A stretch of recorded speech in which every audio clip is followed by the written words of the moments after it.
padlocked every single exit. Is that a guard lion? How did we get the budget for that? Oh, hey. EWC Week 3 was full of surprises, upsets, and the French Interior Minister calling my content a travesty to French culture. They revoked my visa, and they took my badge, but they cannot stop me from reporting on this tournament. Let me in! Speaking of visa issues, PUBG Battlegrounds defending champion Twisted Minds had to have their coach unexpectedly fill a player role early in the tournament. Heartwarming as it was, that grandpa is over 29 years old, and the grand final lasted way past his bedtime. VP secured the last winner chicken dinner, which sounds delicious considering that I've been banned from all eating establishments. Let me in!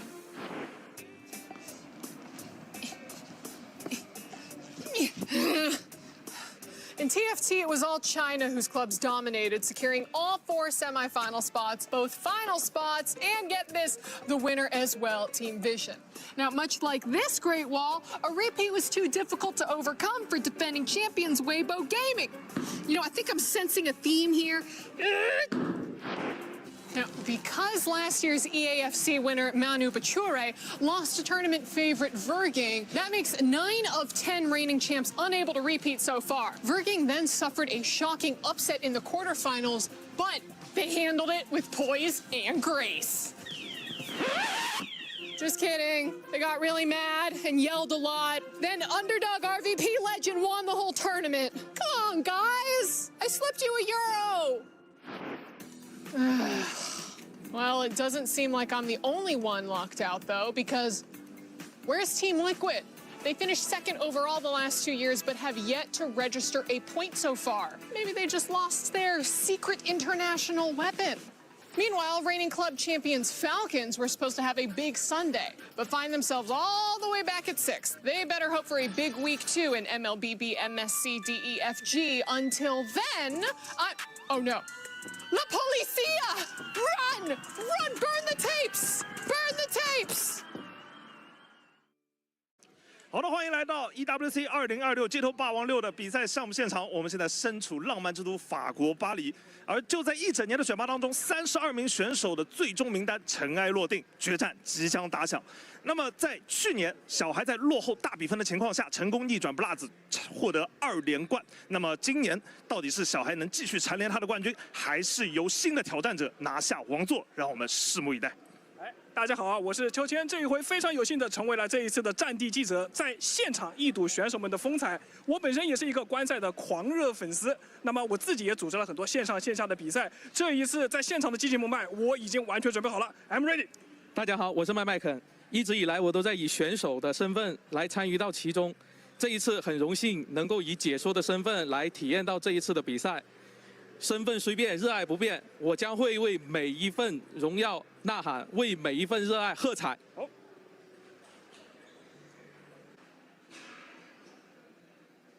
大家好，我是蓝钻，一个6代入坑街霸系列的新生代玩家。我太喜欢与人博弈的感觉了，而且我也热衷于把我的游戏理解分享给更多的玩家。看着越来越多的玩家提高自己的游戏水平，我非常的开心。本次我将担任 EWC 街霸6赛事的项目解说。 让我们一起期待这次的比赛吧。大家好，我是地球。我在国内大大小小举办过几十场社区赛，最初没有很宏大的想法，但是能够看到大家聚在一起，感觉到非常的欣慰。本次有幸担任 EWC 街霸的解说，也是希望可以把精彩的比赛带给大家。 Bienvenue en France, le pays de la baguette, du croissant, de l'amour et du manège doré. Mais pas du tout, KX, cette semaine, Paris, c'est la bagarre de rue. Bienvenue à l'eSport World Cup 2026. Mais oui! 32 joueurs, 4 groupes, un seul Français pour savoir c'est qui le patron. Et vous le savez, l'excellence n'arrive pas du jour au lendemain. Pour faire partie des meilleurs, il faut emporter l'eSport World Cup. Et vu l'enjeu, il faudra faire le point et bien sûr, essayer de ne pas mourir sans son pif. La précédente finale nous avait ravis, avec un match légendaire entre Shawai et Blaze. Et tu crois un rematch? Je pense qu'un challenger peut créer l'exploit. Parce qu'à l'eSports World Cup, rien n'est joué d'avance. Tous méritent. Nous sommes tous réunis ici pour le jeu et les joueurs. Ouais, alors les gars, il est temps. Le tournoi Street Fighter 6 eSport World Cup 2026, ici à Paris, ça démarre maintenant.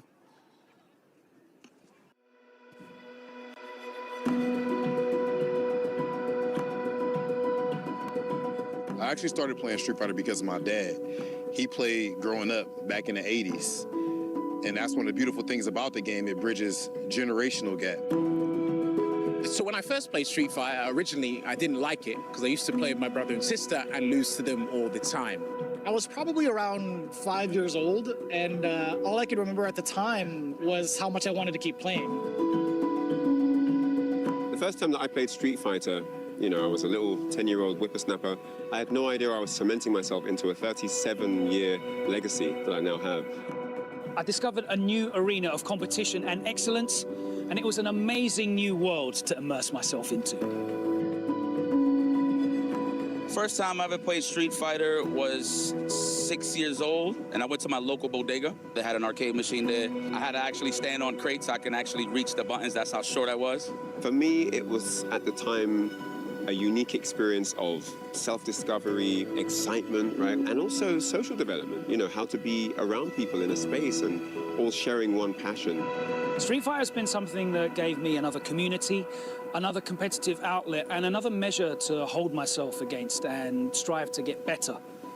I never imagined playing at arcades in St. Louis, Missouri, that I would go to Japan, Korea, Colombia, meeting some of my best friends and rivals all over the world.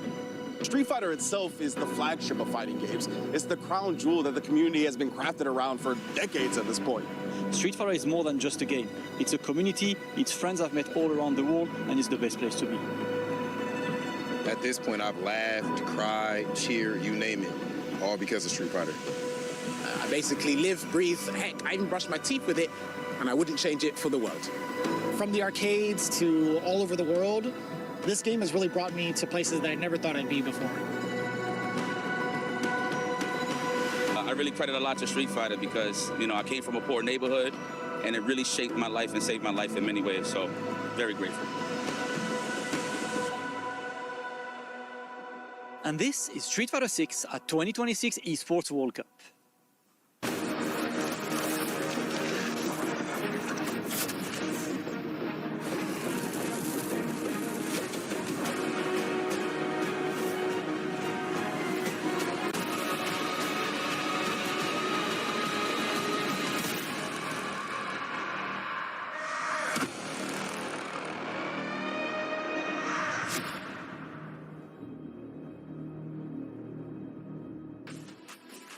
Hey everyone, welcome into the Esports World Cup here in Paris, France. It's week 4. The club championship race is getting close, but what we care about right now, it's all about Street Fighter 6. We are back with another fighting game, and I couldn't be more happy to be here. Hey, welcome into the Allianz Vault. I'm Taylor, Reflections Noble, joined by Logan, Sama, and Vicious. Boys, welcome back, Logan. How you doing, man? You were here week 1, now you're back week 4. It's great to be back, more fighting game action in this incredible arena, the Port de Versailles. It is going to be loud. It's packed out already.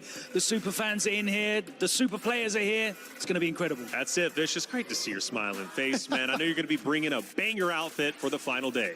I'm going to try to. I hope it pays the justice that the players are going to be playing at. I feel like it's going to be so extravagant to see these guys finally up on the stage this season. That's right. Up on the stage this season are the competitors for that amount of money. $1 million on the line, $250 for first, and if you get first place, you qualify for the Capcom Cup. Yeah, of course. You know, there's a lot on the line here for these players. It's life-changing money for the person that wins it, but it's really about the titles. These guys, they travel the world. They want to get that title as the Esports World Cup champion. It means a lot. And there's a lot of players that we can talk about that is still missing because it's kind of been held down by one person for the last 2 years. That's correct. They're going to have him in their sights. Right. There's a lot of players that want to get that title. Yeah, one person. Who could that be? We'll talk about that in just a second. You probably already know, though, we had the LCQ, though, is a vicious fight for the last spots here on that very stage. And Reinhardt's going to catch you up to speed.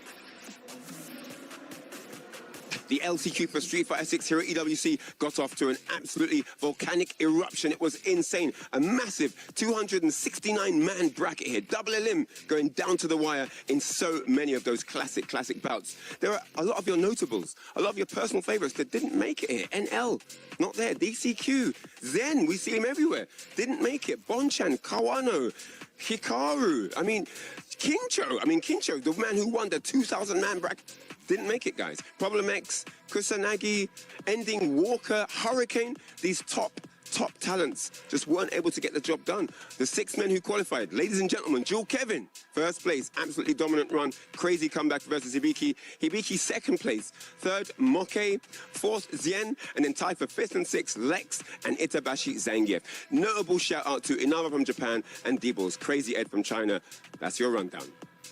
Day one officially here at EWC 2026 for Street Fighter 6. I'm IFC Ipson, of course. This is my brother Jammers. You already know the vibes, as always. Oh, you like that? Oh, you like that? You like that handshake? Okay, well. That was the EWC handshake. Well, you know, we've been doing these for about, 3 years now? This is the 3rd year for us officially, and we're trying to figure out who is going to be our main competitors, who we think that's going to have a shot at actually winning this tournament. James, how you feeling? I'm feeling great, man, but honestly, I think one of my picks, we were talking about this in the back, I've got Kobeyan going the distance. He's got some of the best defensive choices in the game, and I think that's going to actually pull him and go the distance there. I also think Jewel Kevin's got something to say. I really think Jewel Kevin's got something to say this event. I mean, what you been thinking? Well, for me, I mean, I'm going to be a little biased and say I love Mena RD. It's one of those things where he has nothing else to prove, but all he has is to gain, really, at this point. And an EWC championship would be the cherry on top for him. I mean, for me, he's already the GOAT. And then, of course, my other pick, of course, is none other than Victor Woodley, my man Punk the God. I would love to see him get a big championship. We've seen him win big championships before, but EWC would be amazing. I mean, title. We didn't mention Zhao Hai. He can probably do the 3-peat here. I don't know, what you thinking? Well, I mean, we always doubt the man, and he always delivers. That's the funny part about Zhao Hai, Mr. Consistency himself. I mean, Mr. Consistency, we do need to actually check out something regarding Zhao Hai right now.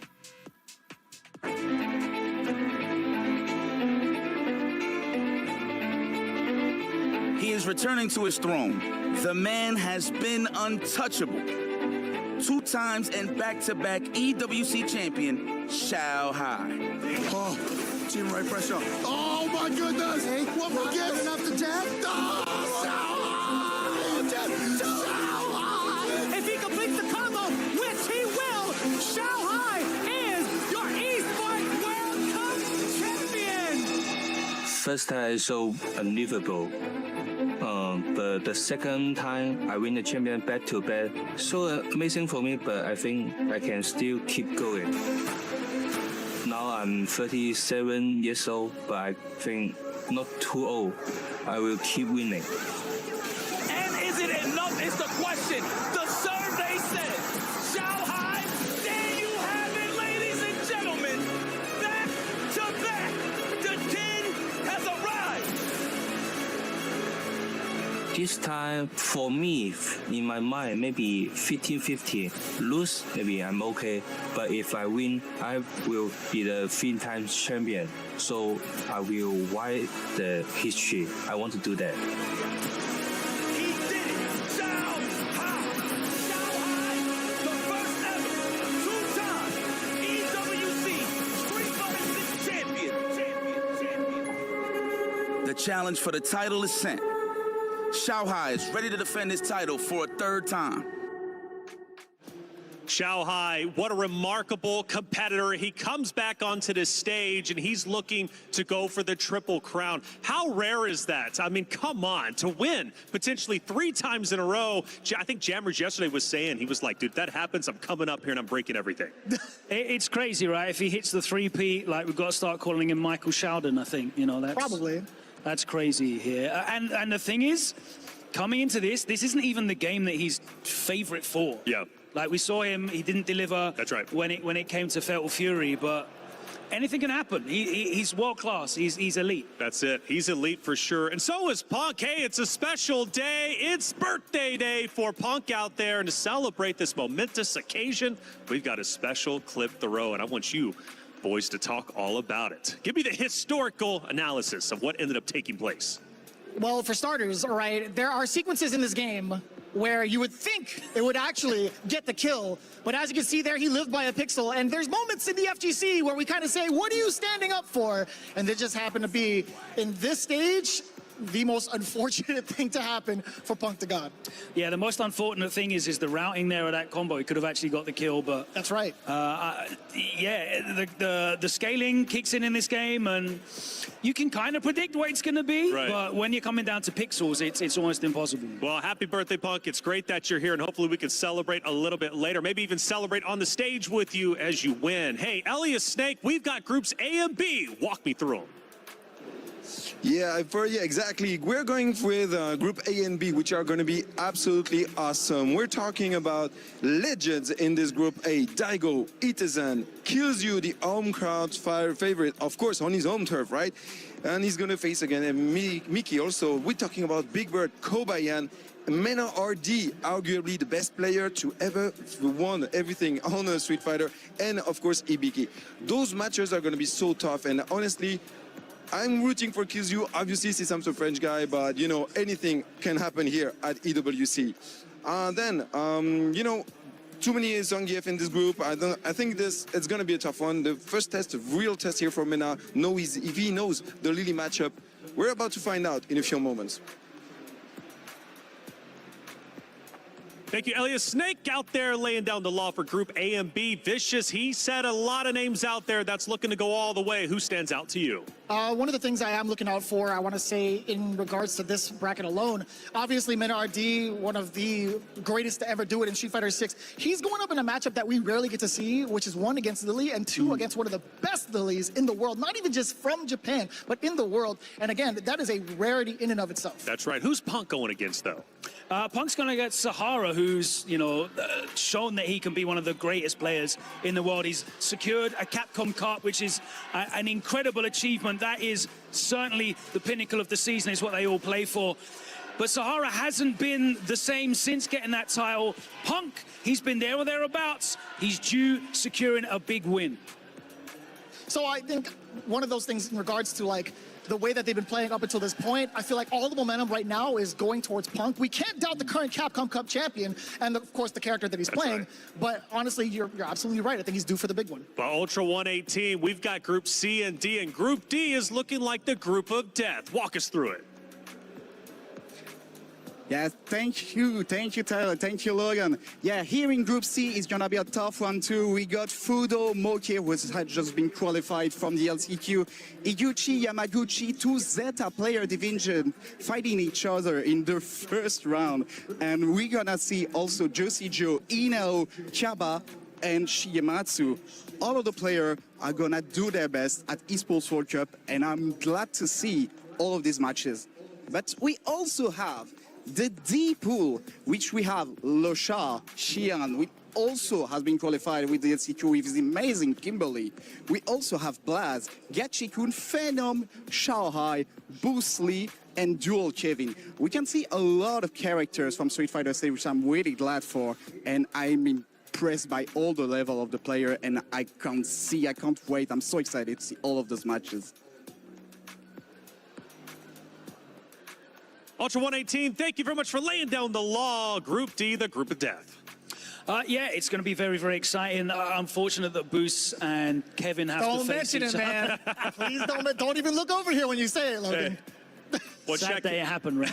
And then you got Group B, where 4 of the Americans are all in the same group as well. It's going to be a deadly day for sure. We're going to crush 8 keys. We're also going to move 8 people forward. But let's talk about 2 young guns in our PS5 story of the day. 2 15-year-olds who have already made history in their own way. Who are we talking about?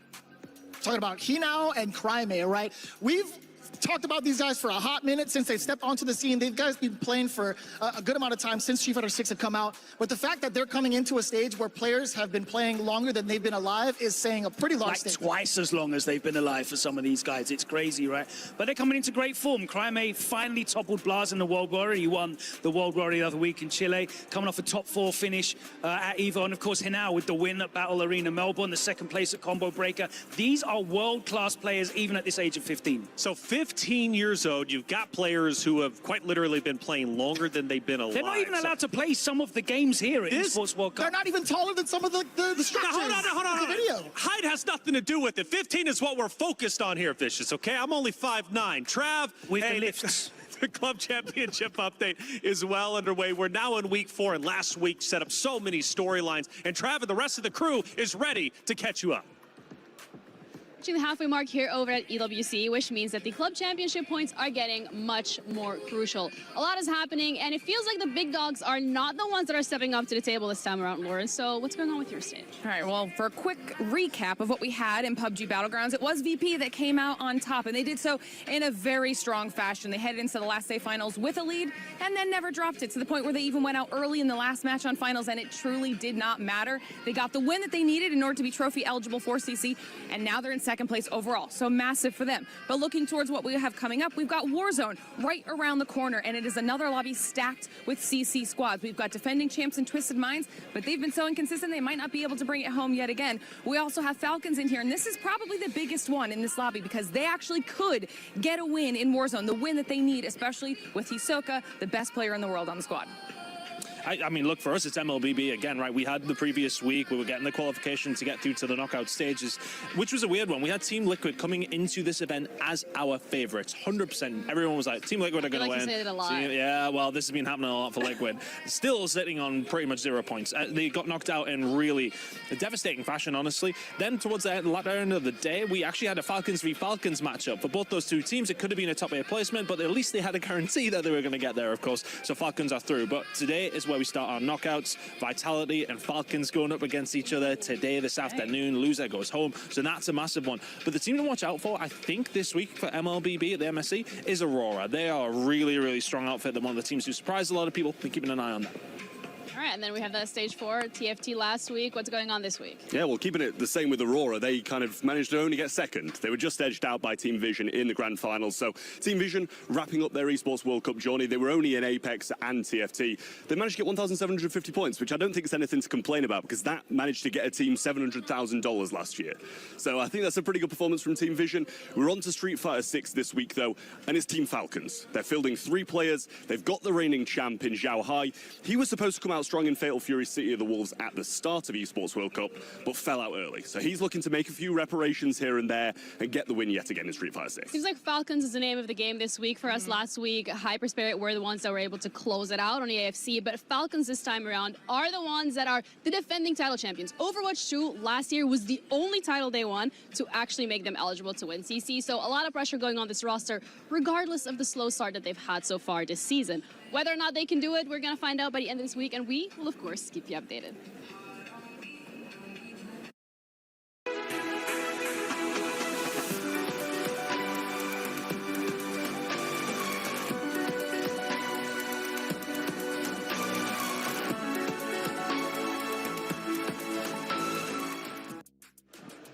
Thank you to the Global Talent Team for breaking everything down club championship related. Hey, you guys have a chance to get involved. The Esports World Cup is incredible, and we've got this thing called EWC Play, and it's very easy to take part in. All you have to do is go to esportsworldcup.com when you go there, or even scan the QR code on your very screen, because we're talking $300,000 in prizes. But if you go to esportsworldcup.com, you then click on the triangle on the left-hand side, go to Pick'ems, and it'll lead you to this very page. Now, this is really cool. From here, you can choose who you think is going to win the series, and if you want to be even bolder, you can choose what the series score is going to be. Ooh. And by doing so, you earn points, and earning points gets you potentially $300,000 in prizes. There are plenty of matches to choose from, and you have the opportunity to do it. It's awesome. EWC Play, it's live now. Make sure you get involved. Now, the players are arriving to the venue, and Reinhardt had a chance to catch up with some of them. You gotta know, these guys have been training all night for this. All the weeks leading up. It's Bruce Lee. Good morning. How you feeling today? Great. Don't have to play, but I'll be enjoying the matches regardless. Sounds like a good plan. Sounds like a good plan. Good morning, Kills You. The lone representative for France, for Paris. How you feeling today, sir? I'm feeling good, but I'm not playing, so I'm waiting for my turn. But I'm feeling good. But this is good for you to see what everyone else is doing, right? Yeah. It's just chilling, watching what everyone will do, and it will be cool. Nice. Men at RD, my man. Don't try to run away. I see you try to run away. How you feeling today? I tried to escape. Feeling amazing. Have you had breakfast? No, not yet. Have you slept well? No. Oh my God. All the no's. That's how I like to play. I'm ready for everything. Okay, that's a yes. I like that. Okay, okay. So, what's the mindset coming into EWC for the U this year? I got to win. This is the only tournament left. And I'm not going to wait long. So this year, that's it. You heard it. No translation needed. Men are RD. Let's see who else I can talk to. Zien, how you feeling this morning, man? Big moment for you. Qualification at the LCQ was sick.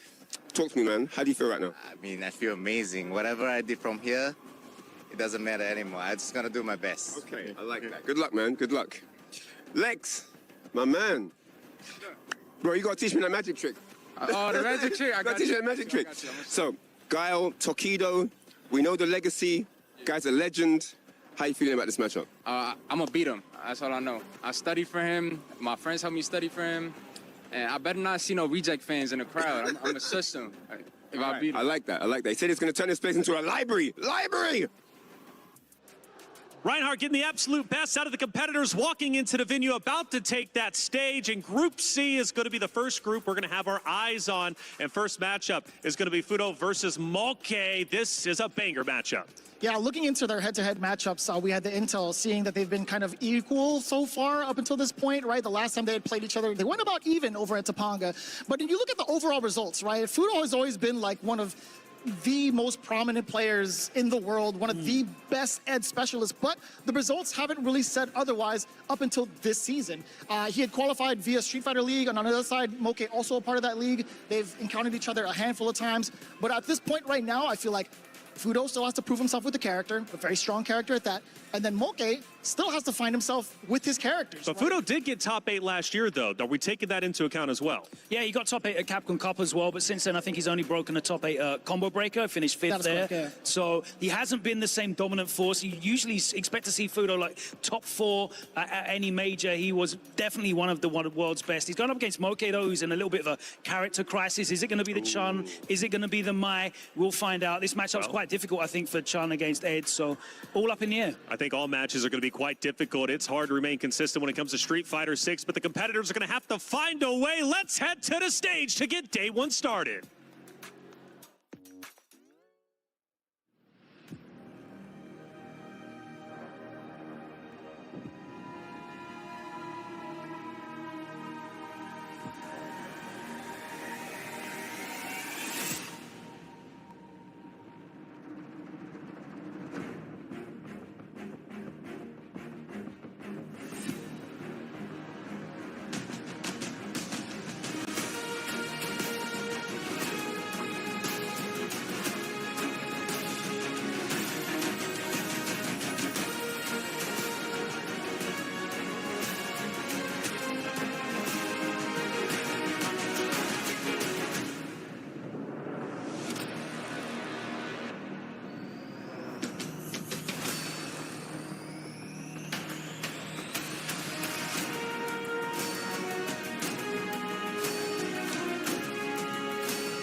Just protected his drive meter as well. Parrying as the bomb goes off. The neutral perfect parry to end game 4. Ending 1. Their journey is about to start.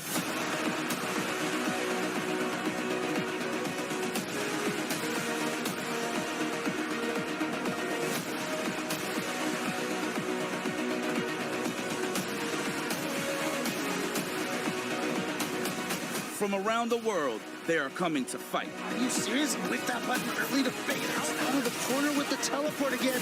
Level 1, this is Safe Off, though we are trying to officially kill Bison, rightfully so. We welcome all our world warriors to the biggest stage on the globe.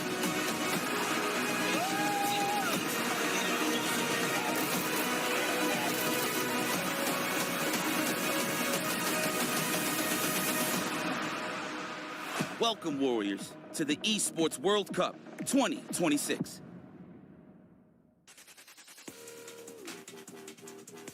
Ladies and gentlemen, welcome to the Esports World Cup.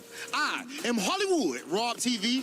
And I am Damascus, and on this beautiful Wednesday, Rob, can you tell me what time is it? Ladies and gentlemen, it's show time here at the Esports World Cup, where the best Street Fighter 6 players on planet Earth have come to throw down. Hey, the best Street Fighter players on planet Earth, but the best crowd on planet Earth is day one, and I already see Zeta Division fans, Reject fans, Street Fighter fans. This is lit from day one. Hey, we home, baby. You know what I'm saying? It's, of course, here at the Esports World Cup, there's a whole lot of titles, but there is something special when it comes to Street Fighter. We've been around for an extremely long time, and with good reason, and right now the scene is stronger than ever. Absolutely. These 32 players had to go through a grueling qualification process, going all around the world and some through the LCQ to battle it out for a lot of paper, trophy, and important club championship points. Hold on, you just said a whole lot of that paper. I think it's to the tune of $1 million, $1 million prize pool, Damascus. Absolutely, we're fighting for that for the next few days. Elite Street Fighter 6 for the next few days. We love it. We're home. Welcome everyone home to Esports World Cup Street Fighter 6. 32 players are ready. So without further ado, everyone, it is time to welcome our 32 players onto the stage.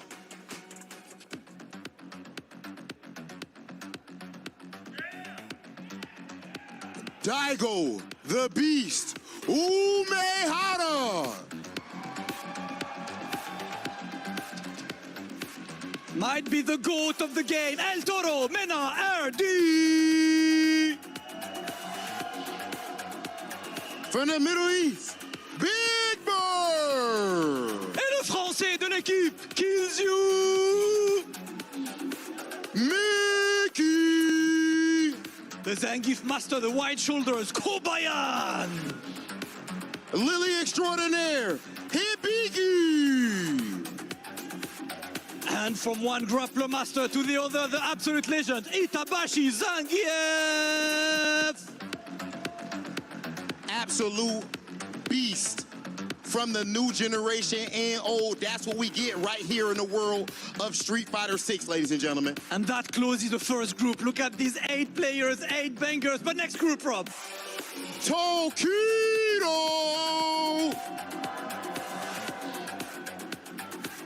The Master, Chris Tatarian! Angry Bird!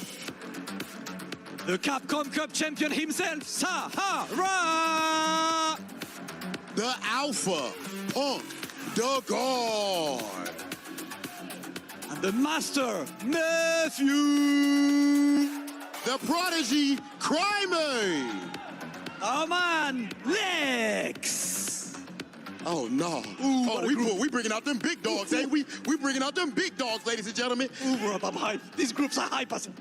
It's about that time, man. I cannot wait for these matches, Damascus.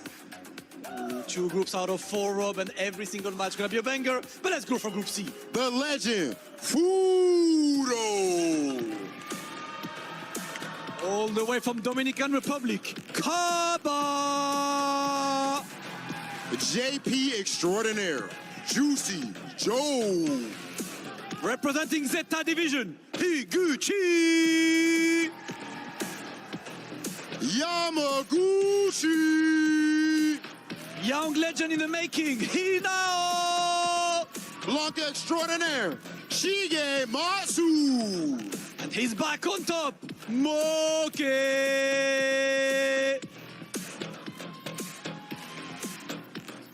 Oh my goodness, the fact that if this was the whole tournament, we already have a banger on our hand, Damascus. We have 8 more players. But we still got 8 more players. Yes, You cannot sir. make it up. Up next for the final group. Oh yeah, the one and only, the genius, LaShore. Are you okay? He says, Bruce Lee. The Moose Phenom. All the way from Chile, El Grande, Blas. Capcom Cup champion, Gashiku. Crazy Raccoon's recent pick, Duel, Kevin. Evo champion, Shien.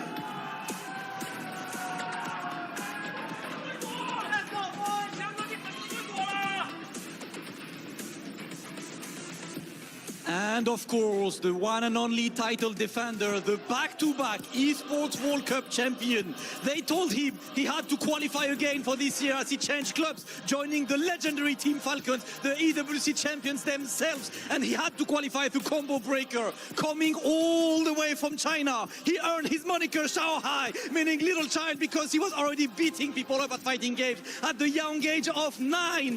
The Combo Breaker champion, the first player to qualify twice back-to-back on 2 different games at EWC.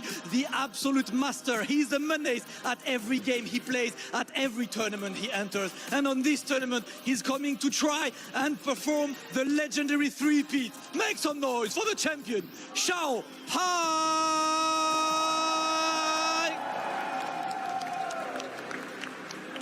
Ladies and gentlemen, our stage is officially set as all of these players look to reach the pinnacle and lift that EWC trophy. We're about to get into our first match. It's going to be Fudo versus Moki. Steve, Ringe, what we got going on?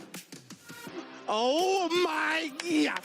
From Long Beach, California at the house to Paris, France at the Esports World Cup. It is Tasty Steve and Ringe in the building, ready to bring y'all the first 4 phenomenal matches of Street Fighter 6. Steve, talk to me. Listen, people, we already know how we get down. EWC from every nook, cranny, rock under your bed. Every Street Fighter player in the world wants to be here, but not everybody gets to be here because you got to qualify. And these are the best Street Fighter players in the world that are sitting on the stage. We might have a return champion, Shanghai. We might have a new champion, Mina RD wants it. You know Moke wants it. You know Tokido wants it. Who don't want Daigo to get it? That's what we're here to figure out. And of course, we got a long, arduous journey of getting through some key crushes, some broken hearts, and a lot of crushed dreams to see who's gonna be our new EWC champion. We savage here at Fighting Games. Your keys get crushed day 1 over here. Day 1. We don't wait till day 2. You don't get a luxury period, baby. We end in dreams today. That's how ruthless this genre is. I'm so excited to get into it, baby. The first one is going to be Moke versus Fudo as well. Nasty matchup to start, right? Obviously, 2 players out of Japan. Head-to-head score 2-2 right now. They've been mainly even, but of course, over that course of history, it's mainly been Moke on Chun-Li, right? He did qualify through the LCQ with the Mai. You already know. The Mai has definitely been one of these characters we've been seeing quite a bit. Obviously, she's super strong when it comes to the meta. But Fudo is a player that I've been watching for years, even before his Street Fighter run. This guy has always evolved with the times. He's also a meta-setting player. He's a lot of times, he gets on a player, and it's like he gets on a character, and he runs that meta into the ground. A lot of players mold the way that Fudo plays his characters off of him. That's how good he is. But Moke, another one of these players, man, he's been around for a very long time. And like you said, the Chun-Li has been the character that we've seen a lot more, but obviously he had to switch it up a little bit. The game's getting a lot harder to succeed in because because we got so many crazy players, and that's going to be our first matchup, Moke versus Fudo. And let me tell you what, when I first saw Ed and his kit in this game, right, obviously very changed from Street Fighter V, I initially thought, man, Chun-Li's going to have a hell of a hard time playing against that character. That was literally one of my first thoughts, right? And that's been a struggle with Moke in this matchup, right? I think that's part of the reason he's added the Mai to the repertoire, which is always so smart, right? You can't just stick to your laurels in Street Fighter 6. The competition is too elite. You got to make sure you continue to evolve, continue to adapt. And I love the fact that you bring up Fudo being a meta-defining player, right? Yes. Fudo is one of those guys that, despite his experience and age, he takes games for what they are. Yes. He never really tries to bring the baggage of his history with fighting games into this. He's so good at adapting to the game he's playing and make sure he utilizes whatever's going to take him to the top. Look, this guy Fudo is definitely one. I mean, look, even if you pay attention to SFL, you pay attention to just the CPT season overall, Fudo is somebody that if he shows up in any bracket, this man is definitely a threat. But of course, like you said before, the fact that he is settled on the Ed. I mean, of course, we saw him with the DJ winning at a Blink Respawn, of course. Last time I think they played each other, Blink Respawn 2025, I think it was the DJ, if I'm not mistaken. Oh, it might have been. But of course, the Ed definitely one of those characters that we've seen a lot more of. I mean, Lashard didn't put him on the map, but he made that execution one of the things you had to look at. Ed, a very strong character in his own right. But let's see how it goes in the Mime matchup, especially considering, look, like I said before, Fudo has more than enough tech to shut down any player out there. Yeah, that's the thing, right? Is that Fudo is going to be knowing very well to do his homework against every matchup that's going to be coming across him. Whether it's going to be the Mai, whatever character you're going to be opposite of him, he's got the tools ready with Ed specifically. Like, this character is so good at just maintaining control in the game, and I think he's just demanding when it comes to the heat of the moment decision making, right? I think that's what really holds back Ed's from just dominating the entire thing. It is so hard to play so perfectly all the time. But Fudo is one of those guys, man, that has really been able to kind of measure his risk reward in a very efficient way. You know what I mean? Years. Yeah, through the years. He's always been, he's so calculated when it comes to like the characters that he plays, the setup. He's a counterplay monster. Yeah. He's one of these guys, if there's some crazy tactic, some crazy meta-breaking thing, he's the person that's gonna say, this is the defense against it. And he's a lot of times been one of the few and only players that's been able to show it on such a high level to give its due. And of course, Moke has just been one of these players I feel like always fighting out here. He's definitely the epitome of a Street Fighter. I actually randomly ran into this guy walking around in Shibuya one day, and that's just random, just so random. And then my man still had the stick on him. That's how you know. Man. That's how you know this guy is absolutely a threat and definitely one of the best to do it. And of course, EWC is just not an easy tournament to get into. No. The qualification process is ridiculous. It takes place over multiple tournaments around the world, and a lot of those heavy-hitting players are showing up to claim those spots just the same. And Moke got in this via the LCQ, right? One of the most stacked brackets you're going to have all year is the EWC LCQ, and Moke managed to qualify, getting that top 6 spot. So it's just a testament to how much this dude grinds. He is, like Steve said, always out, always trying to play, always trying to sharpen his skills, right? That's the type of player Moke is. So I'm going to love to see how he's going to combat up against Fudo in our very first match. The Ed, he's just so strong on the character, so good at measuring his flicker distances, never getting caught up flickering too much either. He's so good at switching up the pace at which he plays at. So often he tries to draw people in, get them to overexert themselves, overextend a little bit, and take full advantage of that. As you mentioned, that goes back to the counterpunching style. 100%. Makes a lot of sense that he's playing a boxer and this counterpunching style kind of comes into play. Fudo, once again, man, I'm just a longtime fan. Oh, man, there we go. Yo, Fudo with the fans in the front row. Yeah. The Reject super fans are in the building. Shouts to Reject, legitimately bringing people out to support their peoples, man. It is wild to see the support level Japan has been showing Street Fighter 6, and of course they're gonna back it up wherever they go across the globe. Yo, shout outs to everybody that's tuned in with us. We got a crazy crowd in here already. And this is the first group of this EWC Street Fighter 6 play part of the entire weeks of EWC. Of course, we got plenty of games that you guys are going to see, but you know why we're here. We're here for the fighting games. And I can't wait to see the bloodbath that happens and the key crushing action that is about to transpire these next few days to us crowning an EWC champion. Fudo locking in on the Ed. Will it finally be somebody else besides Xiaohai, Steve? I don't know. Xiaohai is the only EWC champion. They on the phone, the back of the phone case? Real fans. Real fans out there. If you not look, if I'm not on your phone, you're not my fan, man. I'm just saying. I just want you to know I'm petty like that. I love you just the same, but look, he had set the stage now, man. Fudo got people putting him on his phone. That's crazy. But speaking of crazy, game number 1 of EWC Street Fighter 6 is about to go off. It's going to be Fudo going up against Moke. It's going to be Ed versus Mai. Game number 1 in his group stage. Oh, man. You see Moke already not playing no games. Squinted at him. Let's get it popping, man. And yeah, we'll see how much he's going to be able to establish the fireball game. If Fudo's going to be looking to snipe that with the snatchers, but already establish the fireball game, drive rush in, the typical Mai stuff. I was just about to say, textbook Mai work you're seeing right here. Gets the throw, and that really does set up her game plan, right? She gets the knockdown, a lot of carry on top of that. Nice standard medium kick to Chris the drive rush. This is already so good for Moke, honestly. Oh my goodness, we saw exactly what Mai wants to do in this first round with that perfect, right? We saw the fireball send up the drive rush. We saw the stand medium punch counter poke. We saw the drive rush check with the stand medium kick. And of course, the drive rush overhead to end. And that was textbook Mai. And you know what's crazy? It's always kind of reversed, right? If you're fighting Mai, a lot of times you want to stop the drive rush. But it came on the other end. Fudo finally gets some blood on the bar over there. Yeah, it's so good that Moke got a lead early, right? He kind of made Fudo get a little bit more aggressive than he would want to, so that opened up the counter poke opportunities. Nice checking, and they're playing up close and furious, but you got to be careful. Ed's got a lot of good butts to get the game started. He's got plenty of bar. Obviously, there's another round. He might use the level 1. No. Oh, that's going to be safe. Yeah, he just ends up taking it. Maybe he was betting on Fudo taking a throw in that situation. Look, I know the life bar is thin, but it ain't over till it's over. There's a forward throw, and now it's over. 1 round apiece. Fudo waking up real quick here to tie up the game in round 1, or excuse me, game 1. And now you see it get a lot more slow-paced. Oh, he waited for it. I saw the idle animation kick in. Exactly. It was the charge and the fierce. Oh, and then the DI. No, he was going to come with a drive rush, crouch sweep. Yo, Fudo, 2 huge call-outs in this round. That's going to put Moke in burnout and have him in complete control. Yeah, first game almost over, but of course, early cash out with the level 3. Moke in full control, in trouble, actually, excuse me. Yes, indeed. Oh, the neutral jumps, but yeah, he's still got a ways to go when it comes to the burnout. At least he's got CA, and that's exactly what he's going to do off the raw fierce.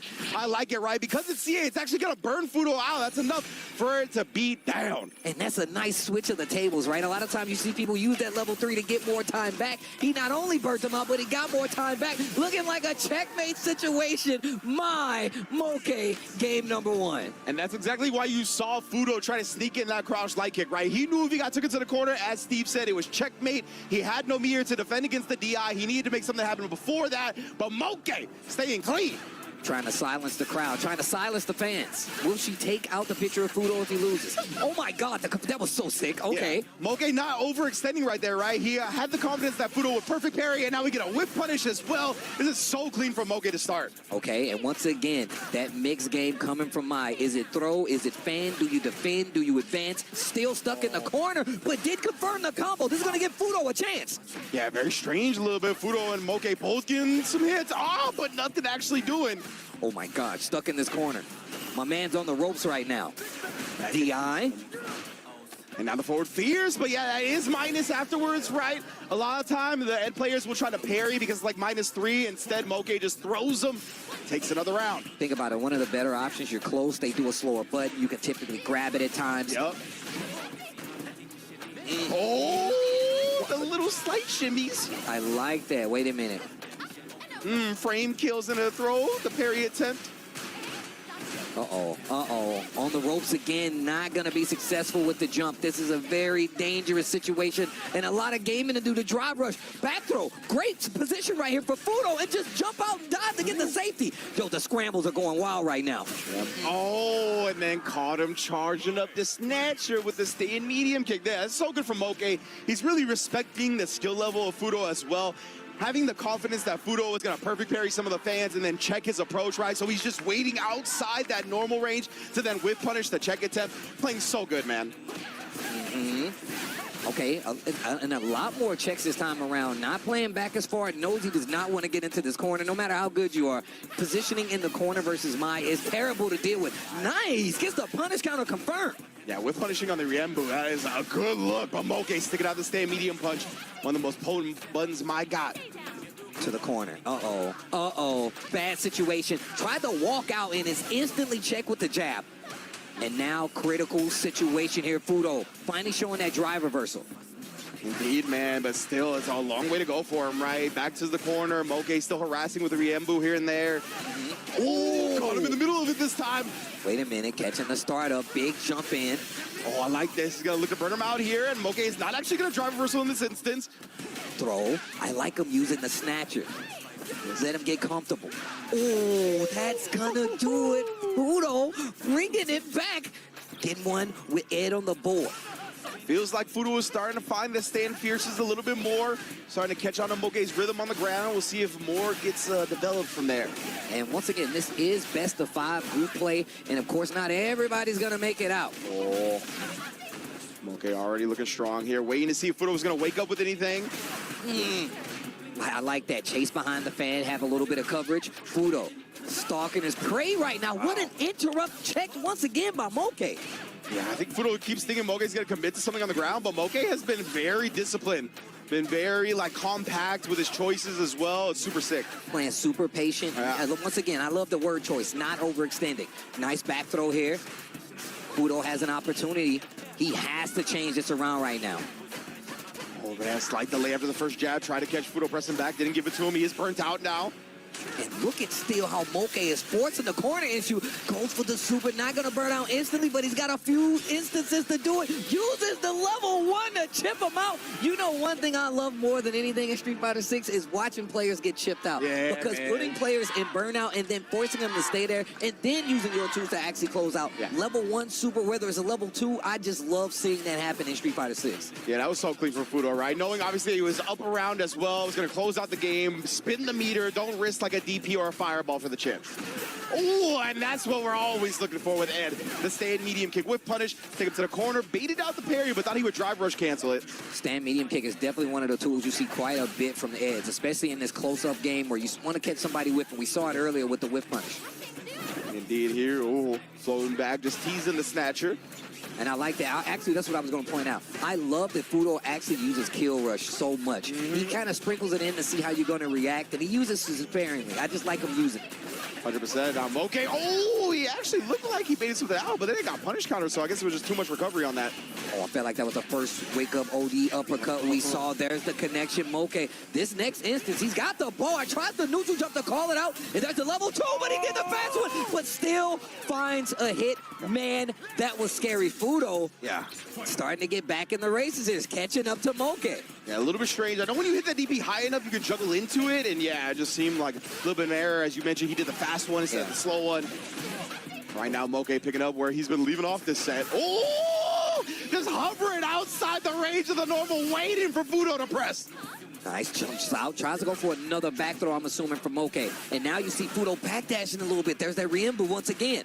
Actually gets the mark knocked down, does not get him out of the corner, though. Oof. Man, oh man, and get the stature to show a lot of respect. That's why he did OD, but it's right back at you, fam. So good after the parry using the OD uppercut. There's the forward throw. Both of them in critical right now. Wake up uppercut. We saw it a couple of times, and we know it's always a threat from the character, but now Moke on set point. Fudo only got 1 game, but he's got a round.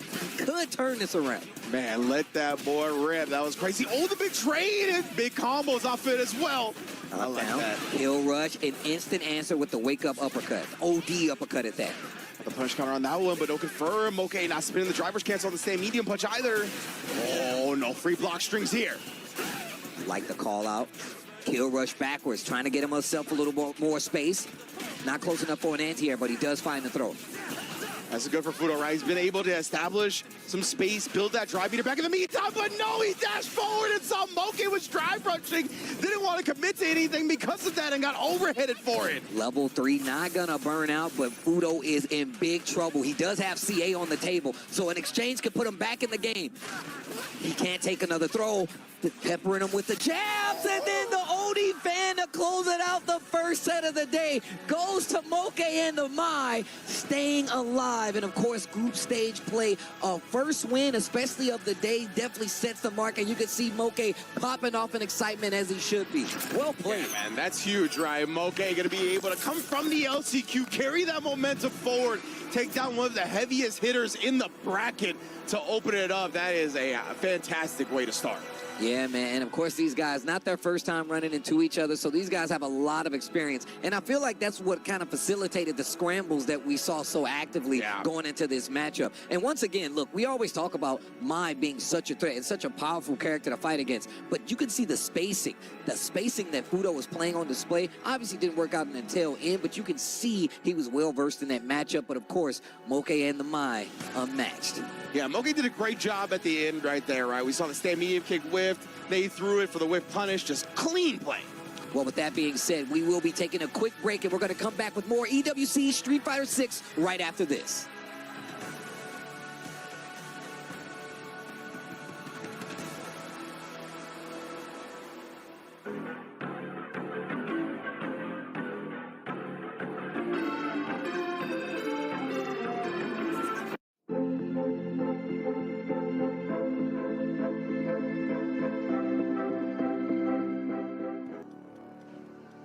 Man, oh man, what a way to begin this set right again. Moke taking down Fudo, 3-1 in very convincing fashion, but now we have two more heavy hitters gracing the stage now in Higuchi and Yamaguchi. It's going to be a wild one because these two just met in winners finals at EVO Japan, where Yamaguchi was able to take the victory 3-1. So obviously Higuchi's going to be looking for a big run back on the biggest stage here. You know, that's what's beautiful about just fighting games in general. And I feel like just video game tournaments. You get an opportunity to run it back. And sometimes it's far and few in between, but there's a lot that goes into running into somebody that has beaten you before and potentially getting the run back. On a stage like this, it has a little more weight to it, especially when there's a mill on the line. You know what I'm saying? Exactly right. All the money to be had. These players are definitely going to be looking to grasp their revenge here more than any other place. It's going to be fun to watch what Higuchi brings to the table right now, because Yamaguchi not only defeated him in winners finals, he went on to win the whole tournament, right? He is our reigning defending EVO Japan champion right now.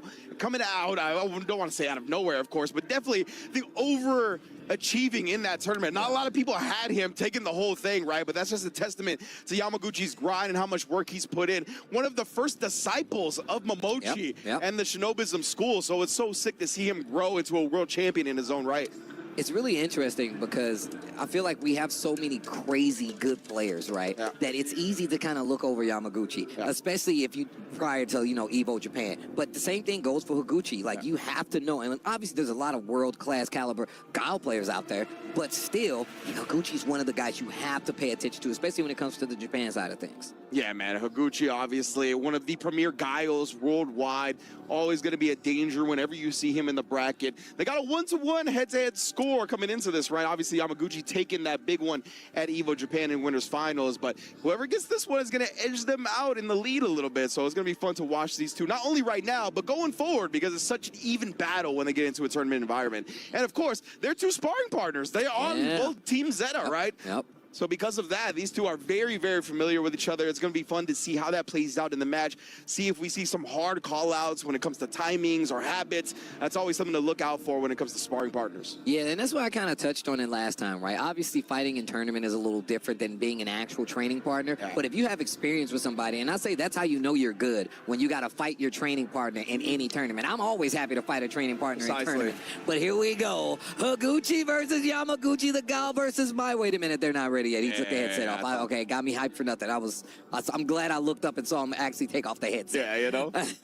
The fans were getting us hyped. I felt like since the fans were getting the noise, I was like, oh, so this is a real match right now. But no, getting the hand warmers, making sure that we're all prim and proper going into this one. Again, this is the Esports World Cup after all. Mad money on the line, mad pride on the line. So you make sure all your buttons, everything with the peripherals is prim and proper.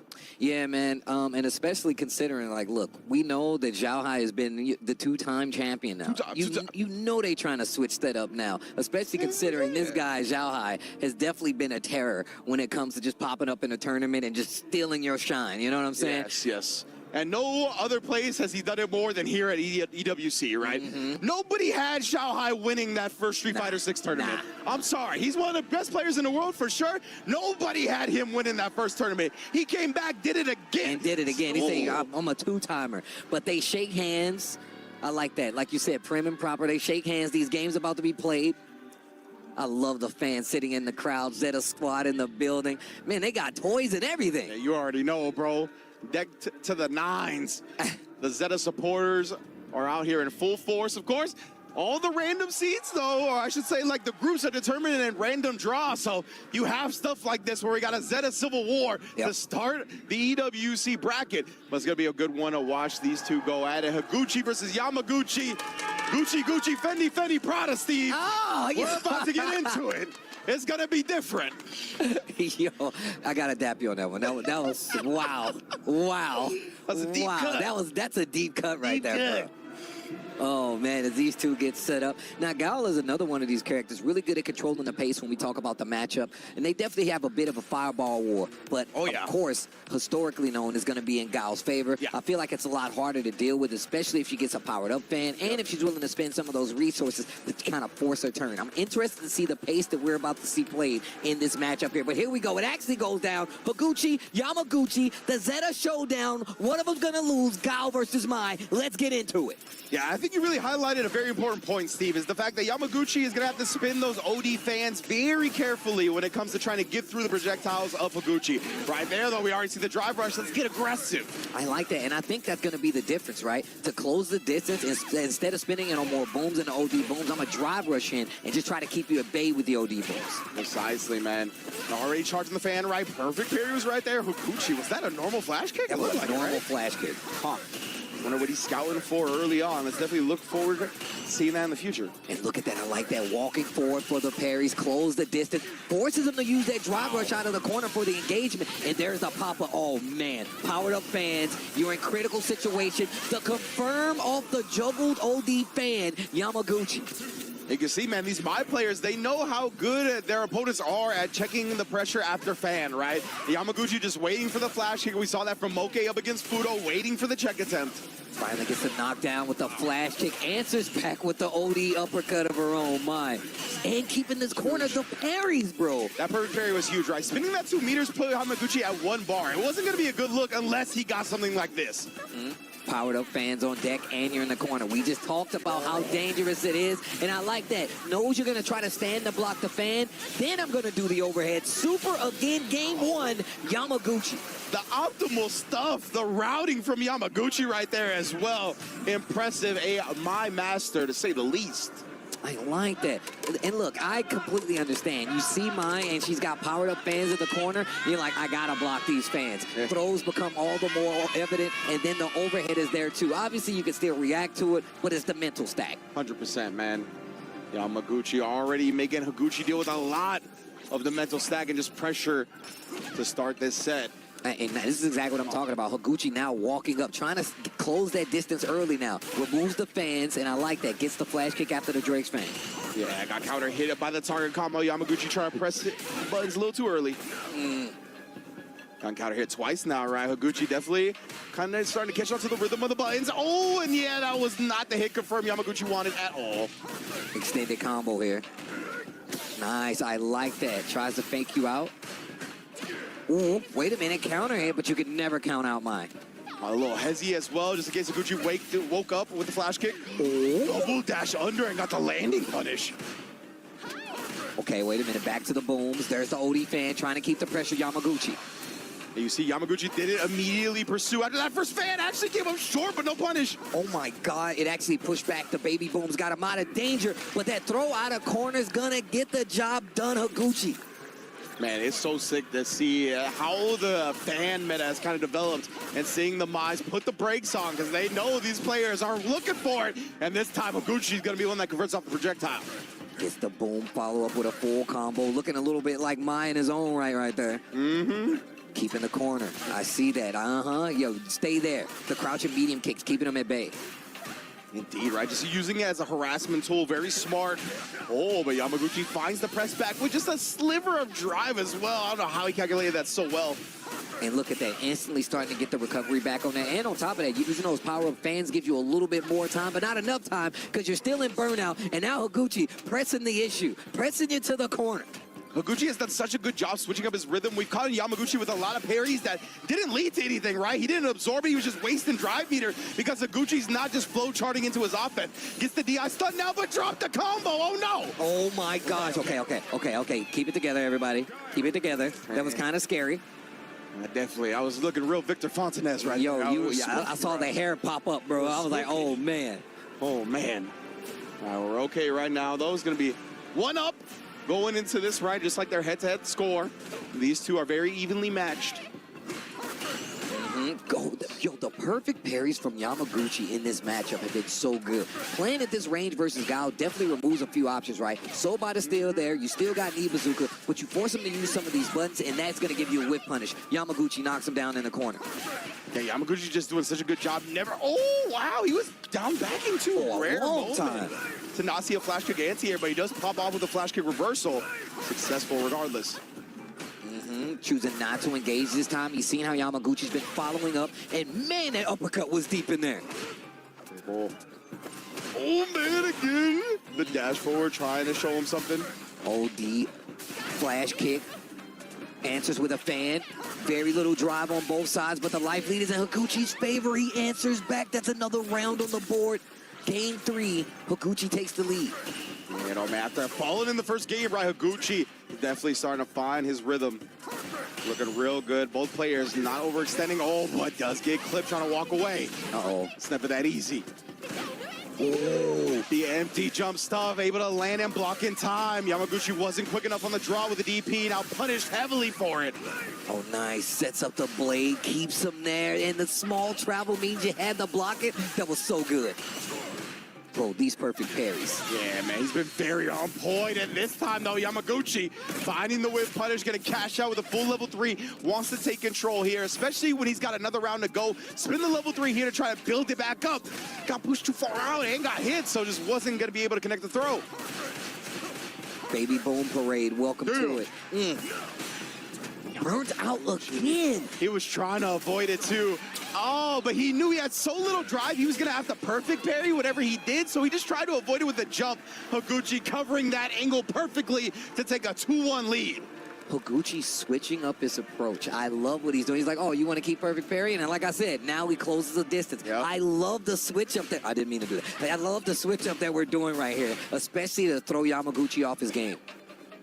Indeed here. Nice little backdash right there from Higuchi to avoid the proximity block. He knew Stan Fierce was coming next. Teasing. Once again, those perfect parries are on display. Higuchi finding a hole in the offense. Higuchi 1 game away from that revenge at EVO Japan. Let's not forget, man.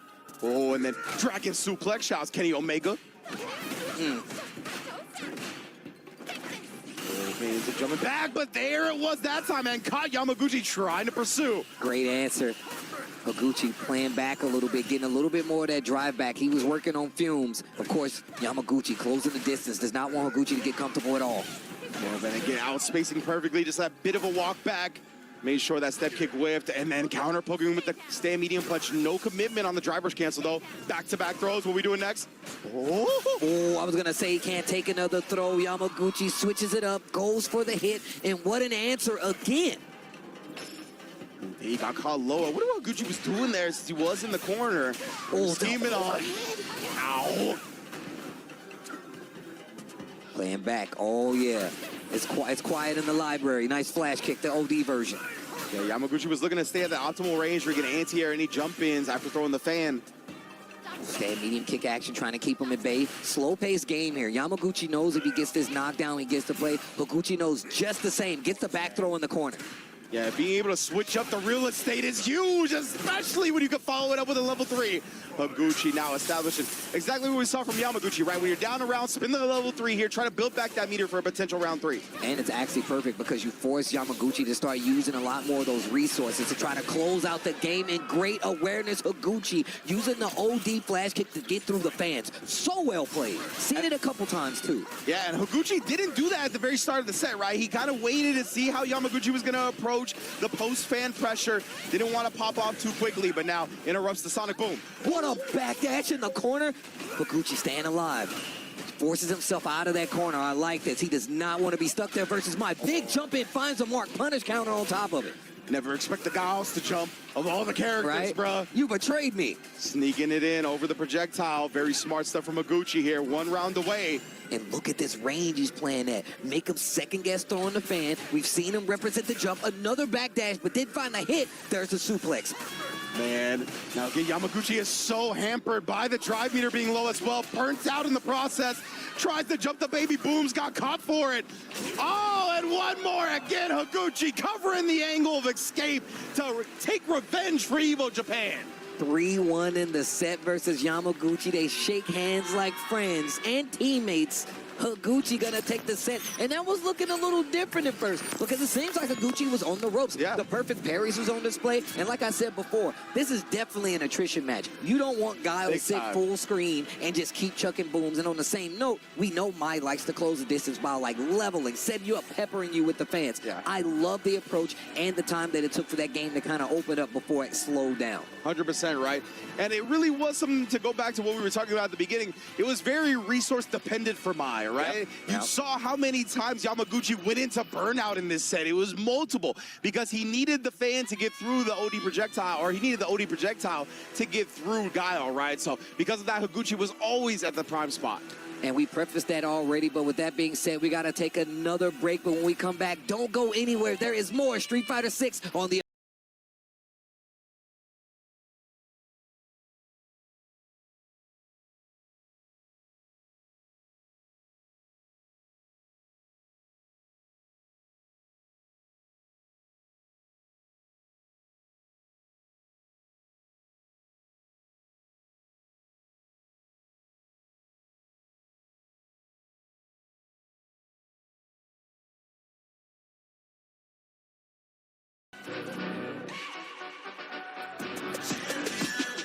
This ain't no regular thing. Came for the ring, you know what I mean. You see my name in the lights. Better you wait, I'm champion.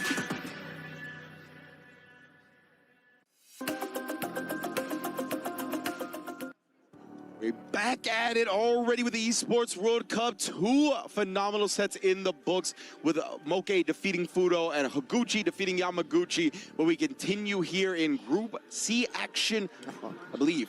Group C. No, yeah, Group C. Yeah, and we're gonna continue it with Juicy Joe versus Hanao next. But yo, what is this in the crowd here? What is this Zeta? Is this like the Zeta mascot? I think so. I'm okay. not 100% sure, but the Zeta, they representing wolves like that? Bro, I love when the crowd gets loud. Hanao walking up right now.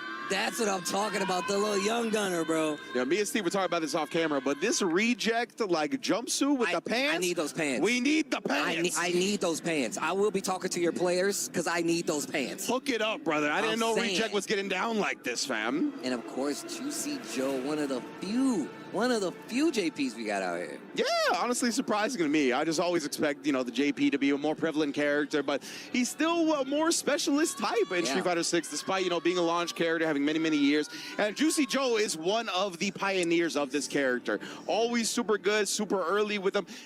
Really pioneering a lot of the tech that we saw when it comes to level 2, how to use this character to kind of strike down some of the matchups that we thought early on were a little bit tough for him, like the Kimberly and whatnot. Juicy Joe never really rested on the usual laurels. You hear the Hanao chant? The Hanao chant. Yo, it's literally like a crazy chant. Rising Ace? That is an OD tag right there. What a nickname, bro. 15 years old, one of the youngest players we got here at the tournament.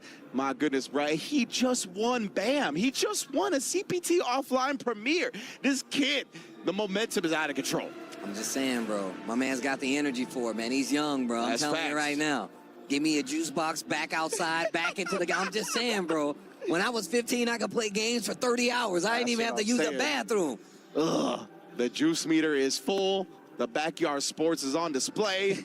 You already know. But, man, Juicy Joe, like we talked about, you know, obviously Hanao's going to definitely dominate the conversation a lot right now because he's 15 years old, has been a phenom, has been winning BAM, has been winning offline tournaments, right? But Juicy Joe is one of the most consistent European players in Street Fighter 6 from start to now. You know what I'm saying? He's made Capcom Cup multiple times. He's always at SFL. Whenever it's a big opportunity, yo, this Hanao one over here on the left is killing me, bro. Yeah, bro. Who else does it? It's him and Dogra and then somebody else too, like in SFL. God. They all been doing it. Oh, man. But no, you're 100% right, though. Juicy Joe with the JP. Look, first off, I hate this character. But also, just the fact that, I'm glad you said that. It is definitely a specialist character, and obviously we talk about how this character is played, has a lot of unique routes, a lot of specific routes, and it makes for a great like character expression. But even more so, it's about the tech that Juicy Joe has. He's been playing this character so long that you pointed out that it's not many matchups that's gonna escape his radar. And you know he's got tech on deck to fight against it. But with her now, I feel like my man's got the world in front of him. My man has no fear. He ain't got no bills. That's the scariest thing in the world. I don't care about how good you are as a player. When I know you ain't got nothing to worry about except for video games, you are a threat. You are a threat. When the crushing realities of life have yet to hit you, and all your worries are based on video games, exactly, you are the most dangerous player to come across. You ain't got nothing to lose, bro. You ain't got nothing to lose. You're just gonna go back home and play the game. Your mom's gonna make you lunch after this. Straight up. That's what I'm saying, bro. It's not fair. The favorite meal? What you want, son? Just Spaghetti. coming on in. Give me the spaghetti. All day, every day. But yeah, man, it's going to be a fun one to watch for sure. Now, obviously, on the Sagat, going to be a scary character to go up against. But, you know, one of the touch on the fact that Juicy Joe is a JP specialist and whatnot. I always like seeing the specialists as the years of the game go on, right? Because it takes a lot to play these characters like JP and Dawson and have these right answers and all these weird moments in the heat of the moment. And, you know, the further you get along with that character, the more second nature those answers become, right? So they're much more quick and much better at finding those answers in these weird moments. So it's going to be fun to watch. Juicy Joe versus Hanao stepping up to the plate. JP versus Sagat. Let's get it popping. And I feel like this is another matchup, Range, that we don't really get to see as much. Yeah, not that much, honestly. But here we go. Will it be the Range game to save the day on the side of Hanao? Or will Juicy Joe put him through the obstacle course? And according to our intel, this is the first ever meeting between Juicy Joe and Hanao as well, so keep that in mind. So you guys are getting the first chapter in the story between these two, because you know it won't be the last time. Nice confirmed. Hanao gets him to the corner, and this is not good already. Yeah, that's a beautiful spacing shot by Hanao. That Tiger Nexus -5, right, but it was outside the range of Juicy Joe's button, which is hard to do against JP. That was kind of wild. Oh, let me out of there. Amnesia, just in case you forgot, I didn't. And still ready with the combo. That's another one of those situations that an unfamiliar player might not be ready to deal with. That boy JP, a.k.a. Juggle Points. He is out here. I mean, look, that's the income tax dude. You know he's counting it all. Facts. Okay, back throw. This is good, right? You always want the real estate up against somebody like JP. You don't want him to be able to use the spikes and the ghosts. We haven't seen that many projectiles. He was ready for the teleport out of there, but he's not dead just yet. Oh, wow. Put himself in burnout to close it out. What a sequence to make it count. Now, hold on. I never thought I would see Sagat in this situation versus like legit, bro. The processing speed of Hanao is out of this world. Beautiful, perfect parry, though. Recognized the plus frames from the Tiger knee, so he knew he was going to keep the pressure going. And now the obstacle course. Can you get through it holding the parry? Oh, Bait it. Jumping the Tiger uppercut. Okay, wait a minute. Uh-oh. Yo, Psycho Ghost. The side switch too. Do it again and look at his drive bar. That's So one good. of the reasons that this dude JP is a threat, because then you still got to hold the frame advantage after the knockdown, and a perfect to set the stage for this game 1, round 3. They're tied up already. Both convincing rounds from both players, right? Juicy Joe beat him to the button this time, establishing the space. Yo, the other side, and my man pulled the trigger on that anyway. Then he canceling the parry attempt into the drive rush, gets thrown out of it, but did avoid the punish counter. I like that. Setting up the projectile after the string to see how now he's going to react, and he burnt himself out because he knows he's got 3 bars. Ooh, that's big damage right there. I think he's alive. We'll see how my channel points are looking after. A sliver. Okay. Oh, he's dead. Oh, my God. Literally, Steve looked at me like it is a sliver and then he died. I was not expecting that either. This man had now the calculations out of this world, knew he was going to be able to burn himself out because we ain't going to see no more meter in that round. It's over. Can't take it with you, bro. You're not a pharaoh. Throw my man to the corner. Bro, I thought he was going to live. Me too. I actually thought he was going to live. Me too, but it was a big chunk on that DP to put him in that yellow in the first place. He'll take that trade as well. Keep JP locked in the corner in the process. Does get out via the teleport. Great awareness by Juicy Joe. He waits for him to walk back and forth under the departure before he goes for the teleport and the throw to close out. Now, steamrolling right now. And now is so good at these calculations, man. Just barely killing off that last combo, off that throw. That throw barely killed as well. that Tiger knee at the beginning, first time he represented it, and now showing a lot of different looks to get his game plan started. What a conversion! Wow. Yeah, I wonder if like the driver screen freeze has something to do with like the way that we're played out. I feel like that's definitely a thing in this game in general. And that freeze on the screen after drive is definitely something that can help you confirm a little easier. Gets the Nexus follow-up to the knockdown, and now trying to steal back this momentum. Likely almost even, and the throw might do it. Oh, and that overhead is definitely going to do it because he's going to build to 3 bars. Oh! Doesn't actually confirm it to the super this time. Wait a minute. And now when Burnout walks back, scouts it, and does the jump in anyway? This guy now, bro. How did he thread the needle on that, knowing the exact moment to jump in? Through the clouds, like a piece of lightning. You just see Sagat leg. Legit, bro. Oh, the he now chants from the Reject super fans in the building. Look at this guy that now. That picture is OD. He definitely, this kid is very expressive. I love seeing the showmanship that he brings to the table. Juicy Joe definitely thinking about it. I mean, look, Hanao seems so ready to deal with this matchup. We talked about how unfamiliar we're all with it, but it seems like Hanao's been here before. Legitimately, man, he looks so good and so prepared for this. Like that last jump in, just so ready for all the timings that JP's got. Oh, God, I love that move. Caught Juicy Joe reach and hit him heavily. Okay. And the departure has not been working. You can see her now dashing forward just to place himself right under the departure. And the teleports haven't been working for Juicy Joe. And he just hasn't been able to get anything going as he is now in critical condition in the corner versus Sagat once again. All of Hanao's jumps there haven't been a lot, but they've all worked out. He did get caught committing to the target combo right there. Level 2. Take him to church, switch sides, and this is really good for Juicy Joe. Nothing's really out of the reach. He stops the combo short to let him not be prepared for the recovery, and now this next situation, you could possibly be dead. Oh! All right, it's fine. Ends up getting the throw at the end there. Builds himself a nice little meter as well. Yeah, man, I love how funky that DI setup was, right? Because as you mentioned, he didn't want Hanao to reversal the DI at all. That was really good. And on top of that, but it also cut him short because he didn't get the bar. The level 1 could have killed. He had to go for a normal hit to get it. Crazy exchanges between these two players.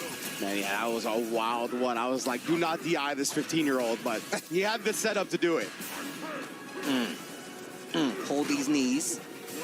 Damn, the sharp knees. I like that. Sets up the departure. And look at what it does when he actually sets up the departure. But now has to hold the screen. And I like that, trying to get it off the screen because it's not active afterwards. And now this is the game that you want to play as JP and Juicy Joe. And departure is hesitation the special, right? Whenever you see that, the opponent immediately starts having to move a little differently.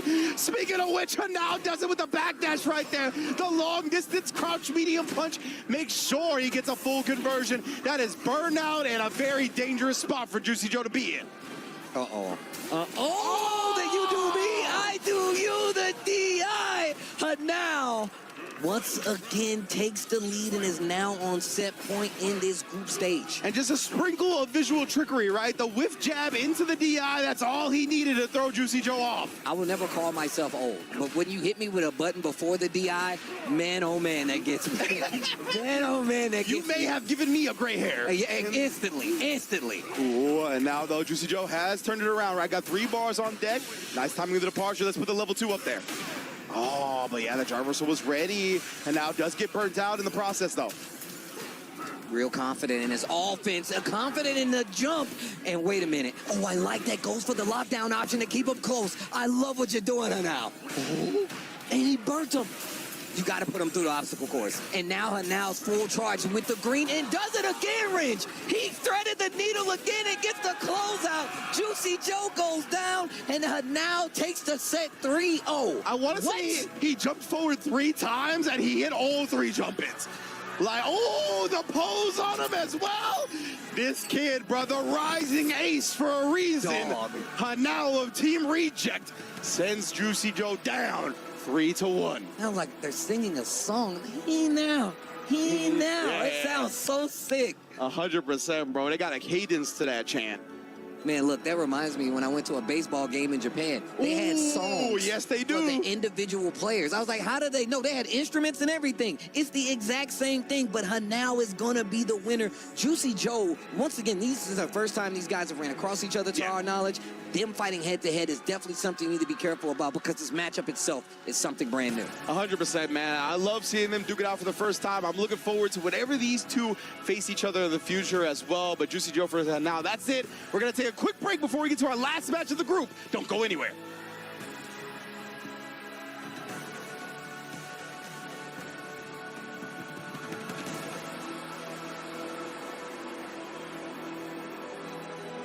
We're there. For every click, every clutch, every respawn.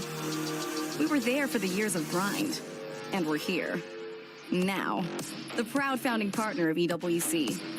Powering the biggest event in gaming, shoulder to shoulder with the world's best. Making history. Greatness deserves a stage. Lenovo Legion. Reach your impossible.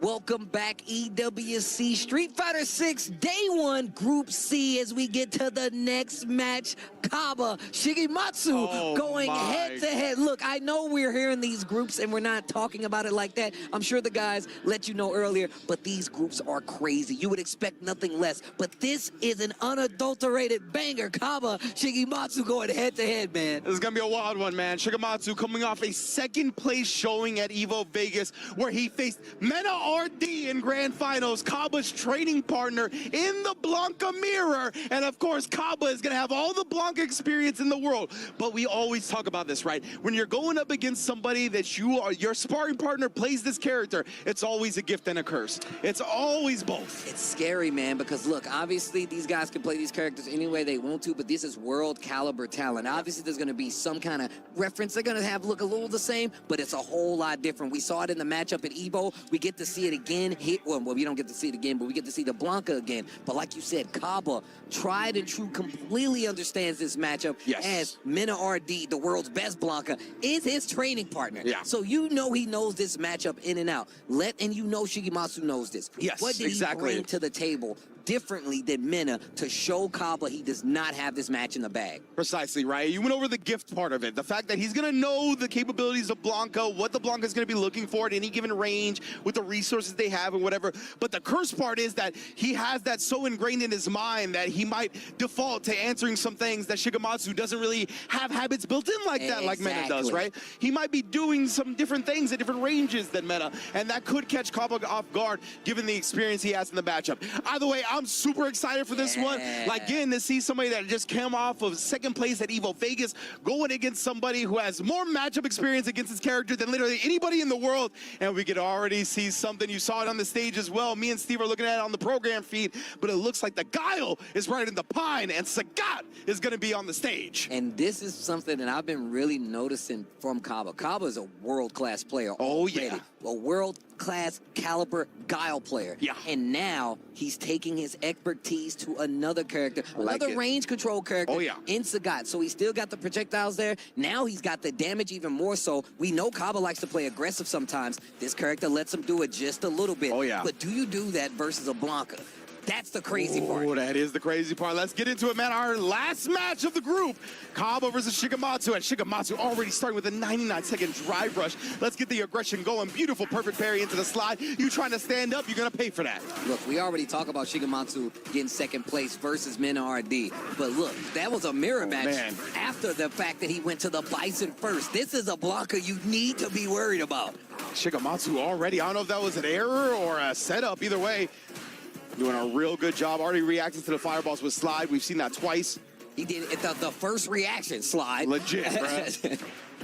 Nice little stand light kick. I like that. He's checking the fact that Kaba is trying to hit these buttons to fight back to the middle of the screen. Shigematsu taking advantage of it. Oh, the little hezzy from Kaba right there as well. Try to get Shigematsu flinching, but the defense has been very solid. A little staggered pressure on both hands. Crouching fierce from that Blanca, bro. And it's at that perfect range. Obviously, you can DI, can't cancel it in anything, but you still have to respect it at that range. Great buttons for Shigematsu. Man, Shigematsu's doing such a good job of parrying every Tiger knee as well. It's not getting perfect parry, but it's protecting his drive gauge. It's making sure he stays above 3 bars. Ooh, and on top of that, it keeps him at this range where he doesn't have to worry about him fighting out of the corner. Facts, and now Kaba has got his chance though, right? Switch the screen side. Ah! Just weird jump angles, yeah, and weird jump timings. This is the difference. Yup. Mena don't jump. Nah. This is and look, he ain't got no flash kick, but he's got an uppercut. Yes, indeed. But yeah, it's definitely what threw him off, right? Shigematsu like jumped back in the corner a couple of times. Another jump, like definitely throwing Kaba off. And he didn't finish the target combo. You can tell Kaba is on the ropes right now. Yeah, he's uncomfortable for sure. Shigematsu has done such a great job just throwing a bunch of different looks at him that he's not expecting. Tried to bait out the parry the first time, saw he wasn't going to do it, so he continued the second sequence. Nice little command grab finish as well. I love command grab throw combos from Blanca. I hate Blanca. I hate fighting them, but those combos are cool. I like them. Oh my God, the back-to-back parry call out, and then hop through the super reversal. Shigematsu sending a message in game 1. Yo, with the glasses on too? With the auto tint on it, I can tell. Damn. Yo. My man's feeling a little aura right now. My man ain't sweating a beat though. That's what's crazy. Overhead. And Kaba, not even hesitating to go back to the character select, has faith in the Sagat in game 2. See how it plays out. I never expect Kaba to second guess his choices. Gets the step kick, no combo on the follow-up. Gets the drive reversal, and what a check by Kaba with the crouching jab. Yeah, not gonna let him just hop on in. Ooh, long distance on that bad boy. A little Guile S combo with the sweep after the fireball in the corner to keep the positioning even more so. Finishes the target this time. I love that, right? Yeah, he was looking for the burnout. He was like, even if you block this, I'm down to burn you out with it. Who cares? Nice stuff. That stand medium kick placement, super on point from Kaba in that last round. You saw he needs to establish a lead early. That's what it really feels like, or else Shigematsu's going to be able to dictate the pace. And now we're starting to see Kaba getting to play a little bit more. Defense on the Tiger knee, opening up just a little bit, and I love the OD Tiger shot right there. Again, I love that from Shigematsu, actually taking the whiff on the stand heavy punch, the drive rush in. Great opportunity and time to do so. Yeah, I was about to say, he has Lightning Beast, but still keeping to the ground game, mixing in the throws. He's throwing every parry that Kaba's been showing. So with the throw in the corner. I like that. Showing it sparingly, but still showing it. And he's not close enough. Meets him in the air. There's the DI. Shigematsu is playing on Kaba's mental and understanding of this matchup to a T, bro. So interesting, too. Yeah, such funky setups that Shigematsu's been showing. The counter crouch and the stand-up. The air-to-airs alone, not even looking for, like, the big stand roundhouse that so many Blancas look for. Sneaks to the other side, continues the pressure. This guy is out of control right now. And think about it, setting up the Blanca chain in the corner and then just waiting. He's not going to do the uppercut after that now, and ain't no flash kick there to stop him. That's a defensive position you got to hold. Look at that drive reversal. He just knows getting caught into the corner so early. It's been working out so heavy. The trade combos as well. Dashing back over to get to the other side. Oh my goodness, bro. He is wilding out. My man is playing and fast forward. There's a back throw again. This pace, even unlike Mena's as well, bro, it's so different. 100%. That's why Kaba, he hasn't really been able to anti-air much, right? He's been getting away with a lot of jump-ins. Wow, Axie finishes the target string. Shigematsu swung early and got hit, but there's the Lightning Beast. Perfect parry, perfect punish on top of it. That's how you're supposed to punish. And look at the damage cash out. I like this. What a great play. Yeah, he's going to be burnt out at the end of this. The fortunate part for Shigematsu is that his meter is great. Oh, my bad. It was not burnt out. Oh, wow, wow. And he answered, what? And he took the fact that he did not get burnt out and was like, I'll use my last OD meter. Blanca ball into the Lightning Beast. You already know how it goes down. And Kaba was doing a great job of kind of like making sure the Lightning Beast wasn't even on the table. The perfect parry gets the punish. And he was like, no, that was cute. Yeah. I'm going to do it anyway. Real cute. Think you've conditioned me? No. I'm using the 4-in-1 shampoo. I'm grimy like that. Right? I don't even care, bro. I don't even care. You can't condition me. I don't even care. I'm unconditionable. Yeah, I don't even know what's happening in my hair right now. I got the glasses on, bro. That's all I know. Shigematsu, bro, looking very strong here. 2-0 lead. Kaba did take some time to perhaps contemplate going to a different character, but he's locking in, suited up Sagat. Okay, great block on that overhead. Gets the hit, drive rush to close it out. Another thing, Shigematsu really puts himself in these situations, oh no, where he doesn't mind spending a lot of his drive to get his point across in these corner positions. Yeah, 100% right. He will spend a lot of resources to establish the screen advantage. Right there, though, he didn't burn himself out, just trying to do that exact thing with the drive reversal. Oh, so unfortunate, slightly missed time on the stand medium punch. And now could not walk under the rainbow ball, sets up Shigematsu to get on set point. He tried the limbo under the bar with the tallest dude in the game. That's crazy. Yeah, bro, that was ambitious. Kaba, nice cross cut. There you go. Okay. Kaba starting to get something started. He's no games on the board right now, and this is set point for Shigematsu. Overhead. Oh, Tiger Next harassment. So good in burnout, right? That's not going to be punishable. Nice, but now he has that screen behind him. And he could potentially fight back here and get his drive bar back. What a whip punish. And then he gets the level 3 on top of it. That's definitely going to give him back drive gauge. And now this puts him in a position where he can actually still win this game. Huge damage on the board. Bro, the single normal to CA damage was nuts. That was like 60%. Okay. Oh, he's not dead. Oh my God. How much magic you got in this pixel, Shigematsu? Oh, okay. I'll take that. It was a mundane pixel, not a magic one. Oh, man. Only a matter of time, Pixel. That's what that was. Well, I like that harassment with the stand medium kick. Kaba has been good at that. Really. And now he's starting to make him slow down. Shigematsu's been playing so fast, and now Kaba's getting an opportunity to attempt to make him slow down. Facts. It's definitely been what Kaba's trying to establish, a slower pace. Shigematsu's been so wild with his approach. Baits out the DP, and again, I can't blame Kaba for going for that because Shigematsu's been so aggressive. Oh, look at that damage. Look at that damage.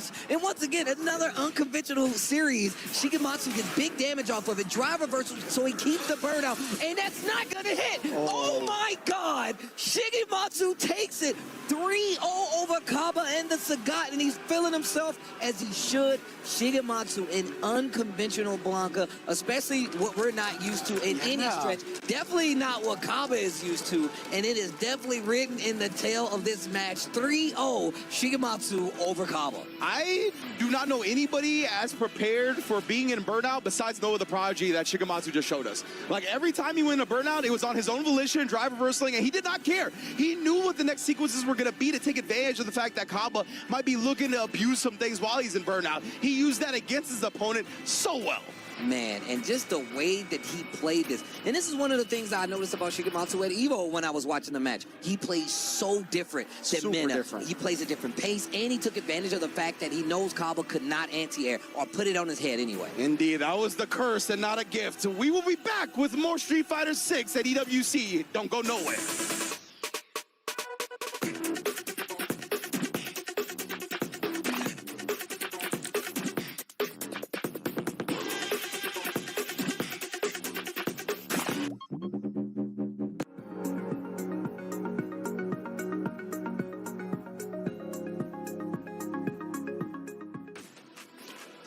We're off to a great start already here in the Allianz Vault. Street Fighter 6 is lit, and this is honestly the best crowd we have had so far, and it's only day one. Hey, welcome back in. I'm Taylor Reflections Noble, joined by Jammers as well as Yipes. Boys, good to see you. 4 matches down, 6 more to go, 4 keys to crush, and 4 move forward. It's a big day. Fighting games are brutal. I mean, look, it's been nothing but a bloodbath, and look, we've only just started with 4 matches. Also, obviously, pleasure to meet you, because it's the first time working. That's You're right. going to have a good time with us. Don't worry about that. But I tell you what, man, that first match with Fudo and Moke, you do not want to be first in my first thing in the morning. I mean, look, at the end of the day, we all thought Fudo was going to win that match. But Moke, of course, obviously switching characters, switching gears, knowing what's on the line right now. So I appreciate him that he's trying to play at the highest level. Yeah, Moke played incredibly well. Incredible control. Coming in with Mai against Ed on the side of Fudo. Now, last year, Fudo dominated his group. This time around, he's got to fight for his life. Mm-hmm. I think these guys, you're going to learn over time reflections that a lot of these guys are better under pressure. That's when it's really, and sometimes your back's against the wall is better than your back against nothing because you still got things to walk away from. Yes. But these guys, they know what's on the line. They know what they have to do. And with the Japanese players as well, by the way, their competitive schedule's insane. So this is just something that will propel the momentum going forward. Now, Yipes, last year, Moko finished top 24. This year, he is one game away from already moving forward to the next stage. Looking a lot better this year than last. So like I mentioned, so the thing about this game is if you want to really make it far, obviously you can play some of your favorites, but when it's time to pick some of the best weapons, you just got to go for it. So I like the fact that he went from the switch to Chun-Li and to Mai, and his results have been phenomenal ever since. Well, next matchup was all Zeta. They had to cannibalize each other. There could only be but one winner. We watched that one go down. It was a 3-1. Higuchi ends up taking the win. Incredibly strong. Now, this one was fun to watch for a number of different reasons. It was the first time we're going to see a guile come into play for Higuchi taking down Mai. Well, here's the interesting thing. I'm sure that Ringe and Tasty Steve mentioned this on the commentary desk. If you actually go back through Higuchi's history, his track record against Mai is actually pretty damn decent. So when 100%. I saw this lineup, I said, okay, he's comfortable. When you are playing at the highest level, Yipes will tell you this as well, you have to know this matchup like the back of your hand. And Higuchi, out of a lot of the top players recently, has gone, you know what? We're going to drill this matchup with a hook or by crook, and he done that there with a 3-1. Yipes, so Higuchi on track to win out his group. He did so last year, so he's picking up where he left off. Yeah, I mean, look, he's the self-proclaimed strongest guile, and he's always going to showcase that. So it's one thing about getting the W, but he really does have pride with the character. He wants to showcase this weekend. That's right. Ended up being a 3-1. For Zeta, though, hey, no worries. They still got the lower bracket to work through. We could have two Zeta members moving forward to the next stage, but that was 2 games down. We moved into our third, and Juicy Joe went against the young gun himself, and now who ended up playing incredibly well. This guy, 15 years old, has already accomplished so much. Now, of course, Jammers, this is his first EWC, but it's not his first time under the bright lights. No, this kid is relentless, and because of his age, he doesn't pay taxes, which means he doesn't care. Is that what we're focused on? No, listen, I'm telling you what, man, he can go in with so much bloodlust, but also That's reflections. Right. He has good mentorship. Daigo and Fudo are part of his same team. So they're like, hey, keep playing the way you are, and if we spot a mistake, we'll tell you. Other than that, let it rock. You know what I was thinking about, Yipes? I was like, man, what makes him so good at 15 years old? And I'm like, he has nothing to fear. What did you fear at 15? Absolutely nothing, man. I had no real responsibilities. I was just hitting some buttons, so I feel like he's following suit as well. So, I mean, he's just one of those kids where, like, you think he's an OG at his young age. That's how great he's playing. Which is insane to say OG at 15 years old, but he really is performing well. 3-0 overall, played incredibly well, and Reinhardt had a chance to catch up with him. Ryan, what did he have to say? Hinao with dominant strides here in the early going on day 1 of Street Fighter 6. Dominant over Juicy Joe. Hinao-kun, まずはおめでとうございます。どうですか、調子は？今やっぱりこの大会に来ては EWC すっごく緊張してたんですけど、やっぱ試合に入るとなんかちゃんと冷静に、例えばなんかジューシー・ジョーがやっぱりなんか焦ってるのかなって思って、結構なんかバクゼとかそういうなんか多い行動があって2箇所ぐらい、それをちゃんと冷静に分析できてそこを咎めて勝ったのが嬉しいですね。So I asked him about the match, and he said that, he was very, very nervous coming into the tournament, but playing the game, he saw that Juicy Joe was actually nervous. He had some patterns, overusing the backdash, and he's very, very excited to have done the victory here today. で、これからあと2回勝てばトップ8ですね、一応。はい。いけますか？はいね。でも、正直今の自信とか結構あるから、まあ、勝ちたいね。So, 2 more wins to top 8, and he is definitely pumped up for the job at hand. And he thinks he can do it. He's very confident. That's it here from the interview corner. See you guys later. In our DNA, whenever we let it out, it becomes our superpower. Now imagine an entire city being built to supercharge it. Kadir City, powered by play. Great interview there with Ryan Hanao, man. One of the crowd favorites. I felt like everybody was going absolutely insane when he took that stage. Jammers, why does the crowd love Hanao so much? I think it's not just him, it's the whole Japanese community just in general. They love and support their own, and it's so great because they have such a rich culture with fighting games as well. And that just shows not only just them, but young people as well can come in and play at this stage and just have something to enjoy, because if you love video games, well, you're going to love kids his age just beating the hell out of everyone that's on the stage. That's why I'm telling you, we were in the green room. I was in love already watching Street Fighter 6. Such an amazing game, but we are not done just yet. For Group C, it's now time to crush some keys. Ryan, what's coming up?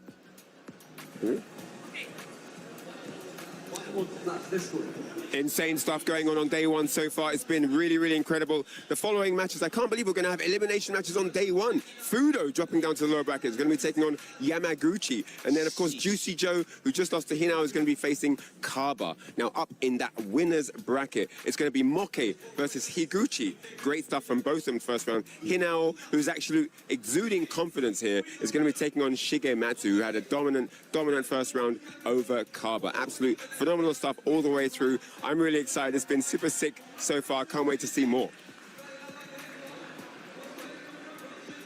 I can't either, man, and it's going to come at you fast. We're going to be finishing up Group C coming up next. 6 matches to go, and like I said, keys to crush.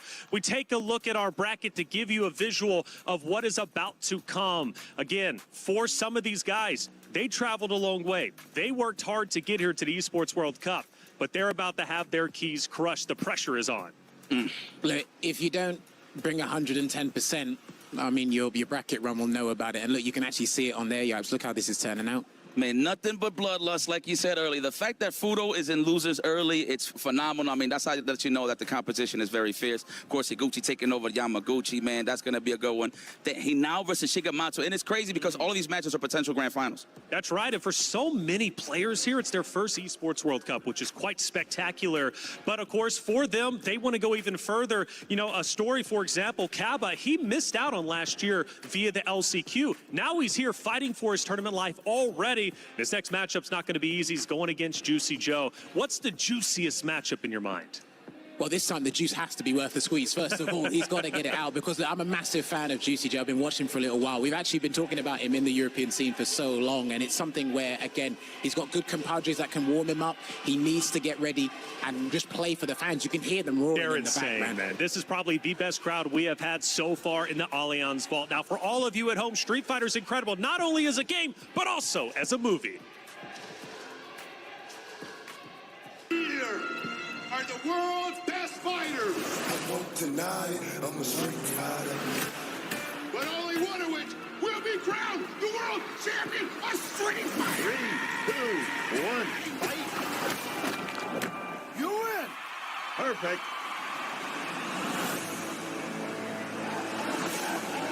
This tournament is not what it seems.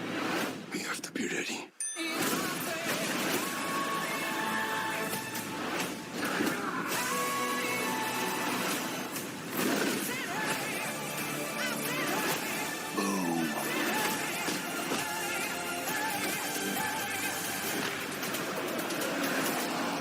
I'm positive that a fireball came out of Ryu.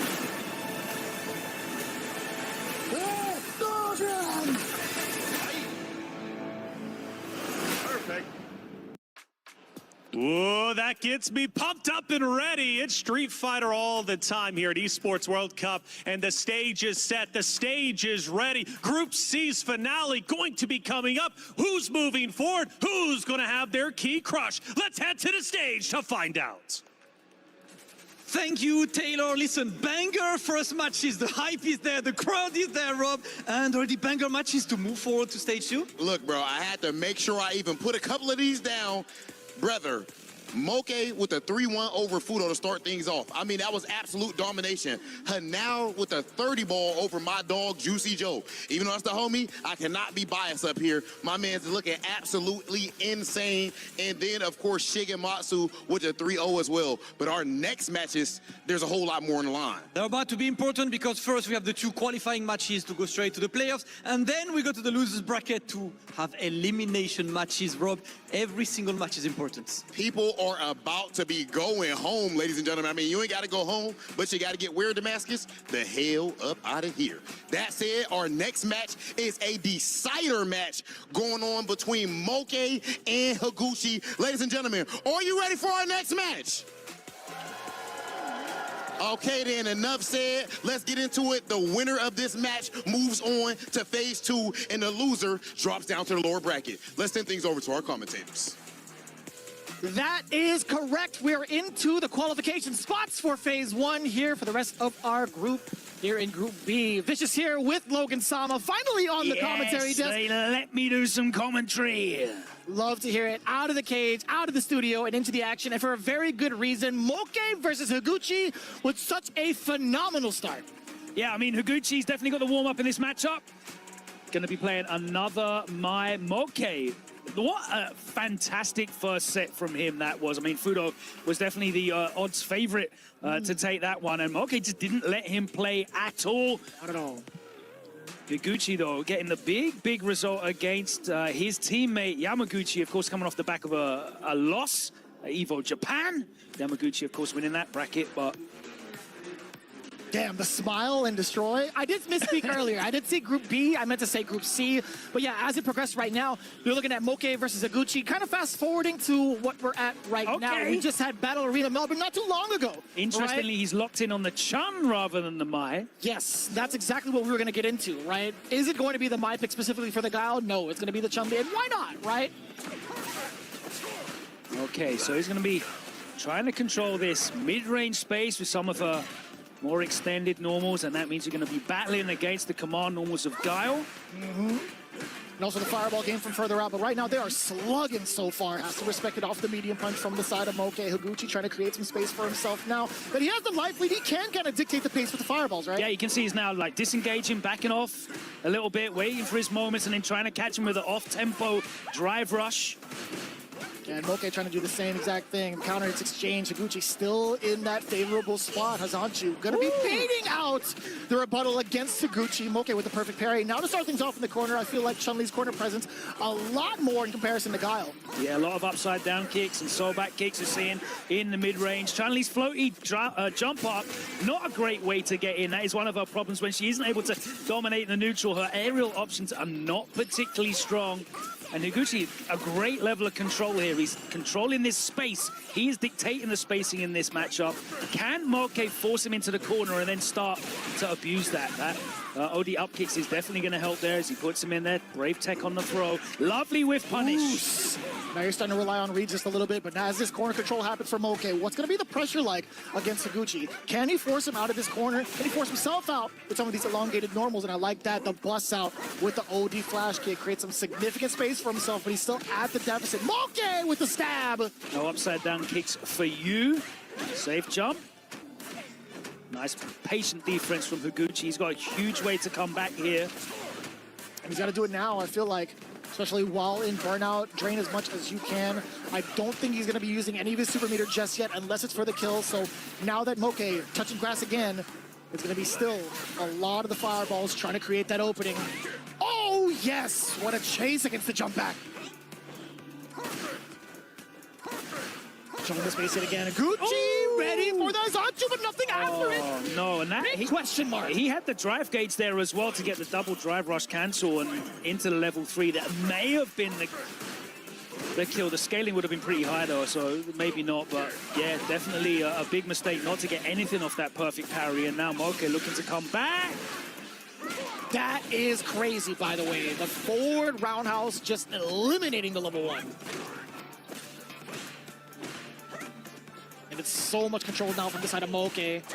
On the way forward. Does clip Higuchi trying to press a button after a block standing medium punch. And it was slightly delayed, it felt like. Yeah, absolutely. You can see that there. Moke managing to win that mid-range game. And as I said, pushing Higuchi back into the corner. And when Moke's the one with Chun, who's able to dictate what that spacing is, her neutral buttons are fantastic. Those mid-range pokes. She's able to use her walk speed as well to get in. And again, you saw him there just change the timing up.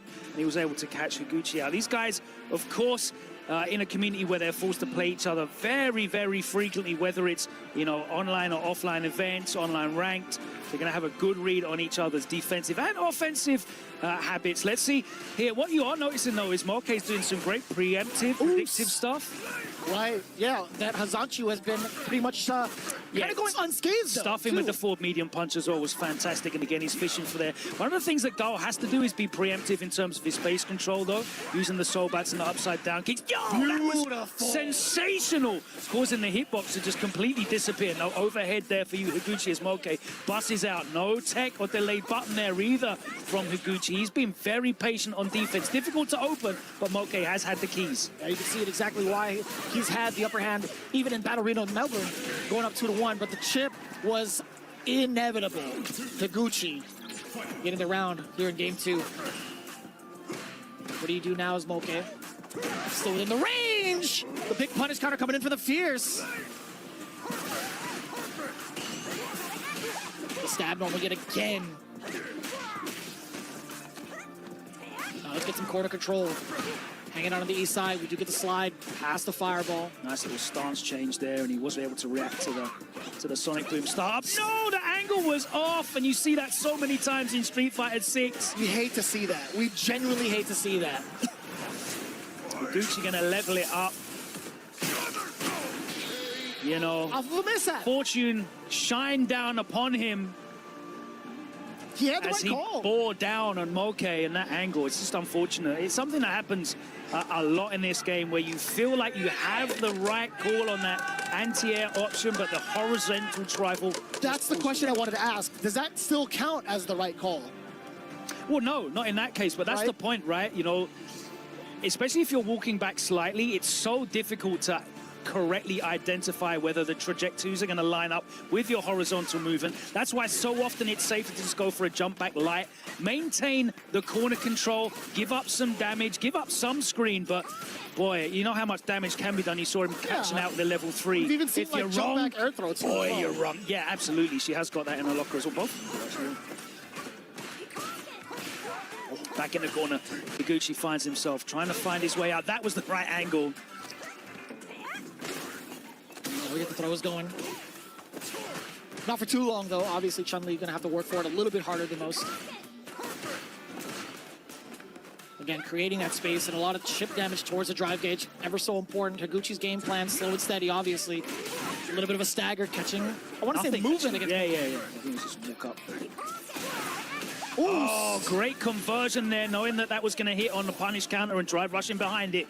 Now Higuchi in the corner, big life deficit, and he's going to have to be proactive to get his way out. He walks into a standing light punch. Is he going to spend the 2? He is. Absolutely. And that is going to be the first round for Moke as well. And that's the thing you're seeing here. Both of these players are having to be proactive to try and grab hold of control in this mid-range game. Yeah, they're both doing such a good job of capitalizing when they are right. Yeah. That walk speed is doing such a tremendous work for the side of Chun-Li in this matchup specifically. No full conversion there that time from Moke, but it was the same thing. Great read there. Zanchu going through the Sonic Boom, and we're back in the corner. The overhead, the harvest. They caught a parry this time. The mix, very potent for the side of Moke. That's just like, I thought that was going to be like a pixel. Yeah, I thought he was going to have one more guess, but it took him over the line, and Moke looking to get this one over the line and advance into the next stage of this tournament. 2-1 up now. A huge difference from the last time they fought each other, not too long ago. Yeah, Drive Rush goes underneath that stand light punch. Nice to see everyone adjusting here. And the overhead connects. A little bit of a... Okay, he actually did bait it out, and it didn't hit anything either, so... Couldn't even tell you what it was. Punish counter a little bit too far for the conversion. The jump in is clean. And for the first time, Higuchi's actually looking at the other corner of the stage. Beautiful answer. That upside down kick, you saw him drag for it in, I think, the second game. A sensational answer to Zanchu. Great tech there. He's got a big life lead. The counter hit, bouncing him off the ground. And we love that, too. The counter hit, we were just talking about that in the green room. I love that addition to Guile's kit. You get the big conversion, starting things off from the side of Moke. Forward throw now. What's the pressure going to be looking like? Just outside of the range. Higuchi ready for it as well with the big but crouching medium punch punish counter. So much estate gained for him. Yeah, 2 big miscalculations in spacing of Cosmoke. Potentially here, but he's still a game up. Nice block on that overhead. Finds himself back in the corner again. And Higuchi, is that a sign that Higuchi is able to now impose himself a bit more on the neutral? He's going to have to fight his way out of here. He's got the burnout, the walk-up throw, and it's almost even. This is going to be the big equalizer. He could chip him to death if Higuchi finds it. Yeah, absolutely. Tried to get over the baby boomers, but the air legs was not enough. Higuchi levels it up. We're going to a game 5. And is this the first game 5 we've seen so far? I believe so. On top of that, why was Moke in such a rush to dump out the drive gauge during that block sequence? I was so kind of worried about like where he was going to go with it, right? He had the first drive rush and then eventually did it again off of a cancel. That is so detrimental to your drive gauge, obviously. And just the momentum being built, you are at the deficit, sure, but I was so surprised he decided to just go full offensive. I think this game is so rewarding in terms of like backing yourself and betting on your own decisions. He obviously made that decision that he felt like he was going to be able to open up Higuchi, but that's the big risk, right? We've seen that a couple of times where people have made hard reads, hard decisions, they haven't come off and they had to pay for it, and that's another one. There's 3 big decisions for Moke that have just not worked out for him. Tap parry, another one that doesn't work there, taking the 2K. Oh, no! Not the same effect if you were to have a cross-cut DP, I'll tell you that much. Just at the sharp angle, Higuchi avoiding the up kicks yet again.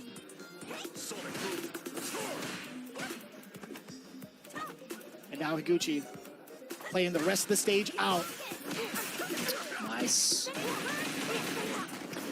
Carry on the way through. That was a great counter poke there from Higuchi with the challenge. Excellent call. Ooh, instant air legs. Catching the opportunity. Higuchi wanted to go for that side switch, obviously. Double overhead. Oh, my word. And Moke, spend it. We're going to a set point now. I like that. It's kind of like redemption from the previous round in comparison, right? He tried to go for like the throw bait off with like the drive rush cancels. He went for that forward round. So I was like, all right, if you're not going to punch this way, I'll force it out of you for the next one. OD flash kick on that green stuff. Oos. Okay. The architect of his own demise here, surely, if this doesn't work out for him. Higuchi, of course. Excellence of execution, attacking that drive gauge. Oh, my word, the corner carry was ludicrous. The damage on top of that as well. And now look at that, shaving down the drive gauge. Moke forcing himself into the burnout, but does get the opportunity for offense. No! He committed to the string, into the fireball. Nice and easy, Moke. Getting called out with that DI from the side of Higuchi. Look at that, match point for both. Final round. So here's the thing. Moke's been winning the neutral. He has been beating Higuchi, but Higuchi's been out-reading him. And this is why we've got to a final game, final round. Higuchi, huge life lead, though, here in the corner.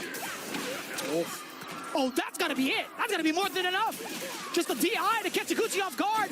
Moke ends it in a perfect. What a turnaround in comparison to that previous round. That was an emotional roller coaster from Moke, and it is very, very good for him that he gets to sit down now and progress to the next stage, because that must have taken so much out of him emotionally, psychologically.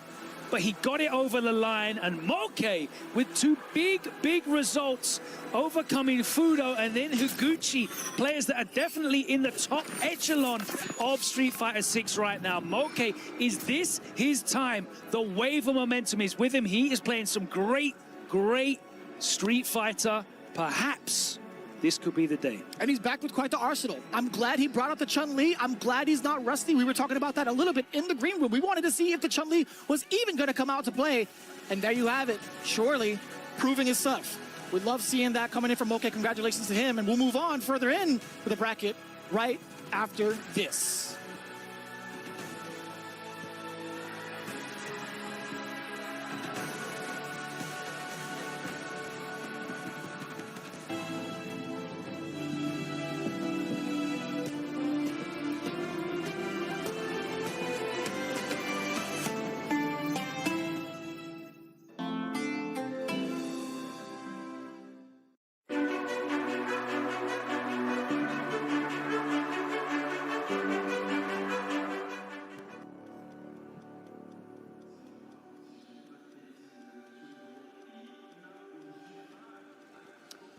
Welcome back to the Esports World Cup. It's Street Fighter 6. It's day one, and we are progressing here through the group stages. We've already seen Moke book his place in the next stage of the competition. Now it comes down to Hinao and Shigematsu, two players that have exploded onto the world scene over the last 12 months. Of course, we saw Hinao in the feature in the pre-show, 15 years old. He's just a tiny baby, but he has got a stone-cold heart of a killer. Shigematsu. Now, this guy representing Riddle Order, he is part of a fantastic squad, as of course he now is on Reject, but Shigematsu coming through, and maybe he wasn't one of the star names on that Riddle Order squad at the start of this year, but damn, is he definitely one who is getting attention right now as he finds himself in the upper bracket after dominating Kaba, and that was a very, very surprising result. You would not think that Kaba would lose the Blanco match 3-0, but here we are. A lot of frustration that's set in that matchup, but for sure, Shigematsu is going to be taking it in stride, right? He's been doing that throughout the entirety of this season of the Capcom Pro Tour. Obviously coming in from the backs of second place over at EVO Las Vegas, having a ton of big accolades throughout Combo Breaker, Mac Atlanta, and even also the matchup against Hinao over at Topanga where he took him down 3-0. Shigematsu running the Sagat gauntlet, it looks like, today. Yeah, that's true. And if anybody's prepared for it, it's obviously him, right? The way that he kind of dismantled Kaba, not to take any respect away from Kaba, one of our favorite players to watch, he just looked like he was so comfortable in that matchup. Yeah, I don't know if it was a different in-play style. Obviously, Kaba and Mena have such a long history together as training partners and teammates, but yeah. Also a firm understanding of how Shigematsu plays directly, having to face him off in the grand finals of EVO. Course, and they'd have known that coming into this tournament. They'd have had a bit of time to prepare. The brackets were out. It's very surprising, but let's see how he does against what is probably, arguably, you would say the premier Sagat out there at the moment. Is that fair to say? I think that's pretty fair to say, and it's funny because all the young guns are also playing this character as well. It's funny, right? Because a lot of the young grand finals. It could be, and that's the quality of the play that we're seeing at the Esports World Cup. There are certainly no gimmies here. No one's making the numbers. They have worked hard for the last several months, grinding it out around the world, trying to earn those spaces. Of course, the 6 players that earned their space at the LCQ coming into this riding high as we saw Moke advance into that next round of the tournament. A great look for him as an LCQ qualifier. But these guys, you know, you're looking at Hinao. He's in great form right now. He's been winning offline events. Shigematsu got himself all the way to the EVO Grand Finals. That was how he booked his place here. And it's going to be a very interesting one for me. You mentioned the young guys. You are right. They kind of all are using the Shoto archetype. And I'll put Sagat in that group because they're all kind of pivoting between the Ryus, the Kens, the Akumas, the Terrys, the Sagats. Whichever function does the job the most efficiently, they seem to be pivoting to. And they all have a very similar, oh, there you go, look at that. It's not the Sagat, it's actually the Ryu. Excellent. A little bit of a change-up, but you are right. It's still going back to the Shoto, right? So it kind of proves your point even more so. You could even see it, not even just in this matchup, not even just from these players. You can see it all across the board from Capcom Cup. Yeah, maybe he's taking in that experience from Topanga, looking to switch things up. Catches him low. Drive rush will carry him towards the corner. And it's time for everyone's favorite breakfast cereal. There's the drive reversal. Big whiff that wasn't punished, but he gets the knockdown with the slide. And the delayed tech gets blown up. Shigematsu happy to take that. Back soft, wake up jab, and he gets the back throw into the corner. That's so well spaced with that forward movement. Stealing some frames off of that drive rush cancel off. It's fierce because, of course, you can stop and block off of that. It is possible to bait. Oh my word, he actually went underneath. A sensational punish there from Hinao. He's kind of chuckling about that. He's like, I think I just got lucky. That neutral jump was just fortuitous for him. And what even was he trying to call out? Phenomenal stuff. What a stop! Standing short? What is happening right now? Oh, you just ate it for breakfast? Nasty! So many duffs. Scalen's going to kick in and he's going to have a couple of pixels of health left, but that was all heavies. Oh my god! This character does That's Ryu, son! What? That is dump trunk Ryu. That had just touched yellow. What? Dog. Why did people stop playing this character? It's nice to know that the Karate Man on the front of the box is still... He's got slippers on now, man. One of the best. That's plus 10 to power, plus 10 to strength. Insane. Even Shigematsu's taken aback by it. He's like, damn, that killed? I just started second round. Yeah, I was thinking about like, okay, the mix-up of this, level 3, what's his wake-up options here? No, sorry. Oh, you got stuffed with the fierce, and that was literally it. There was 3 standing fierces in that combo. Yeah, it's crazy. So insane. Oh, again. My word. Do it again. Show you can. It was like 4 or 5 fierces in total in that combo. I still can't get over it. Brother, within like 25 seconds.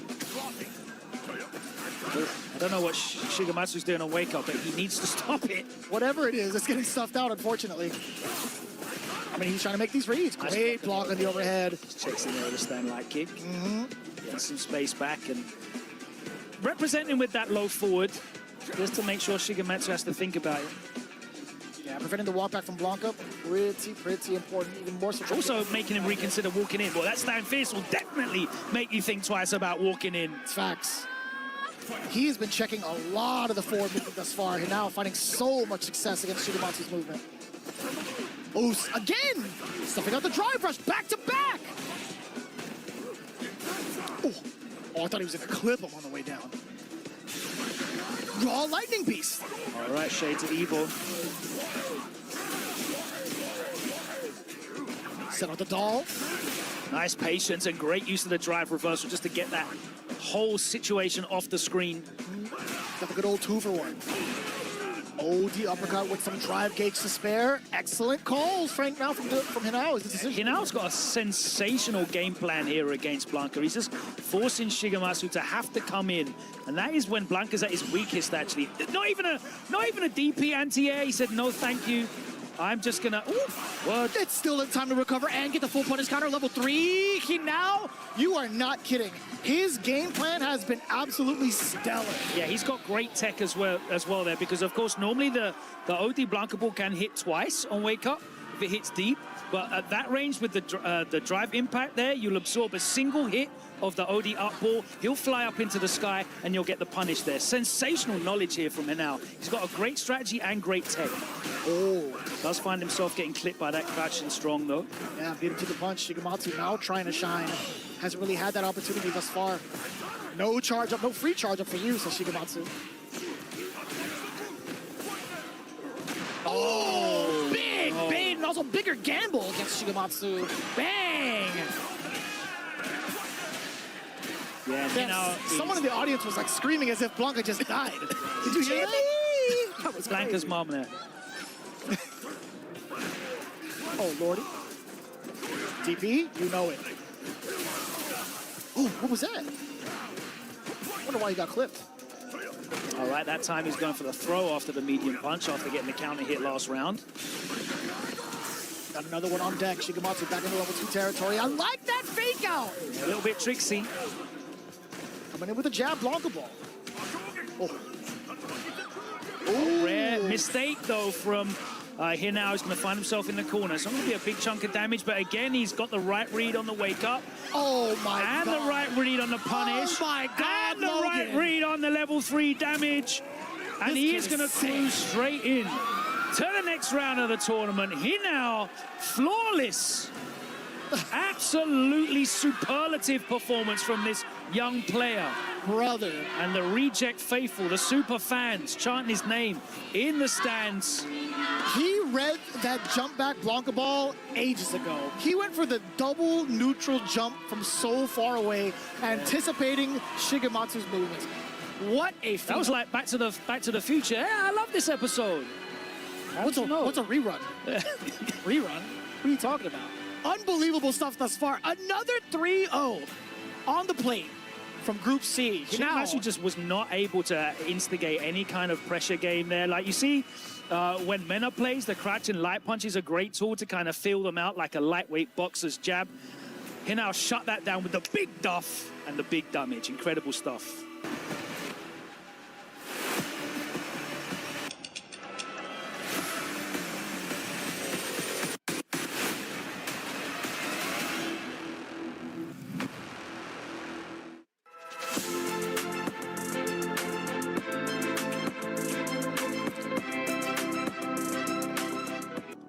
I was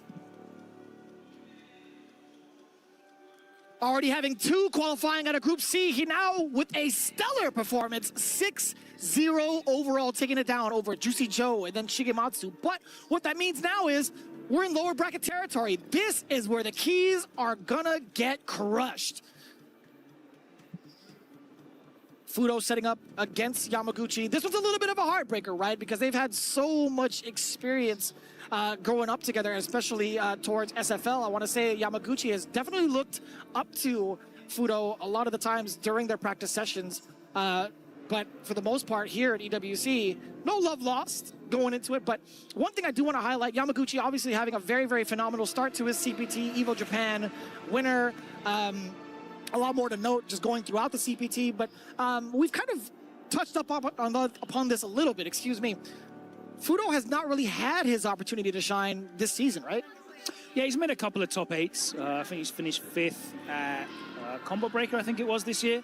Of course, he had that top 8 finish at Capcom Cup, but you're absolutely right. You'd expect to see a player like Fudo breaking into those top 8s a lot more. Yamaguchi having a breakout year, the Evo Japan victory, huge for him. I think that's his first ever offline major win in his entire career, which is a bit longer than you may think it had been. That Yamaguchi's is been correct. around for a while, competing for about 10 years, I think, which is crazy to say. Yeah, I mean, like outside of We're gonna have to get the used to that, singles though, right? division, I think he's had, from what I'm looking up, he's only had wins, like significant wins in like team exhibitions, team tournaments.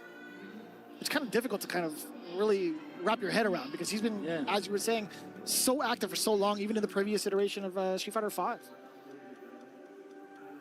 Representing that Zeta division, and he wasn't actually part of the starting lineup for that Zeta team last season either, so showing that he is fighting for his recognition and his place.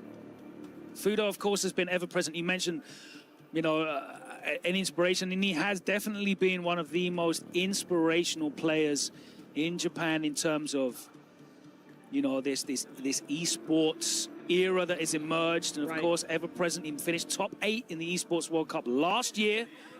He's going to want to definitely go on further than that this year. But he looked lost in that first match against Moke, and his reward is another matchup against another Mai. I think he's going to very much adjust his play style. He's going to have to adjust his play style if he wants to stay in the competition. Right. But I think we're going to see a very different proposition here from Fudo up against Yamaguchi. Yamaguchi's great with his pressure, though. He really throws some different looks at you. He forces you to react and respond. He's so good at utilizing Mai's counter hit conversions. Oh, yes. Off her lights and her mediums. Fantastic at that, and he really just removes tools from you in the neutral and then starts forcing you to take really bad risk guesses on defense. We'll see how Fudo deals with that, because if he can control that space and actually get some of Ed's mid-range control tools out, that's going to be way better for him. He wasn't able to do that at all when he played in that first match against Moke. Yeah, it's been rather difficult to kind of see Fudo in that shape when you talked about that previous matchup between Fudo and Moke. Some of the risks he decided to take, it just felt a little bit questionable, right? Because it was definitely something that Fudo has been in before. He's assessed these types of risks before, but he still found himself going through some of these throw techs, delayed throw techs mid-screen, some of the questions some of the answers he's chosen to do over in the corner. We'll see if he kind of brushes it on up against Yamaguchi. Starting so far, Yamaguchi. That Riembo, nice. There's a poke. That's definitely an answer that kind of forces Ed. Oh no, it's really difficult to get that reversal out. 13 frames to start up. It's so easy to safe meet it with the light. Nice block on the overhead though. Yamaguchi, big life lead here. Goes for the low. Even trying to attempt a button on the side of Fudo is Yamaguchi. Nice trade conversion there. Did you get the side switch? Fudo dashing on in there. Losing his turn, he has to respect it. Nice block. Just walked underneath. Block the cross up. Very much so doable for Fudo still. We have the burnout from Yamaguchi. Yes, sir. Also level 2 ready, just in case. Yeah, using all 2 bars of that super in the first round of the game, you can see how important it is to Fudo. Look at his face there. You can see he doesn't look calm and composed. He does look a bit shaken. It's very important to him. He's staring down at a key crushing and a tournament elimination. Yeah, I'm still quite amazed that both players just built up that level 2 so quickly within that first round. Just to even think about the amount of resources that they have going into the next.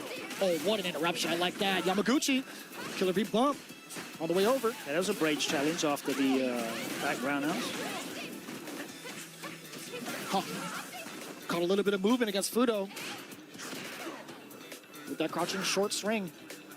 Yamaguchi sitting on 3 bars. Damn, just gets clipped on the way over. He takes the damage over the side switch. You get a tick throw now, Yamaguchi. In control. What a time to interrupt. Are you kidding me? Crazy work, and again a level 2 gets it done. Fudo with the bravery. There, the drive rush low, plus frames there for Mai. Fudo still pressing. He knew that Yamaguchi, he believed that Yamaguchi was going to steal some frames, and it paid off for him. Just having that kind of instinct is insane. Defensive shimmy there, the fierce, the low, catches Fudo, trying to move out as well. That time, still goes for the OD Psycho upper. I respect it. Letting some of the fireballs do the work. Yamaguchi has not really been able to throw it. What a deep uppercut to get the double! Yeah, and you're going to start seeing Fudo try and go for this, for these flicker baits. Yeah, there's the backdash, and there's the drive rush if nothing comes out. Hello, Sengan. Oh, kind of scary. A little bit of a hesitation there on the jabs. Needs to be careful with these drive rushes in neutral, though. Oof. Definitely get punished heavily for it. What a perfect parry. Didn't lead to much, though. Ah, the counter hit frames. I don't know if the pushback was there or was 2+, but throw completely whiffed, blows straight through, but he burns himself out. Yamaguchi with the opportunity. It was a lock. Oh, he's saved. It was a lock. It didn't matter. Okay. Ah, plenty of damage here for sure. Yamaguchi salvaging that moment. A little dicey. It felt just a little bit dicey. Fudo being locked and loaded with that super bar could have been dastardly against Yamaguchi. Coming up with the right reversal, perhaps, but either way you spin it, Yamaguchi now checking the drop rush. Motion input check as well. Impressive. On the way over now. Oof. Bless you, sir. Still the counter hits are hitting. Charging up that fan. Needs to be careful not to be predictable, but it's a huge life lead here. Waking up with the button again.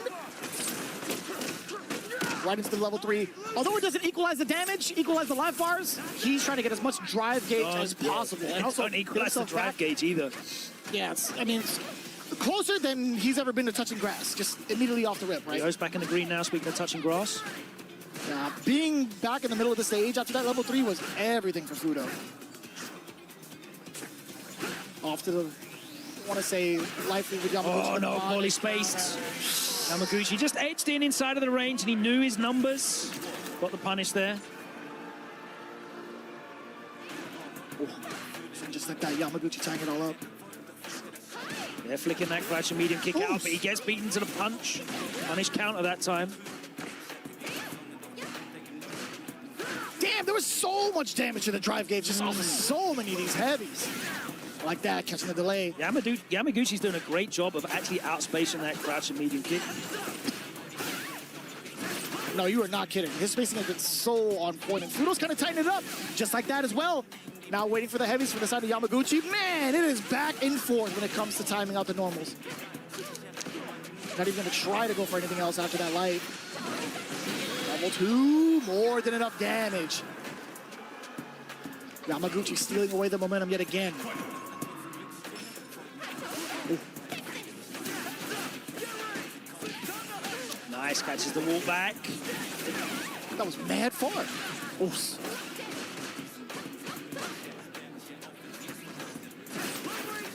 The fact that you can do that target combo and still get away with it, go ahead. It's crazy. Yeah, actually used the fully charged one there. You haven't seen him do that much. He's been kind of backdash cancelling it a lot. There you go. Oh, that was a beautiful whip, but you see the little micro walk backwards as well. Yeah, he's just trying to coax Yamaguchi in. That's where the damage is available. But I do like the threat coming in from like the flicker. Spend it. You kind of have to. Oh, he has to spend one. That's great for him. You definitely have to, yeah. right into the route to get that level 1. That's what I'm talking about. I don't know who that is, but I like that energy. Super fan title activated. Oh my word, that all combo, that was crazy. We see it so many times, but it's still crazy to us. Triple lights. Why are you reaching for? No free hugs today. On the contrary, there's plenty of free hugs coming in your way. Yeah, I think it was buy 2, get the 3rd free. I think they were all free, that's really. not a hug, right? She literally grabs you by the collar and tosses you over her head. Do any of them count as hugs? Some of them. Maybe like Honda's. Honda's does, because he does Guile that. with the suplex, that's a lovely hug. That's fair. I mean, Yeah, we can count that. the landing isn't lovely, but... Depends on who you ask. All right, so Fudo, right, for the first time, actually getting the corner positioning quite early. Big life lead here. Oh, that was unfortunate because he already committed to a button and wasn't able to punish that whiff throw. But Fudo, look at man, he is stressed. And I understand it. Just trying to scathe by round. Although as commanding as it was, you still have Yamaguchi 1 whole game up. Or I guess 2 rounds up, I would say. Woos! 1 round. I can't do math today. Jesus. Hello. Luckily, we don't have to count over 10, otherwise you take your shoes and socks off. Yeah, man. No one wants that at the desk. Yeah, I keep it clean on the desk. Oh! Yamaguchi doesn't, though. He took the big risk. Cleaned out. Damn, son. He has been going for that, though. The up kicks have been working out for him because he knows that Fudo needs to go in. But Fudo was in a position there. He had the round lead. Forced the guess from Yamaguchi, and it wasn't right. And we're going to a game 5. Again, another game 5. I love this. We're getting all the nail biters here. No blowouts. You got to extend it as much as possible, man. Now you see the threats coming in from Fudo from the mid-range, from the flickers. Yamaguchi, of course, going in for the drive rush, excuse me. Oos! It's so dangerous. And with the fans hot and heavy yet again. Nicely confirmed. This is level 1 as well. I didn't see many level 1s from Yamaguchi at all. Not in this set, for sure. Oh! Counter hit yet again. Tricky stuff. Putting out the layers now. The overhead between the fan pressure. Yamaguchi, damn, he's got the full tilt. Facial structure-wise. My man was like leaning down. He's got the chin up at the same time. I don't even know how you do that with your face. Maximum concentration. On match point, as it should be. Catching the low yet again. Fudo, 1.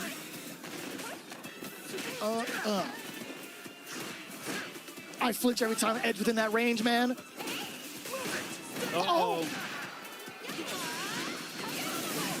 Not quite burnt out yet. There's the autocorrect. Nice parries. Oh, now he's burnt out. Now he's got to hold this. Now he's ready with the level 1, though. And he's going to get a load of space here. He's going to get out of the corner. Nice whip punish. No! Yamaguchi, the level 2, into the follow-up. No, what? No, but that's going to be it. No matter what, Yamaguchi was still in the perfect position to get the chip damage against Fudo. And there you have it. The first key crush from Group C, courtesy of Yamaguchi's Mai. Unfortunately, we say goodbye to Fudo. Yeah, Fudo, it was definitely a better performance than the first game. Took it to a game 5. The first set against Moke, but took it to a game 5. Unfortunately, Yamaguchi had too many answers for him there. A number of instances where, Yamaguchi had the perfect response, and he just shut down a lot of Fudo's tools because he knew exactly what was real, what wasn't. Some big punishes, some big reads as well. I think Fudo was going for a lot of, like the spark cancels up close. Very minus on that, getting punished for it, and it took away a lot of his close range pressure. A couple of times, yeah. I think that alone kind of speaks volumes, right, towards the type of pressure he wanted to exude against Yamaguchi. But and then you saw like Yamaguchi trying to encroach in space, Fudo trying to defend it with the crouch medium kicks. Yamaguchi perfect spacing outside of that, getting a whiff punish back on it as well. Superlative performance from Yamaguchi. Fully understands that matchup. Of course he does. Ed's so prominent right now. Fudo handing the key over to Yamaguchi. It's going to be our first crushing of Street Fighter 6. And Yamaguchi sends Fudo to the nether realm. And just like that, ladies and gentlemen, Yamaguchi, congratulations, brother. That's the big dog right there, Evo Japan champion. And he takes down the legend that is Fudo. Of course, here at the Esports World Cup, we have a special tradition. After one of our competitors fallen, their tournament life, their tournament soul is officially crushed right here at the Key Crusher. Our key master making sure Yamaguchi know what's going on. You gotta be heartless. You gotta be heartless, Yamaguchi. It is what it is. Fudo, no, not like this. And there it is officially. We have our first key crushed here at the Esports World Cup. Absolute bangers, back to back to back. Yamaguchi is trying to punch his ticket into that next phase. He still has to win one more match to do so. Let's keep things rolling with some Street Fighter 6. Was built to move. Not trapped at a desk in one singular posture for 12 hours a day. It's time your chair evolved. This is Secret Lab Titan Evo. Ergonomically engineered for you, gamers, hybrid workers, artists, backing your every move. Welcome back. We've already said goodbye, and those Reject fans in the front crying tears into their Fudo signs. Well, we have another elimination match coming up. Oh. Hard to see it, but that just shows the amount of passion that goes on throughout the realm of the Japanese FGC. We love seeing the support through and through. But we got to progress, right? Yeah, that's just the nature of competition. Kaba coming up now, and Juicy Joe also cannot avoid these Sagats. He's got to go up against Kaba here in an elimination match, and you might see tears in my eyes if we say goodbye to a European player. I mean, I think it's pretty much evenly split, right? You've got Juicy Joe to represent. A lot of us are big Kaba fans as well. It's going to be very difficult to kind of see, but one thing's for certain, right? You're looking at this matchup yet again at JP versus Sagat. Very excited to see what type of adjustments are going to be made between the two, considering they fell significantly short against their opponents over on the upper side of the bracket in Group C.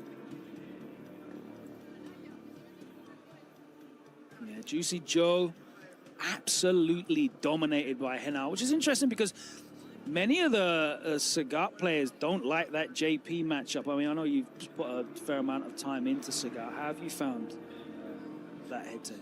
So it's difficult for me to put like an actual like solid perception on it. I think Sagat can really put a dampen on what JP primarily wants to do within the mid-range, within further out as well. It's just up close is where it just gets so dicey. And that's not even just against JP. That's just like the overall threat that Sagat has against everybody in the cast. Standing medium punch is always going to be that normal that's going to get talked about throughout the entirety of the season. Oh, yeah, but you got to be, you got to get through the obstacle course to even be able to use that standing medium. And I think Sagat is not going to be like struggling too much out of that, honestly. Okay. Being able to close the gap with like Tiger knees from the mid range. I think even possibly Tiger shots to anticipate the ghosts. Obviously, Spike's going to be like the biggest detriment towards like Sagat's progression. You've always got to respect the portal as well. Yeah, but we've seen how Hinao is kind of like progressed past all of that. Having a little bit of a conversation from Shoryu Sengon too, being able to read some of the patterns that JPs have to kind of fall into to prevent somebody from moving in with either a spike, either a portal. Sagat can pick and choose those spots, and once he does, he's going to have the tools to do it within the mid-range to kind of get past all of that afterwards. You have to respect the Tiger knee within the mid-range. Yeah, I mean, once you understand the play lines that JP has, and you can start to see what sequences generally your JP opponent is going for in terms of full screen control, a mid-screen lockdown, and push out as well, which is so important.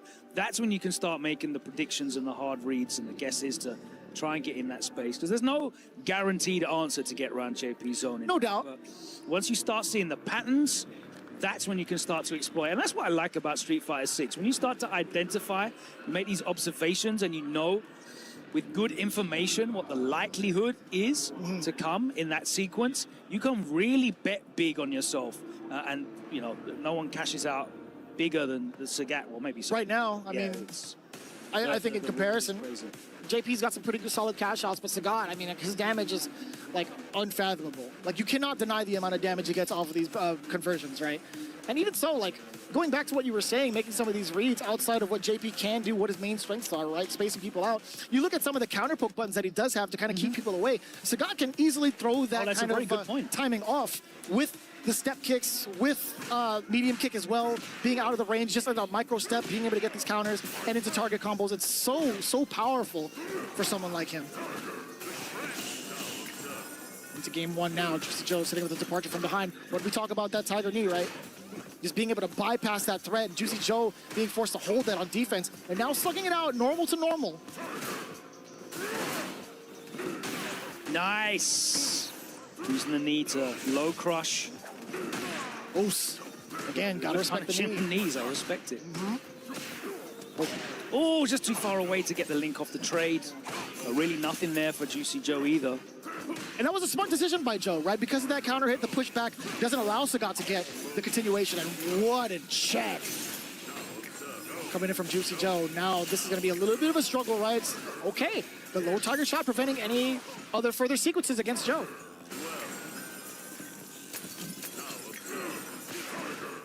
Yet again, being able to snipe out the departures. Nice. Excellent call out so far from Kaba, right? The departures not being as much of a threat to kind of back yourself up with the spikes. Yeah, and Joe being forced to use OD gauge, whether it's the OD ghost to set up the portal set up afterwards on block, or whether he's just doing the raw OD portal from full screen. Having to spend gauge to try and control Kaba, and Kaba definitely happy to play this matchup at all ranges. Misspaces the range though on that stand fierce, and he finds himself in the corner. A little bit awkward on the rest of that conversion as well. Juicy Joe forcing himself to back away. He understands the drive gauge situation against him.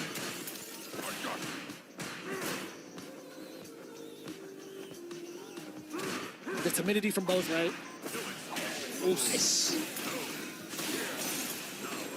Not gonna spam. Very interesting. Has a significant life lead, has a lot of confidence. Totally understandable. On the other side! Call out. And that's the problem when you start making the slightly more desperate reads to get in. And it's not the first time we've seen that against the... Or at least from the side of Kaba, right? He started the whole set with an immediate drive rush at the start and hasn't really... Oh my God, the counter hit overhead.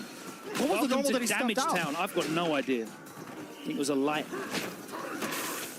There's no way. He didn't even get the opportunity to be born. Yeah. The damage on the end, sneaking in the drive impact just as he ran out of drive gauge. Yo, Kaba, give me that. Give me a throw. Don't do the overhead, though. I like that. Oh, a little bit of a hezzy. Oh my God, a big jump in from JP. And the stab on the way down. That animation gets me every time with the jump fierce. Extension. On the way through. All right, what's the mix here?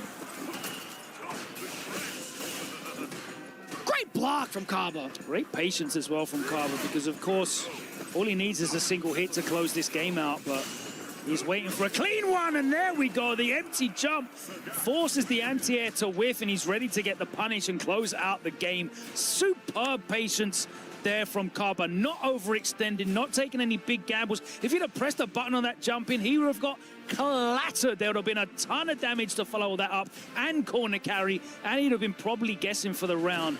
Kaba showing fantastic poise. Using some of the gameplay staples against you, some of the things that you practice day in, day out, becoming your downfall.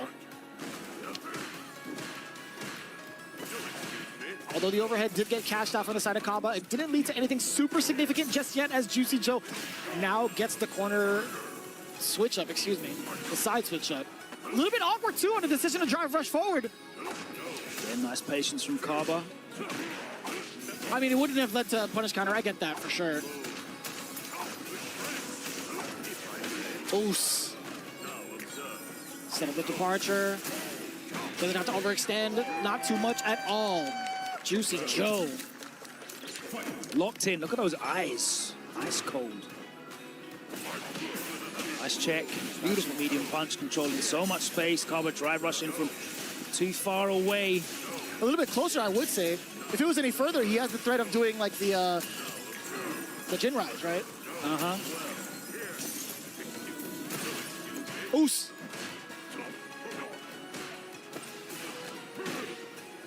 Very fortunate for Kaba to actually catch the start of that drive rush.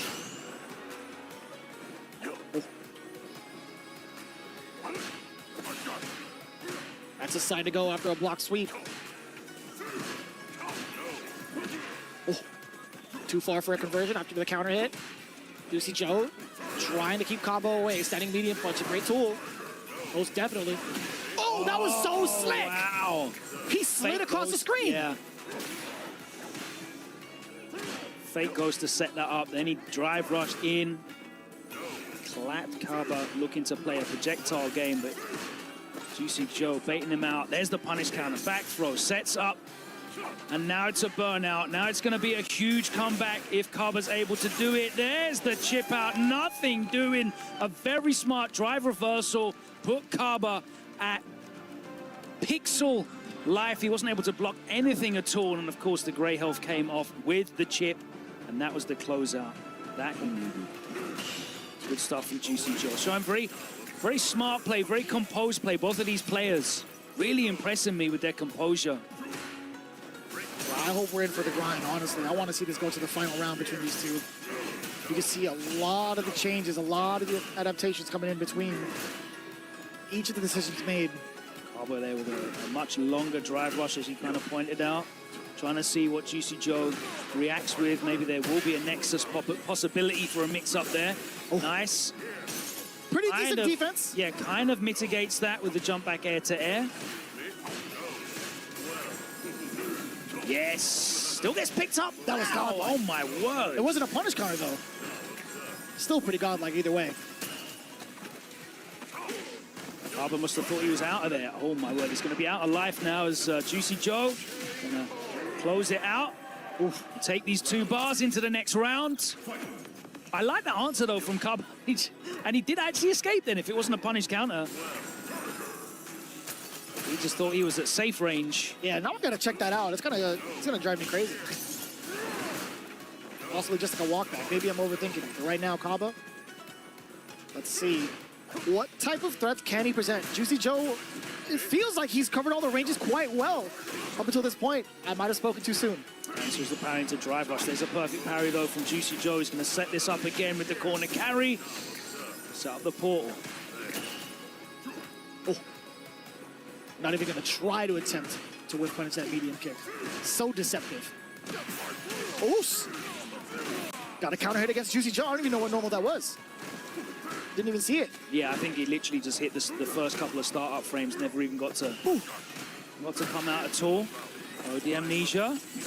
Back throw, we'll love that. Target combo, of course, into the activation because Kaba's already burnt out, which means this is going to be pretty much unblockable. The defense, though.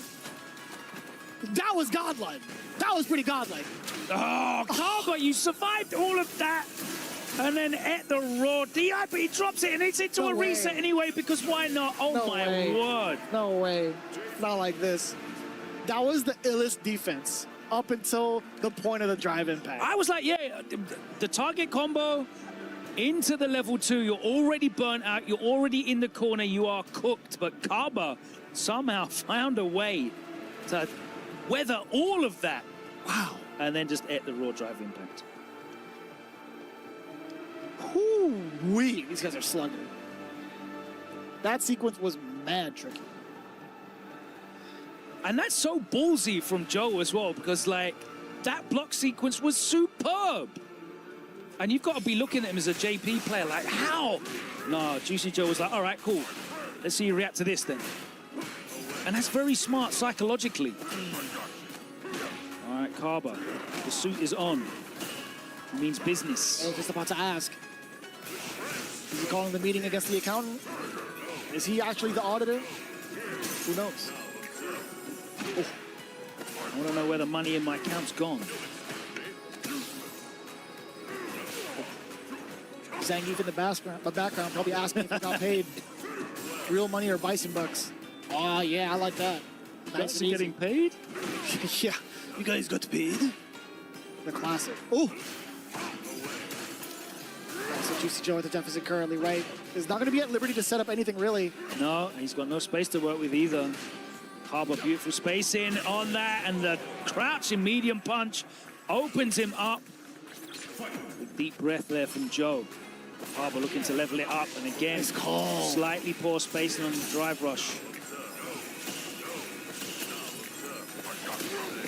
Oh, he tried it.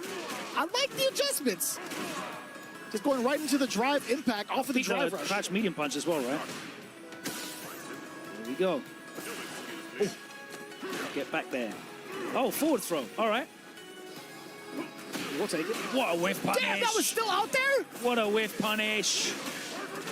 I'm a little bit shocked. I'm not going to lie to you, Logan. I'm actually quite shocked the hurt box lingered for that long.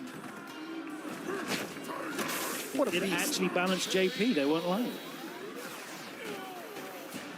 Listen, man, even just watching it, a little bit of a shocker, but man, does that feel good. We are getting our game 5.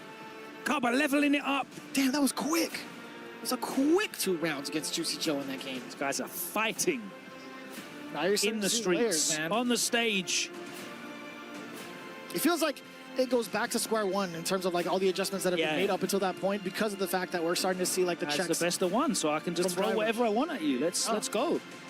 You know, very much akin to that level 2 sequence when he just threw the drive impact behind it. All right, let's see what you show me what you're ready for. Where's your brain at? Now we're back into the threat of the tiger knee. Yeah, exactly. We've gone full circle. There's the mix, but Joe not able to get a real punish there.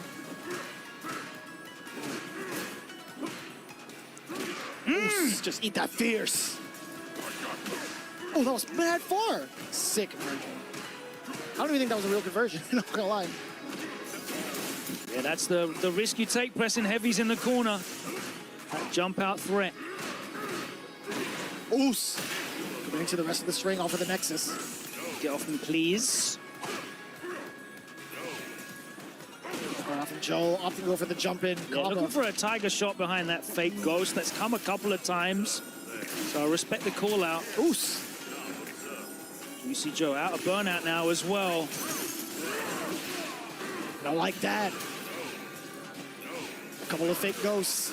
Juicy Joe not able to set up departure, not able to set up spikes. Now that Kaba is in projectile mode. Exactly why the trade-off. Exactly why Kaba was so aggressive. Now look at that match point. Aggressive with those fireballs. It was very interesting to see Juicy Joe kind of play aggressive in terms of movement. He was the one that was trying to get in. Trying to traverse that middle space. I feel like that makes the match easier for Sagat, but... Oh, trying to get sneaky with it. A little bit too far out, though. Juicy Joe had so much space to clear. You can see he's trying to, with that long-range drive rush, mix him up. Drive rush step kick. We'll take that. Okay. A little bit of a reset as well. Like, he needs to be careful that he doesn't just lick out like a level 3 when he sees a drive rush from all the way over there. Perfect parry. He's gonna get the side switch. Yeah. Back into the corner. No messing around. Absolutely no messing around. And I respect that. This is an elimination match. There is nowhere to take those 3 bars. And Sagat, 3 bars in the corner there. Any touch would have probably led to you dying. I respect that cash out from Juicy Joe, but now he's at a significant disadvantage this round. You have to be as diligent as ever to keep the big bald fella away. Yeah. No sign of a level 2 on your horizon. Oh. I think it's fine thus far. Kaba, he's slowly encroaching on the space of Juicy Joe, right in this mid-range, right? Ooh, the step kick actually caught movement. Right into the level 3. A lot of damage on board. Let's see. Not quite. No, but you've got a block now anyway. There we go. Spends the 2 bars. I respect that's a great spend. Oh, you could kill him right here. Oh, no, actually, Amnesia's still a threat. My mistake. Huh? What? What did he jump over there? I didn't even see. I was looking at everything else. I closed my eyes. I'm not going to lie to you. I looked away from the screen. It was a horror movie, Out of burnout. Immediately spends the 2 bars. Kaba, big life lead though. Joe trying to find a way to build these bars up. Getting hit. No, he's still alive. But barely. Single hit for Kaba. Joe doesn't want to press anything at risk getting whiff punished. He's got to be so passive. Perfect parry against a low step kick. This could be a start of something special. How much bar does he have? I can't see it. Yeah, he's got the 2 bars now. Here we go. Big reset.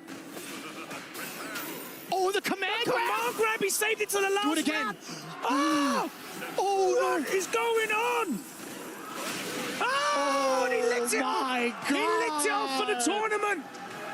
Kaba fighting for his life. They were swinging it out for 5 games. It's only right he swung all the way for the fences. He pushed all of his chips in the middle of the table. What a set. A set indeed. A crazy call out. The stress coming up from both. Kaba just won that match, but man, he looks just as stressed. Juicy Joe, what a way to go out, unfortunately. But man, nobody could have called that. He can't even be mad at that. He genuinely cannot be Kaba mad doesn't at even that. look like that happy now. They're both just stressed. The cortisol dump, the adrenaline dump must be crazy at the end of that set. Wow. Man. And he just accepts his fate. What a gentleman. He's like, oh, you did it. Okay. All right. Fair. A huge difference. Kaba staying alive, man, after that There we rough go. shot in the upper bracket. But he's going to be moving on into the next set of matches. Big will say. respect to Kaba for his patience in the moments that he had to hold it down. He couldn't really afford the risks. But the moments that he could afford the risks, they definitely paid off. Fantastic defense. Both sides, both passive and blocking, but both preemptive as well. Great stuff there from Kaba. He's going to advance. He's still got one more to go, though. Guess what? Yeah, he's rewarded against a matchup against Higuchi. Higuchi, that's right. Just to kind of refresh your guys' memory. The eye patch is staying on for that. Yeah, most definitely. I think it's a lot more to go through. Yamaguchi versus Shigematsu, Kaba versus Higuchi. But as it stands right now, Juicy Joe, unfortunately, getting his keys crushed as we have Damascus getting ready to stand by with Kaba. And it is time, Kaba crushing the dreams. He went to Capcom Cup and went absolutely cursed, losing to JP twice against Yon Angel, losing to Juicy Joe at SFL World Championship, and he came back here with a plan named Sagat. The clutch was immaculate. Kaba manages to defeat Juicy Joe in an absolutely incredible match ending. And now it is time. You want some juice? You got to press the keys. Kaba about to enjoy crushing his first key of the weekend. Make it pop. Get us a sound, get us some noise. Ooh, I like that. I like that. Congratulations to Kaba. GG's brother, congratulations. He will be back for one more match afterwards to qualify to stage 2. Kaba, congratulations. More games coming up. It's been super hype. Street Fighter 6 is too good, man.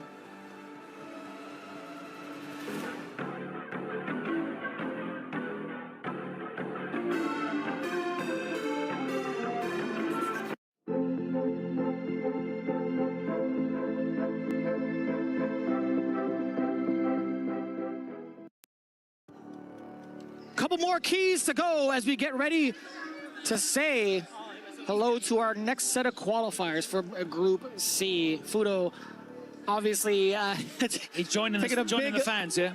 Big group photo with the fans that love and support him. Unfortunately, having to take a seat and bowing He's out going to have to early. be in there for the rest of the week. Yeah, he's got some coaching, a little bit of coaching to do as well to kind of go forward, right? He's going to be fully supporting the players going forward throughout the tournament. But again, one of the superstars, one of the gods of Japan, having to bow out of the tournament early. Instead, Yamaguchi taking his place to fight off against Shigematsu. That's right, got another qualification match. It's not just an elimination match. The winner of this will progress into the next round of the bracket. Yamaguchi versus Shigematsu. I could only find one meeting of these two in tournament play from the last year, and it was in Topanga, and it was 3-2. So hopefully we are in once again for a nail biter. Yamaguchi, of course, representing Zeta Division. Shigematsu, the breakout player this year for Riddle Order. Very much so looking forward to it, right? I want to see what he has planned specifically for the style and aggression that Yamaguchi has with this Mai so far, especially when it comes to elimination territory. Yeah. Can you believe we have two premier players that have done spectacularly well at two big premier events facing off in elimination? Well, Yamaguchi, of course, has won the largest bracket in the history of fighting games. Guinness World Record. I think it was like 7.6K entrants for EVO Japan.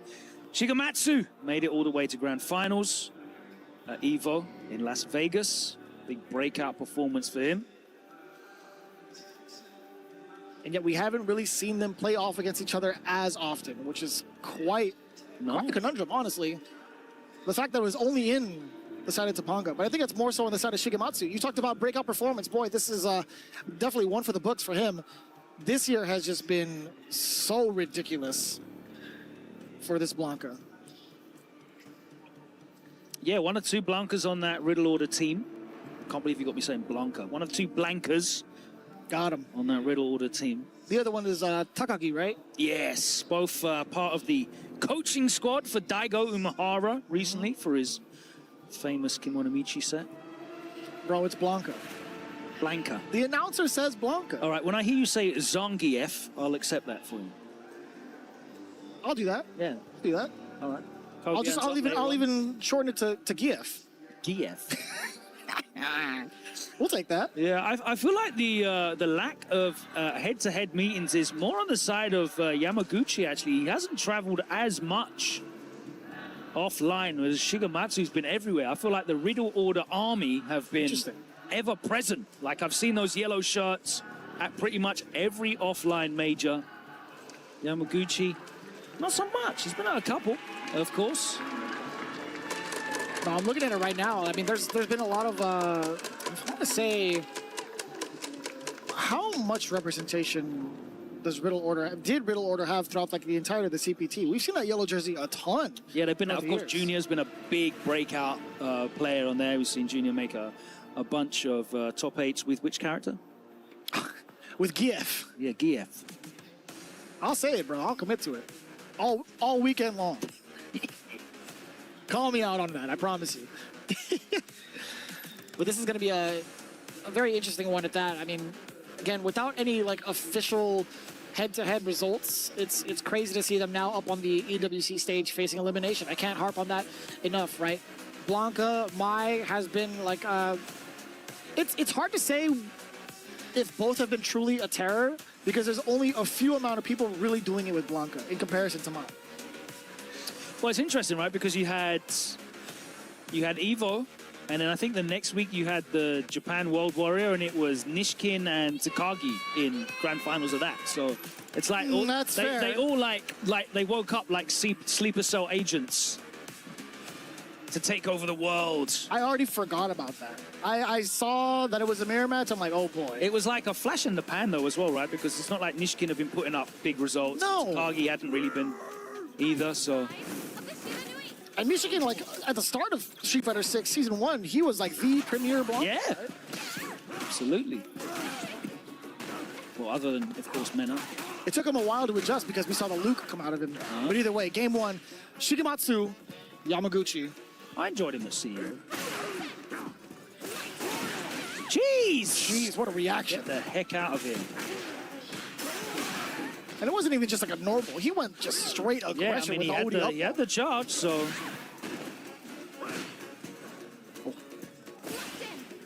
Forced it back away because of the burnout. Totally comfortable with that, considering the life lead. Oh, air ball. Jesus. Normal air ball. Another normal air ball. Brother, get him out of the gym. Believes in it. Building houses. Not with the air ball. Yeah, the air ball. Nothing but bricks. You don't, what? You got me messed up, man. Don't look at me with those eyes, man. If anything, you gotta shut the doors at the gym. Too much of a draft. Oh, catch that roundhouse a little bit. There you go, the old faithful crouch into drive rush cancel. I'm still mind blown with what you just said. It's got me mixed up. A ton of damage, and also towards both the life and the drive gauge. Yeah, Jesus. Burnout, and there we go. Yeah, not even worth it to try to spend the bar in terms of like the super rebuttal. Had the opportunity to do so. That's a real cut price kill for Yamaguchi. Didn't have to spend anything for it. Both sitting at 2 bars as well. Oos. First big strike coming in from Yamaguchi, again spending time on the West Coast. Not for too long, though. All right, there's the activation. Now making it a round trip. And Shigematsu, one of the Blanca players that he just spends it pretty much. He uses almost all of the meter for that level 2 when he gets a hit. Lordy. Cashing out on the damage, and you see why. That felt like an exhibition. As soon as he activated that level 2, that was all Shigematsu catching Yamaguchi's normals. A ton. 2 punish counters, I should say, into a ton of damage. Stealing frames off that drive rush cancel. Yamaguchi with the OS. You have to be careful, of course, because Blanca can hop back and bait it out. We've seen that. We've definitely seen that instance not too long ago. Ooh! Oh, just within the range? Yes, sir! The big splat. A call from Yamaguchi. Oh, yeah, Yamaguchi choosing not to use the level 1.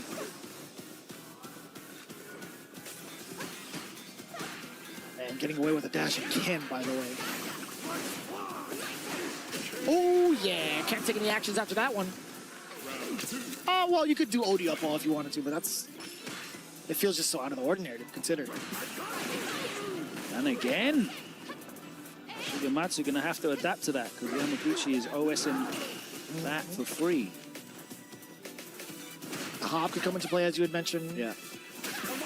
Oh, just within range. Catching the normal. That was a counter off with the crouching medium punch. Shigematsu also close to burnout yet again, forcing himself to back away a little bit. Oh. Give me that activation. Yeah, looking for it on hit, obviously, after the OD electricity, but we'll take it anyway afterwards. Yeah, I mean, you get so much mileage out of that. Even if they're blocking, right? You get the escape, you push it to the corner. So much push on it, for one, and the damage to the drive gauge. It doesn't phase Yamaguchi, though, being able to catch off for the rest of it. Absolutely. Absolutely. What a sequence, yo. That was all for the fears. Nasty call out. Yeah, that level 2 on block didn't really lead into anything other than drive gauge depletion. Yamaguchi was able to fight his way out. Big whiff punish though here is going to get corner carried.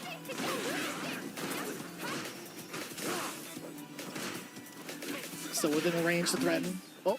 All right. We're seeing Yamaguchi backdash off the strings here. You might see the OD ball come out from Shigematsu. There's the side switch. Level 1. Okay, take that. Makes a lot of sense. Woo! Couldn't call that out.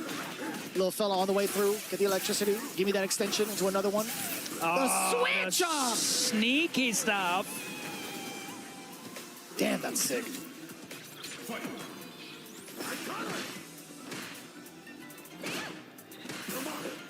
Oh, yeah, there you go. Yamaguchi took his foot off the accelerator that time. Oh, still within range to catch an Uch jump. Now you got to think to yourself, if Shigematsu goes for that strategy again, you think he's going to go for another hop? Oos doesn't even get the opportunity to. Oh, sweep that. Oh, yeah. He committed to the uppercut. He gets punished appropriately. Decently sized, I will say. Oh. Yeah, there's the activation. Yeah, he can't walk out of there. And nice, I like him holding back there. Calling out the shorter version. Excellent punish counter. Yo, Yamaguchi just outside of the range of that, what, jab Blanca ball? Yeah, he's doing a great job at getting outside of the range. No mix-up allowed. Goes straight back in, and he basically burns the entirety of the level 2. That's gone now. Yamaguchi still with a life lead. This is a great situation for him to be in. Single hit confirmed will do it too. Yeah. On the way down. Yeah, gets the landing frames. Wasn't a punish counter. Uppercut? No, maybe in fear of the up ball, perhaps. The air ball, excuse me. Air ball, excuse me. Oh, overzealous. Trying to catch the walk back, but he's doing a great job at like walking back and blocking, Yamaguchi, a spacing clinic here. Trying to catch a delay. Off of that roundhouse. Being able to steal away from Blanca. That was a very, very funky interaction, which just happened. Nice with punish, the drive rush roundhouse gets clipped. No, not today. And burnout as well. This is going to be horrible. Okay, so we're going to spend the level 1. There we go. Power up. It's time to guess off of these fans. And even if you guess right, there's so much chip damage on the way through. Oh, what's that? It caught no D. It drained so much drive. I saw the yellow start. I don't know what it was. I think it was Fan. I genuinely think it was Fan. Oh! Baited. We haven't even seen that as an option in a hot minute. The vertical shimmy. I don't even know if like Airball would have been able to like counter that. It's funky. I think it is. There is a possibility. Never mind. There's the bait. Oos. I like that. The punish counter with the DI. Yeah. Spends the bar, gets the burnout. Not going to be able to get a huge amount off the back of this burnout, though. Doesn't have the resources to do it for the pressure, but Yamaguchi just chilling. It's a fair call. Like, it's pretty important. I mean, Yamaguchi being able to touch grass immediately afterwards, not fearing any sort of consequences. Yeah, there's no level 2 threat. Oh, that was a bad drive reversal. Level 1. Only needs one correct guess. Didn't want to risk the up kicks. The whip throw. Bait out. Why, as human beings, can we just not stop ourselves from pressing throw when you see a wet throw? Brother. Dude. Their throw whipped, so you're clearly not in range for the throw, but we still do it anyway. I mean, that's just how it goes, man. Everybody does it. Literally, everybody does it. Gets stood up by the back roundhouse. Counter hit. Oh, you're hella jump, burnout. Central for the punish counter throw.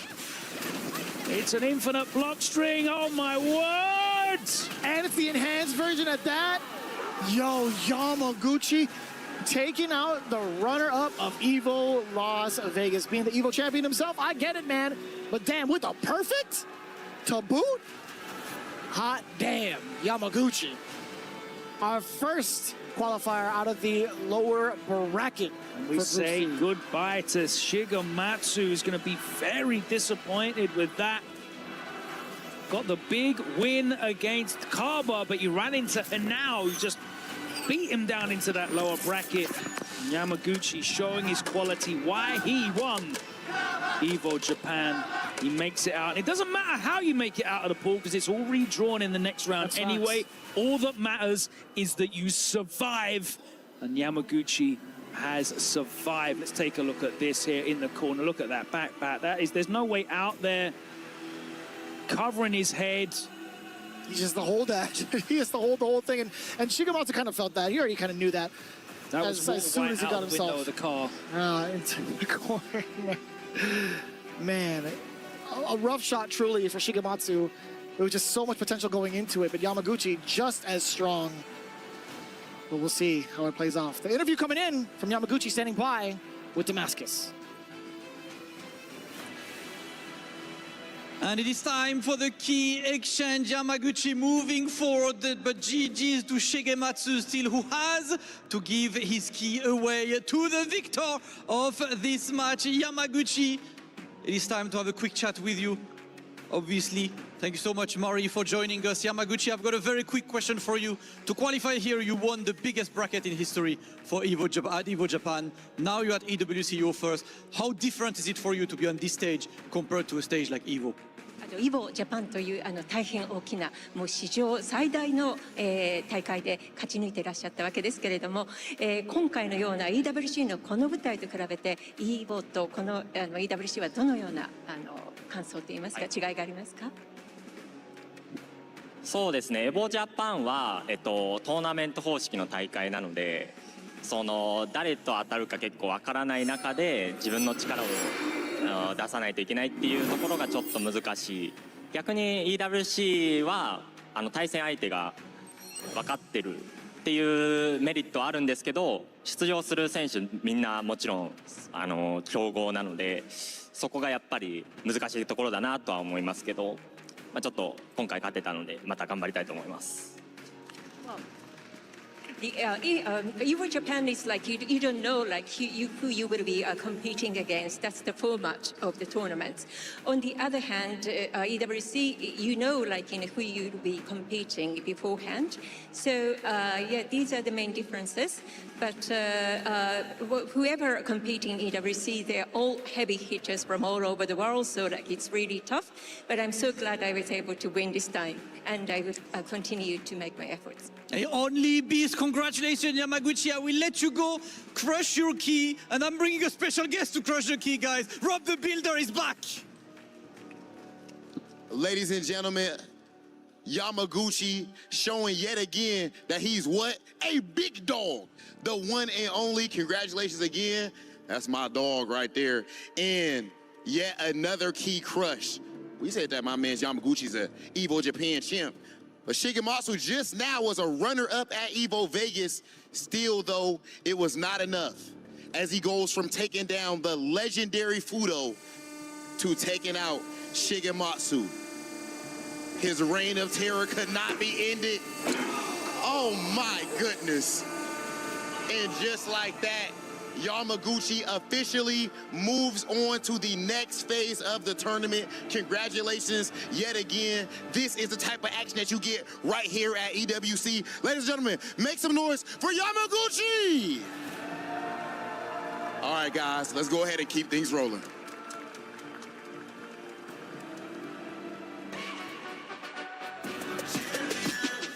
This ain't no regular thing. Came for the ring, you know what I mean.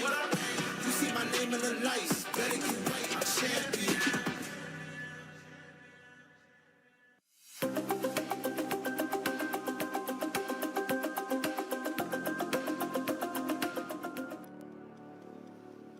Welcome back to the Esports World Cup. We are about to conclude Group C. One more player will make it into the next phase. One more key will be crushed. Is it going to be Higuchi?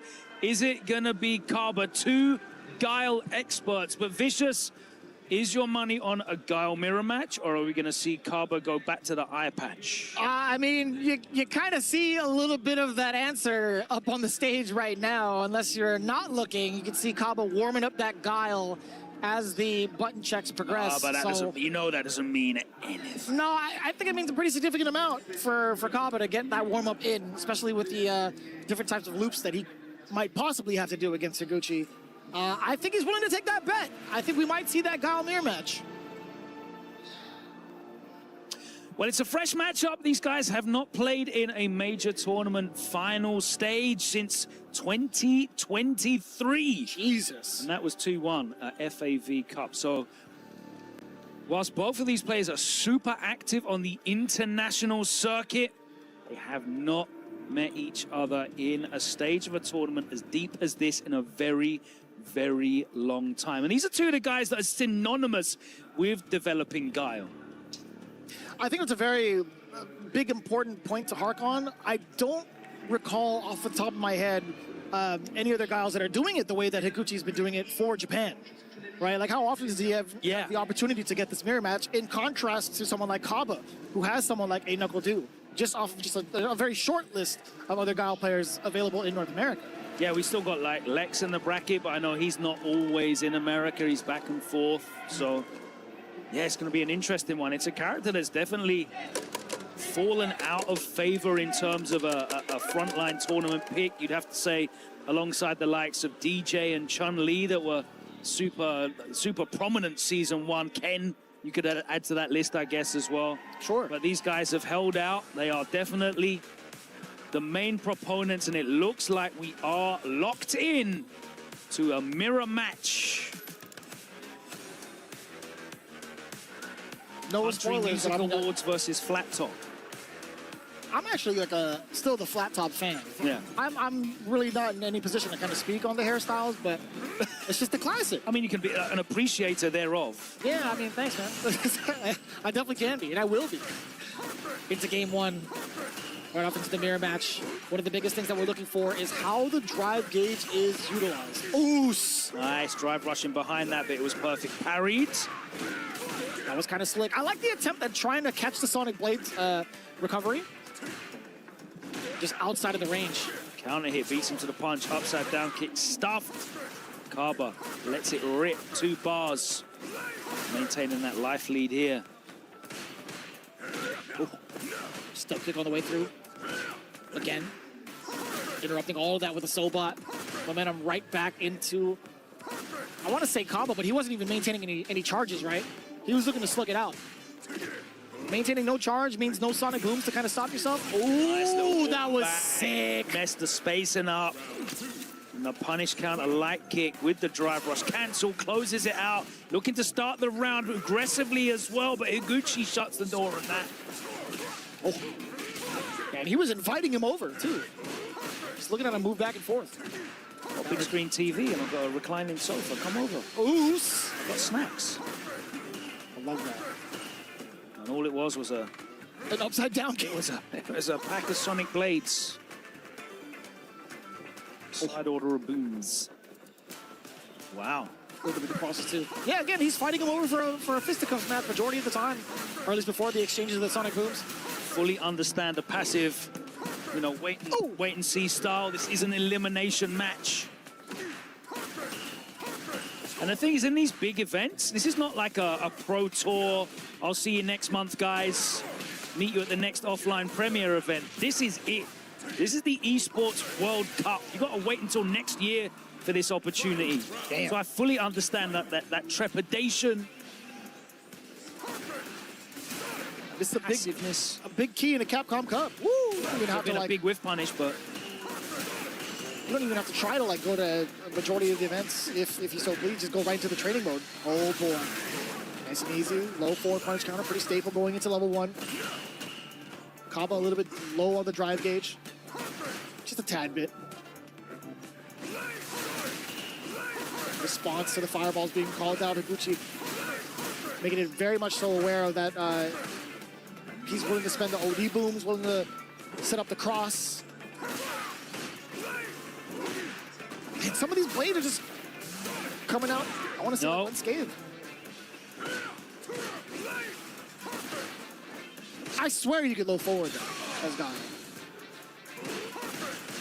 Spacing dependent, I guess, maybe on the pushback, kind of threw him off of it. And as Higuchi, you got the life lead, right? So you don't necessarily have to put the risk in, especially when the resources are there for a huge punish if you're wrong. Yeah, within that range, it's tough to call. It is genuinely tough to call. Oh.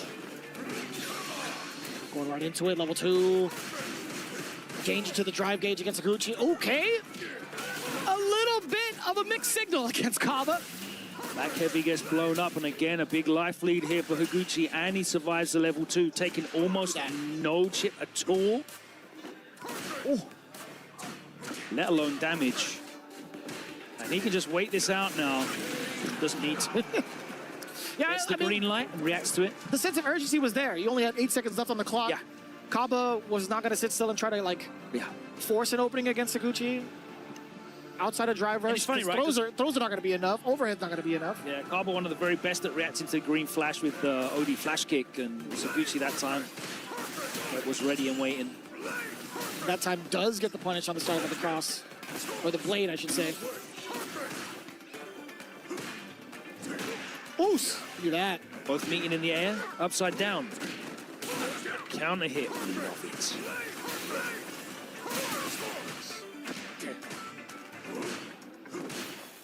Trying to push each other back with the upside down kicks. I love that. Right into the forward throw. Hold this fierce into the boom sequence. Yeah, give it to me. The crouching heavy anti-air, the classic. I like that. A slight hezzy on the tick throw setup, going right into the target combo. Very, very smart. It's such an interesting matchup, you know. It's such a pure game of mid-range dominance that you need to look for. Big risk on the target combo, and he gets the punish and the kill, the standing light kick. But they're having to take risks to get inside that medium range, but they're slugging it out with each other and throwing out these command normals, the soul bats, the upside down kicks. They're a lot more comfortable here, where it's just a pure back and forth sonic boom. Am I gonna blade up? Am I gonna OD up? Yeah, that exact range too. The exact example you were talking about. Yeah, see, it's just about who's beating each other to the punch, and there's a lot of resources here. Maybe it's gonna be a knockout blow. Oh, I like that exchange. Kaba making the right call. Drive rush right into the knee. The bazooka knee, excuse me. Going for the sweep. What a fake out, too. Kaba into level 1. Hella chip damage. Still stuck in the drive impact. You know, totally reasonable. That's a good call out. Higuchi pretty much low on life. And it's a great call out as well if Higuchi tries to throw out any of those command normals as well. It'll blow straight through and clatter him regardless. So. Yeah. Pretty low risk unless he's holding charge for the super. And at that point, the super wouldn't have even been worth it. But this level 2, absolutely worth it. If you force the burnout, you do. Oh, he just completely clatters the crowd's fears. I couldn't even tell you if it was like the timing or the positioning. Yeah, or if I think was it hadn't come out yet because he was still crouching and kind of punch hadn't come out yet. But that was more so against Kaba than it was Higuchi. Yeah, a little bit late, I believe. I believe that. Big counter here. Boom! I like that.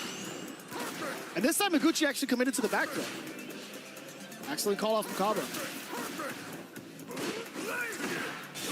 Yes, calling out the cross, calling out the blade, excuse me.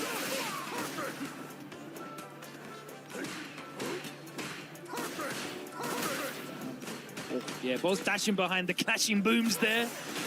Little walk back punish counter from Higuchi, and he cashes out and he goes into a 2-0 lead. Are we going to see a character select change? He has been putting all this work into Sagat. You did say, yeah, you know, you see him in training mode there, warming up the Guile.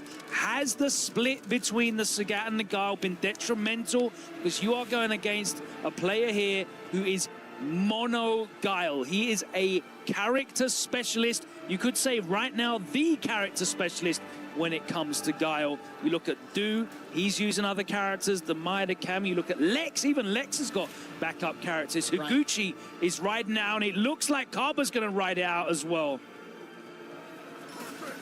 I was going to say secret boss Dawson from both sides. But, I mean, the question has been answered. It's going to be the Guile commitment. I think it's just a little bit too late to try to flex the Sagat and having to readjust against someone like Higuchi for 3 whole games. Yeah, it's enough time for Higuchi to get adjusted and still, you know, scrape out that 1 game win that he needs. Right. Oh, yeah, and catching the anticipation of like all the Sobots or just like any of the forward movement normals that Guile does have is just so solid right now for Higuchi. A lot of perfects coming through. Oh, Kaba, the drive rush actually screen freeze messed up his jump back timing, I think, there. Big whiff. Survives it. Higuchi with a huge life lead, though. Okay, Kaba looking to find a way in. Is he going to be able to utilize this dominance now at the moment in terms of frame advantage with the Sonic Boom? No, he's not. And Higuchi goes into set point now. Bad sweep from Kaba, gets punished. Is he going to close it out?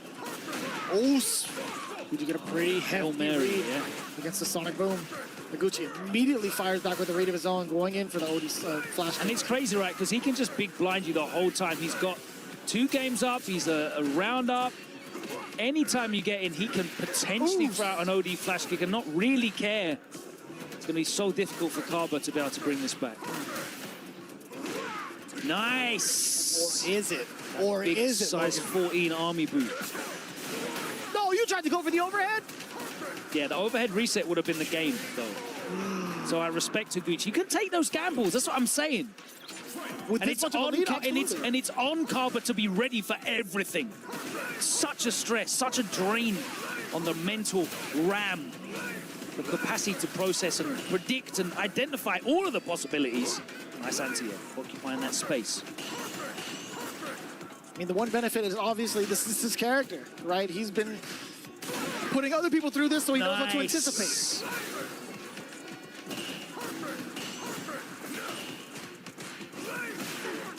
Oh, we'll take that. We'll take that trade as a Gucci. That's up nice and early with the crouch spears. Looking for activation, perhaps. No! He's got the 3 bars. He's going to cancel again. That's not going to kill. But he is going to get him out of position. He's going to survive barely. Yep. Where it is going to be almost insurmountable. Oh, and the blade just getting crushed. Dashing up within that space, anticipating the blade, and getting the big sweep over Kaba. No pun intended. 3-0, by the way. Impressive play from Higuchi. Yeah, there was no way in, and you could see that Kaba was looking to use some tricksy plays in terms of the boom clashes, but there was no room for him drive rushing in behind. There was a risky jump in that did pay off for Kaba, but he ate so many anti-airs trying that, and Higuchi was just immaculate with his spacing. He knows exactly where he needs to stand. He knows exactly what his options are, and he was so good with that forward movement as well to get inside. And as you pointed out at the end, Kaba kept getting caught out on that Sonic Blade, trying to power it up and get the advantage in the projectile war. There was just no way in there really for Kaba. So smart, just like excellent anticipation of the types of fireballs being thrown out. I mean, if it was like a regular one, like if it was like a heavy boom, I definitely would have stopped Higuchi in his tracks. But with that much of a life lead, that much of a game lead, he was willing to make that read 10 times out of 10, genuinely. But it's Higuchi having We're going to have to say excellent call. Goodbye now to Kaba, unfortunately. Higuchi proceeds into the next phase, and he's also going to have to proceed to the Key Crusher. Let's head over to Rob on the stage. All right, ladies and gentlemen, and now, of course, we do have an interview with Higuchi. Higuchi, for one, congratulations. You're so consistent, even at such a young age. You always seem to do well at the biggest tournaments. How are you so consistent with how young you are? おめでとうございます。大変山口選手お若くていらっしゃるんですけれども、常に安定して、このような大きな大会でも常に安定した勝ちを続けていらっしゃいます。その秘密といいますか、どのようにしてそのようなことを達成していらっしゃるのでしょうか。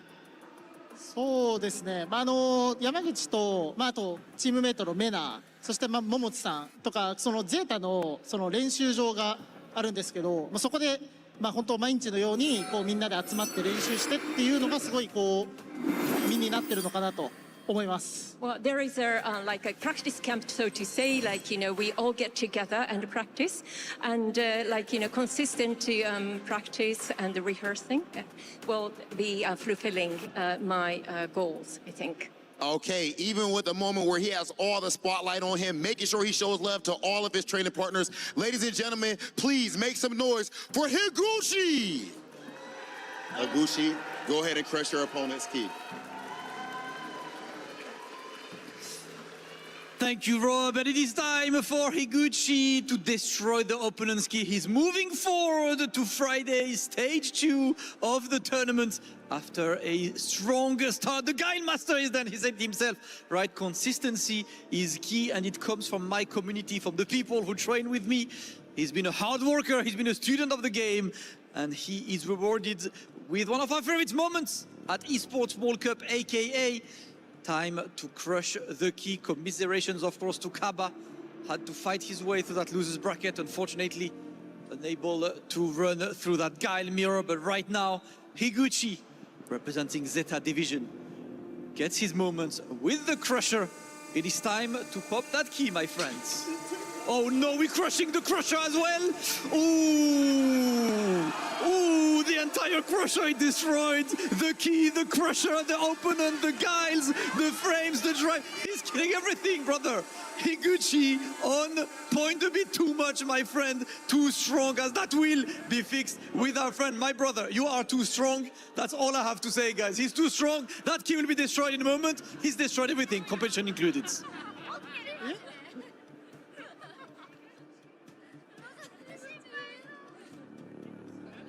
There. For every click, every clutch, every respawn. We were there for the years of grind, and we're here. Now, the proud founding partner of EWC, powering the biggest event in gaming, shoulder to shoulder with the world's best, making history. Greatness deserves a stage. Lenovo Legion, reach your impossible.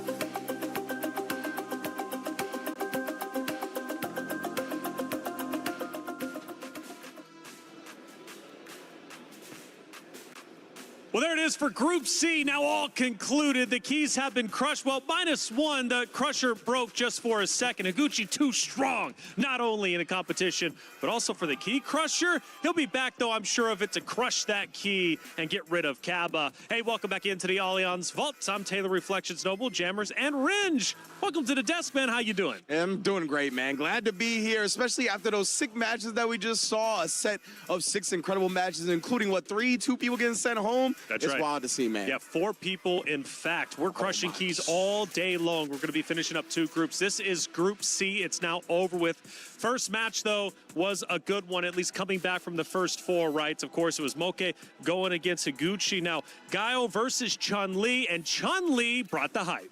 I mean, it's a traditional matchup, as we know historically in Street Fighter, but Moke, momentum coming in from the LCQ, reflections, that's super important. He took that momentum into this, and he was playing with such precision, so I really respect him coming into this. I actually thought Higuchi was going to take it, but Moke has got a point to prove for sure. Yeah, Moke's incredible, and Ringe, this guy beats Higuchi 3-2, knocks Higuchi down a peg, and Moke gets our first spot into the next stage. Yeah, that's a very impressive showing, considering he also rocked the Mai in the set before this, right? Having 2 characters ready at this level of tournament is nothing to slouch at. So the fact that Moke not only carried that LCQ momentum forward, but is doing it with 2 different characters, he's looking nice. Speaking of 2 different characters, second matchup was Hanao going against Shigematsu. This ends in a 3-0. Hanao absolutely perfect throughout his respective group. He goes 6-0, and he also changes up his character selection. Once going with Sagat, now going with Ryo. How deep is his character pool? I mean, he can play probably up to 5 or 6 characters, but I feel he's just siphoning energy from the crowd reflections, because every time they cheer for him, he gets stronger. Ryu's damage is colossal, so he's just taking advantage of that. And boy, he's always giving you a nice little pose to kind of show him what's up. I mean, what were you thinking, Ringe? Yeah, it was very interesting to see him break out the Ryu, because Sagat's got some tools up against Blanca, right? He's got the stand roundhouse in the corner that if you block it, it's plus frames, but it also takes down the up back ball. But you can see the crowd is so into it, man. And obviously, Hanao is one of the fan favorites. We've heard the Hanao chant every single time he's taken to the stage. This crowd is loud. If you're not here, I'm sorry. You guys need to be here. For Hanao, though, I think we take a look at a couple of different stats from him, because he's been absolutely out of this world. Again, to go 6-0 respectably, especially at such a young age, again, he has a storied history already. He's already been competing for several years. He now joins the EWC stage for the first time. He's got the crowd behind him, and he is looking dominant. Well, I mean, look, just read that off. First place, Battle Arena Melbourne. Second place, Combo Breaker. Evo Japan, 33rd place out of 7,000 entrants, by the way. The biggest Street Fighter tournament in history. Yeah, that's in the Guinness World Records, so you can note that one down. And of course, he got the Chinese premiere back in the CPT last year. And Damascus made a very valid point. He's actually got 2 premieres, when most players' reflections at this highest level have only got 1 under their name. He's got 2 in the span of 6 months, maybe a little bit longer than that, but it's insane. Ringe, another stat line. What are we looking at? Yeah, right here, right? The total whip punishes on both of his characters, Sagat and Ryu. You cannot whiff against those characters. They got tremendous buttons that reach long, that are quick, that are going to cash out with big damage as well. And then the anti-air rate is 100%, bruh. He hasn't let you jump in once.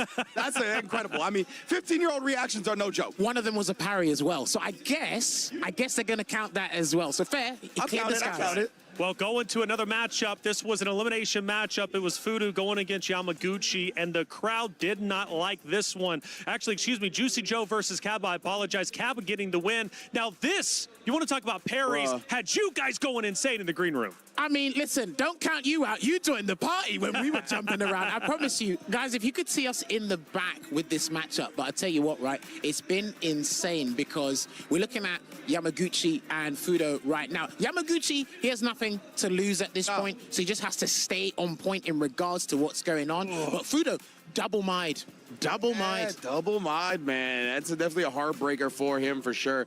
But this was a crazy match to watch. And you see the heartbreak in the audience when it came to Fudo going out as well, Made me emotional, man. I mean, Fudo, like, you know, of course, one of the crowd favorites out there. They come in to support, and unfortunately, his key was crushed. That's just the competition, and that's the level of competition that we're looking at for Yamaguchi, though. He's happy he eventually ended up moving forward and ultimately taking his spot. Zeta reigns supreme. But for Fudo, we had a chance to interview him after his matchup. Let's listen in. フード選手、まずはお疲れ様でした。そうですね、でかい舞台出てすぐに力を出せるのは難しい時ありますよね。そうですね、ただ今回一応前に勝てなかったら優勝できないなと思って、前戦はすごいやってきたんですけど、やっぱちょっと届かずって感じでした。So yeah, he was saying that, you know, last time he wasn't able to get a good result. This time he did prepare a lot, you know, he did train, but just the goal was too far. The goal was too far away. そうですね、終わった後の感想、なんか、やっぱり自分を出せた感じがしますか？そんなになんか悪かったなっていう気持ちもないですかね。まあ模型の試合の時にちょっと中段食らいすぎて、あれはちょっと微妙だったかなと思うんですけど、それ以外はまあ別にそこまで悪くなかったのかなって、かなりきついところに入ったかなとも思ったので、まあそこもまあしょうがないかなとは思う。So in the Mokke set, he feels that he ate too many mediums. He just got clipped by things too much, and that was the reason for that downfall. And I think with that start, you know, it's sort of like you're kind of on a hill, right? You're on a slope, and yeah. Yamaguchi was just too good on the day, so... Play is in our DNA. Whenever we let it out, it becomes our superpower. Now imagine an entire city being built to supercharge it. Kadir City, powered by play. Thank you, Reinhardt, for that interview. Fudo, you could see the emotions on his face. It was not easy to take that loss. His key was crushed, but the day will continue on. We still have more to talk about for Group C. Let's talk about it with Mr. Karate, who's in the venue. And man, Mr. Karate, first off, welcome back. How you doing? Hello, how are you guys? I'm very happy to be here. Hey, good to see you, man. Check it out. A lot of matches just took place, and one of them I want to ask you about, Juicy Joe versus Kaba. It had a tremendous ending. What were you thinking about that series? Yes, it was a very clutch game, and at the end, he was about to do the comeback of the year, but maybe it's too sad for EABA, for Europe, for Sweden. I wanted him to win, but it's life. Kaba is so strong with his Sagat in this matchup, and it was very difficult for him to come back. I mean, look, you can see it there. We've got to brand this match of the day, probably match of the whole weekend, to be honest with you. But, like, Kaba using Sagat for the circumstantial matchups, is that where we got it? But I was saying this in the back reflections. If Joe did not perfect parry, after this, if he did not perfect parry that low step kick, we would not have got that amazing moment. No. Such a good matchup indeed. Kaba, though, ultimately would go forward and to get 3-0'd by Higuchi. As far as Group C goes, Mr. Karate, any big surprises and big takeaways? For Group C, yeah, I like to see Inao, and I'm sad Shigematsu lose because I love Blanca. I'm the only one who love Blanca with the Blanca players, I guess. But Blanca is such a hype character, but we will see with Mena, I guess. Yeah, we'll have to see. Mr. Karate, thank you so much for being in the venue, giving all the coverage. Guys. Hey, you're awesome. We'll be hearing from you over the next several days. That's Mr. Karate. He's in venue. He's breaking it all down. And so is Mr. Reinhardt. He's out there with the fans. Who'd you run into? So, Fudo versus Yamaguchi didn't disappoint. The fans absolutely loved it. Zeta Division got their boy in that winning slot. Yamaguchi, the victor here. All the fans here from Zeta Division are watching on as well. I want to ask them how they thought of the match. Maybe like come around here. Yamaguchiの勝利でしたね。試合はどうでしたか？もうめっちゃ日本人のフードさんと、リジェクトの応援も来てるので、すごい応援も盛り上がったし、いい試合が見れて本当に嬉しいです。So I asked her, what about the match? And she said she's actually supporting, Reject as well. So it's a bit of a mixed bag in terms of support, but she's just really excited. She got to see a really cool and exhilarating match. Zeta Division がフランス来て優勝できたらどうでしょうか？こんなに嬉しいことはないと思います。もう残りの試合も樋口選手も山口選手も全力でみんなで応援したいと思います。いいですね、いいですね。時間ありがとうございます。She said, yeah, seeing a team like Zeta Division or Team Reject come here to Paris, to EWC, to the grandest stage of them all and get a win is the best thing. There's nothing better than that in a pro player's life and for the fans alike. Thank you guys for watching. See you later. Thank you, Reinhardt, for the interview. The Zeta fans have been loud for sure. They're going to continue to get loud as the days go on because both of their members make it out of the respective group despite having to go against each other in the upper bracket. Never the start you want, but Zeta stays alive nonetheless. Hey, Esports World Cup is absolutely incredible. There's plenty of things to do, not only here in the venue, but also at home. Check this out, EWC Play. Is playing, you're not yet. EWC Play is your all-in-one platform to compete in fantasy, pick'em, and quests for a grand total of $300,000 in prize pool. Build your dream fantasy team in 5 different games and track your score with live results tables. Predict the winner of every game, every group stage, and every tournament. Complete daily and weekly challenges to earn boosters that help you climb the global leaderboard. Got what it takes? Join EWC Play now.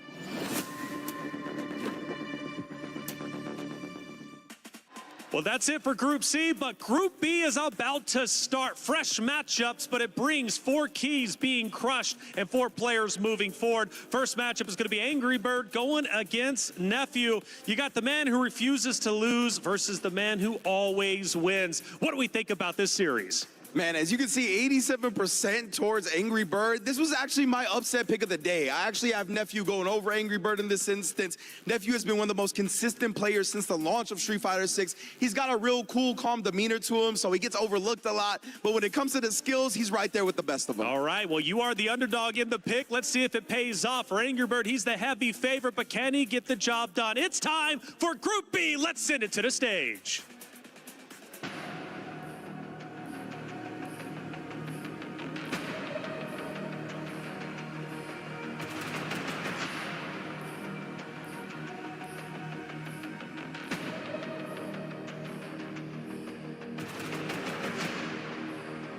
And officially, ladies and gentlemen, it is time for Group C. Actually, for Group B, my apologies. The last group was absolute insanity, Damascus. And of course, how about Kaba versus Juicy Joe, the wake up DP from hell? Best moment of the day. I can't lie, I was next to Crusher. I jumped around, waiting for this. But this is Street Fighter 6, bro. That's what I want to have. And look at the match coming up. Okay, this match is an absolute banger. I ain't gonna lie to you. Actually, the match is, let's switch up real quick. No, okay. Let's switch up real quick. Yeah, I gotta talk to my dog. I gotta talk to Dark Neff. Boy, you got your feet out, kick back like you at home or something right now. You seem real confident to be going up against a legend like Angry Bird. Yeah, I'm just going to try my best. Angry Bird's obviously one of the most accomplished players in this game, so I just got to try my best and try and win. Not nervous, just ready to work? No, I think play against good players, it brings out the best in you. All right, enough said. I like that. I like that. That boy mature. I like hearing that. You heard what Nephew is saying, Angry Bird. We haven't seen you that much traveling this year, but you're out there. How did you get ready for this tournament? How ready do you feel today? I think I got ready. I practiced hard for this tournament, and I think I'm just gonna play my best. Yeah. Well, listen, that's all we wish you, man. Angry Bird versus Nephew. This is going to be the first match of that group, and boy, only bangers in this group. Sahara Punk after, yeah? Bro, absolute insanity. I feel like it's been a while, too, since we've seen Angry Bird in action like this. Of course, one of the best players on planet Earth, and of course, we also seen Nephew winning the mix-up. This is definitely a matchup of titans. I wouldn't want to have to call it. Hey, listen, matchup of titans, we don't have to call it, fortunately. We have commentators, guys. It is time to kick off that Group B. Let's go, Rob. Group B time. Let's go. Well, well, well, ladies and gentlemen, welcome to Group BB, a.k.a. the Bus-Ass Bonanza. I am your host with the most IFC yipes, and of course, my brother from another, as always. Let me get 3 of them things. Tasty Steve. Let me get 2 more. One more. And you know, Let's you go. know how my boy said, welcome back, we're in Group BB, the Bus-Ass Bonanza. And look, we starting off with a banger. Angry Bird versus Nephew, one of the best, well, 2 of the best players in the world, and obviously from the respective regions, 2 of the best players. One of them, an Evo champion with Angry Bird, the first Street Fighter 6 Evo champion on the planet, that is. Yes. And look, I like to call him a little snowball of hate, because my man get mad, it's almost impossible to beat him, but he's the nicest person in the world. On the other side, you have Nephew, super accomplished player, whether it's SFL, whether it's obviously just coming from winning another big tournament himself, he's already prepared. And we already get into the action. Angry Bird versus Nephew, Group BB, and of course, keys are getting crushed. It's the Akuma, who he's been playing a lot more recently, versus the tried and true Jury on the side of Nephew. Yeah, both bread and butters, of course. You've seen Angry Bird really take it to it with Akuma on the SFL EU side of things. So on the first year of Street Fighter 6, so I like it. Maha BB is back in the mix. Technical, unhand me with the kneecap. Look at that. We're trying to get acquainted, and there's already a perfect dish served on the side of Angry Bird. Yeah, look, I'm telling you right now, Gordon Ramsay would be proud, but of course a perfect to start it off. And look, we've been seeing, Jury's consistently been around, and obviously I feel like we really haven't seen him win anything big since like Capcom Cup, right? Yeah, very solid characters, of course, plus frame strong buttons can always dictate some little bit of that defense. Speaking of dictating the defense, I'm going to wake up with that super just to get a little bit of that Espacio. Dry rush, good bait on the pair. We are almost to the side of the burnout. There it is. Wow, the jump strong for the head. That was nice. That's the Nephew classic, bro. Into the DI is not going to work. Level 1. He's fighting back, and there is trying to get the recovery back on the drive gauge, and Nephew put himself in the corner because of it and mix up into throw. And listen, Angry Bird is one of the greatest defenders when he's in burnout, so he's not going to hit it with a drive impact. And look at that.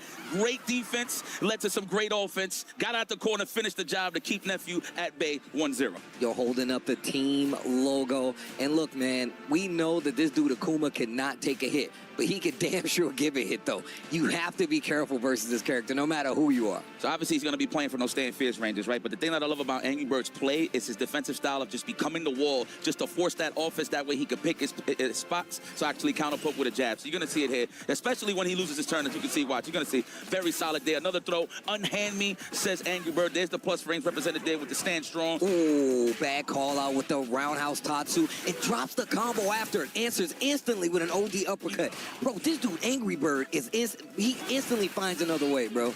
Yeah, he turned it up a notch. I'm not going to lie. He's been very aggressive. Just to point out what Damascus said earlier, you know, he has been a little bit on the silent side, but you've seen him in the World Warriors and the SFL side of things, of course. So you're going to see Angry Bird. Nothing has changed. He's still one of those killers that we're so used to seeing in these tournaments. Speaking of killers, the DP, the OS, sees the green and matches in between. Are we going to go for another throw? No. Strings for the space out. Okay, okay. And look, and they're fighting heavy in the middle of the screen. Lively definitely in favor of Angry Bird right now. And he still has one charge. The drive rush confirm off the jab. Angry Bird, another level 1 to get the job done. Angry Bird looking like he haven't missed a step. I'm glad Damascus said this. We definitely haven't seen him. He qualified for EWC early on, so we really didn't have to see him as much. So him being here and us getting to see him play once again, I'm just happy to see my man out here competing again, bro. There it is. Ooh, big button starter, the Fearsome Fierce. Already down a clean 30% Nephew in the corner. However, Angry Bird is slow on the drive gauge. Nephew chilling. I like that. Angry Bird just resets. He's like, you know, I ain't going to scramble with you. I'm going to let you hang yourself. Please whiff at this point that I have this lead. Oh, wow. What a conversion, man. Nephew walking him down to the corner. Big backdash in the corner. Could have got you in trouble. Punish counter on the stand light kick. And the conversion and get the roundhouse carry to the back of the middle of the screen. And the level 3 is going to put Angry Bird in burnout. Nephew got another chance to close this out. He wasn't able to do it the first time. Let's see if he's going to do it this time. Again, we was highlighting great defense from Angry Bird. One of the best when he's in burnout. You already see him buffering with those buttons just in case if it's a drive impact. But hold on here. Nice. He tried to challenge with a jab. Too much plus frames. You're too dusty. You got to dust yourself off. Looking like an antique out here. Okay, a little head-to-head shot, show you what the players are looking like, what they're thinking, what's on their mind. Yo, and just peppering them with the jab. Small conversion, not a lot of damage, but the momentum is the reward. Big damage. Oh, man, we in the corner already. Throw loose situation, of course, and there is big damage incoming. I thought he was going to catch the punish counter there. Nice. No. What a snipe out. He walked back. He walked forward and back. That was so solid on the side of Angry Bird. Another perfect dish. Again, bring this man's apron here. Bro, oh, my God. You hear that car crash? Yeah, you smell that? Smells like what is it, hibachi? Yeah, he's cooking nephew in front of everybody. In front of everybody. In front of everybody. You like veggies? How about you? Toss it into their mouth from across the. There you go. Have the shrimp. And nephew thinking about it. Also, like, I'm glad Rob said this, man. Nephew definitely one of the best players on the planet. Definitely one of the best players in the States. Yes. And consistent with the jury as well. So let's see what happens. But the thing about fighting jury, man, I love when they got the fans out front. One thing about jury is, man, she's been around and she's been so strong for so long. Yes. You know, everybody's got some idea of how to play against this character. So you know Angry Bird did his homework coming into this. I mean, I just at the end of the day, look, Angry Bird, he really is very strong on this opinion ahead, but it's an actual fact. Do not whiff on me. You have said this plenty of times in terms of matchups and just head-to-heads. That's his strong suit. He likes walking into those inches, into those zones, the low forwards, the crouching shorts, just to fill out exactly how you like to counterpoke, and then he punishes accordingly. As you can see, he was looking for that crouching jab or the low forward to stand fierce, but no one went home. Nephew is starting to wake up. I feel like when you're always down on a 2-0 scenario, that's when you always turn up the difficulty setting. Bro, this dude, Nephew, has always had the ability to, like, slow a game down. Even though he's playing wild, the dive kick staying in front. Meaty. Oh, big swing. Oh, no. Oh, no. Oh, no. Oh, no. I thought you saw. The DI. What a lie. I actually thought he was going to land on the fireball. Psych. The impact has so much drive. Damn. You got a place to go, Habibi? Where you going? To the grave. That's where he's going to the doom. That's where he's going. Oh, I like that. Already sniping out the drive, rushing the DP. Good stuff there, nephew. Big Buns, of course, trying to shave off just slowly but surely.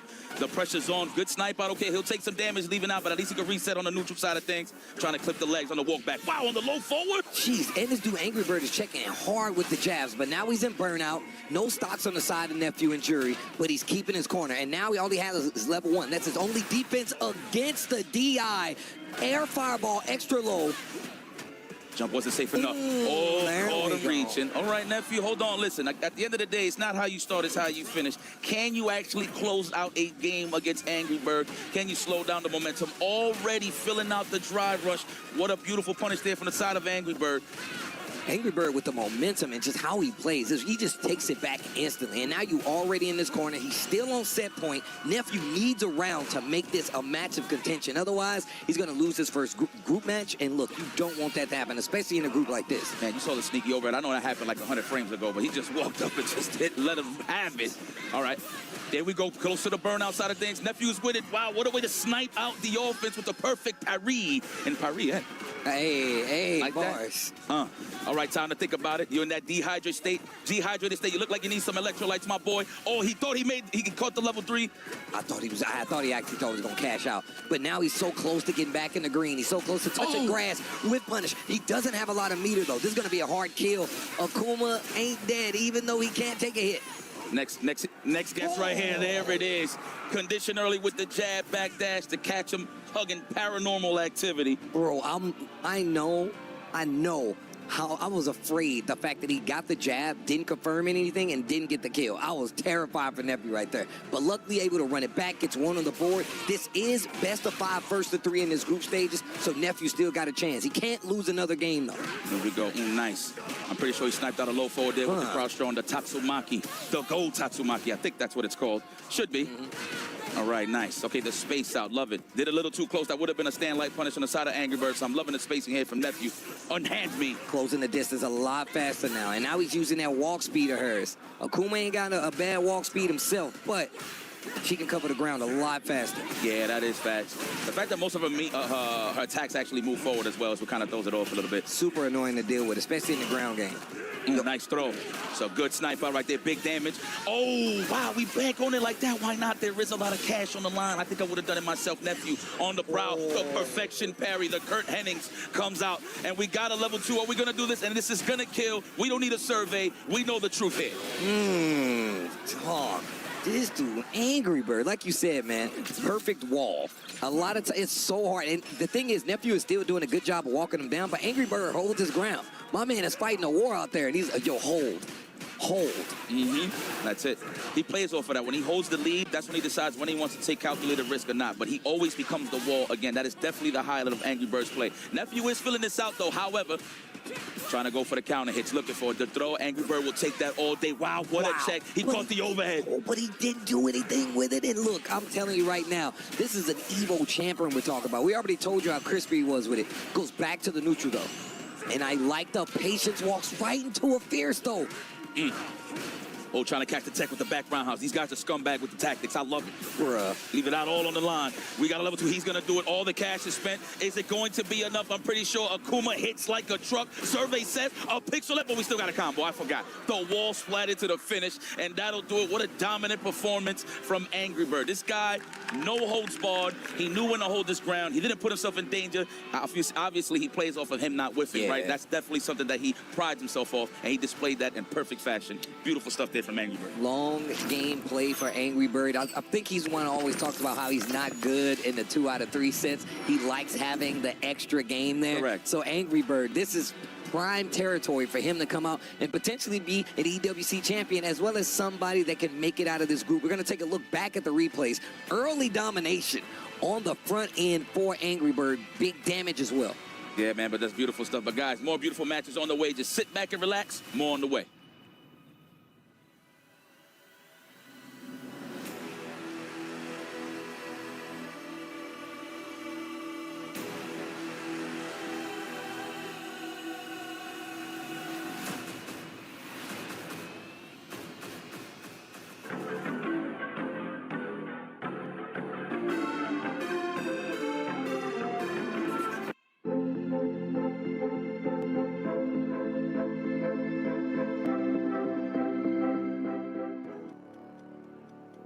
And here we are once again back at it, Group BB, the bonanza of bus ass. And we got another one. We told you it was nothing but bangers, and this next one is just that. You already saw another young prodigy coming up to the stage, and now we got another one. It's going to be Crime coming up against Chris Houstatarian T. Chris T versus Crime. I just always got to say it. I don't know, man. The young buck, this guy's already, he's grown in front of our eyes. Yeah. Man, that's the beautiful part about Street Fighter. Well, just fighting games in general is the fact that we can see these young fellas, young ladies grow old just playing Street Fighter 6. So it's a beautiful stuff to see, man. Hopefully everybody at home, I forgot to give a beautiful shout out to all of my warriors and monsters at home. I hope y'all enjoying the show. This is a lot of heart, a lot of pride on the stage, man. And you can see this represented heavy from Chris T. He has been traveling all around the world. Of course, you've seen him in SFL World Finals at Capcom Cup. He is an SFL champion in his own right with the Bandits Gaming side of things. So the fact that this man is seasoned, I can't even call him a seasoned veteran no more. I think at this point, he is getting to that OG range. He's definitely, look, man, I've been calling this dude's matches in Street Fighter 4, bro. I've seen this dude, Chris, all around the world playing. And on top of that, I'm glad you brought up SFL. Started the journey with Mena and the crew, and now one of the people that have definitely made their way out, and now on his own kind of path, especially coming here for EWC, getting a spot and claiming it. Same thing goes for Crime. Both of these guys were in SFL US. Crime was definitely there representing, and he goes to the Ryu. We're going back to the bodega. Back to the bodega? Hey, you cat, get off the loaf of bread. Hey, you, there's a match going on. It's time to watch it. All right, they still checking buttons, but Crime is another one, man. We already saw Hanao, right? Hanao, one of another young legends already starting off and showing great work. Crime is another one. The last, 2-3 years, we've been seeing so much of Crime. I mean, along with a player like Blast, but both of these guys representing, along with Hanao, representing the next generation of Street Fighter in such a way that they're already taking out legends in the game. This is how I look at it. Crime and Blast, they kind of ciphering that momentum, right? Like, obviously, Blast had the grand stage. Of course, Crime picking up his own results. He definitely finished strong at EVO. He got top 8 in the world stage. So, this guy, listen, it's only up from here. It's like, even though if Crime loses, and this is just hypothetical, obviously, right? It doesn't take anything away due to the fact, again, sound like a broken record, there's just too many killers in Street Fighter 6. So I can't even take nothing away from him, but the point that I'm trying to make is, no matter what's the end result, he is one of those killers in this new generation. Yep, absolutely true. And now we get to see it, man. Rob kind of set it up, bro. The old guard versus the new guard. Young Crime definitely got a lot on his plate right now to deal with Chris T. Chris T, I know he's a homework crazy person. My man definitely grinds out a lot of these matchups. But let's see how it works. Will the reflexes beat the OG? Let's see. Well, I mean, you know, he is an actual teacher in real life. Yeah, he is. So He is. he's about to take this kid to school. If you want to talk about fundamentally sound when it comes to footsies, neutral, patient, and really conditioning opponents in terms of how to counter poke back and pretty much punish accordingly, right? Chris T is definitely one of those scrolls that you want to read historically when it comes to playing the beautiful neutral of Street Fighter. And here we go. Chris T versus Crimate. Ken versus Ryu. Love it. And look at that, the classic colors. We got the, you know what? I don't want to get fired. There's a lot of things there that I can say about that outfit, but this is a classic. The Bodega style match. This is one of the first matches I've ever seen walking into an arcade, which is kind of crazy. The fact that you walked into an arcade and just saw vanilla versus vanilla, that's crazy. It. That's it. Well, in this case, a Bodega. Well, already, here we go. The confirm, the run low forward. The low forward run, excuse me, the throw. This is how we condition first. Let's see how Climate feels about this. Another throw. He tried to counter poke there, but the stagger jab threw off the timing on the defense. Looking for the counter hit. Oh, there it is. What a punish. He was in range. Wait a minute. Punish counter gets the confirm and roundhouse Tatsu to get out of the corner. But look, Climate definitely on the ropes right now when it comes to the life. Ooh. Perfect parry, and he's got 2 bars. And I'm sure he's probably going to use that level 2. Absolutely. Let's go. Texflugen Nitra. Oh, it's been a minute. I know. It's been a minute. I like how you set it up. I like you set it up. Yeah, because I haven't heard it in a minute. Let's be real. Oh, all right, here we go. Chucking that plasma early. I love that. Anybody that throws fireballs from that range, that kind of tells you, like, how old they are in terms of playing Street Fighter, right? A lot of the new bloods, they don't really play the plasma game like that as before. I mean, rightfully so, considering it's a drive parry. Oh, caught you peeking. Let me get another one. Ooh, trying to snipe out the drive reversal. That's why he stopped. Took his turn back. Nice. What a dominant call back. What a run back there from my man Climate. Wow, look at the demonic face on this young lad. Yo, that angle don't do him no favors. He look like a problem child right there. Hold on. He looking like he's going in the back of his mind. Big ankle bone. Let's go.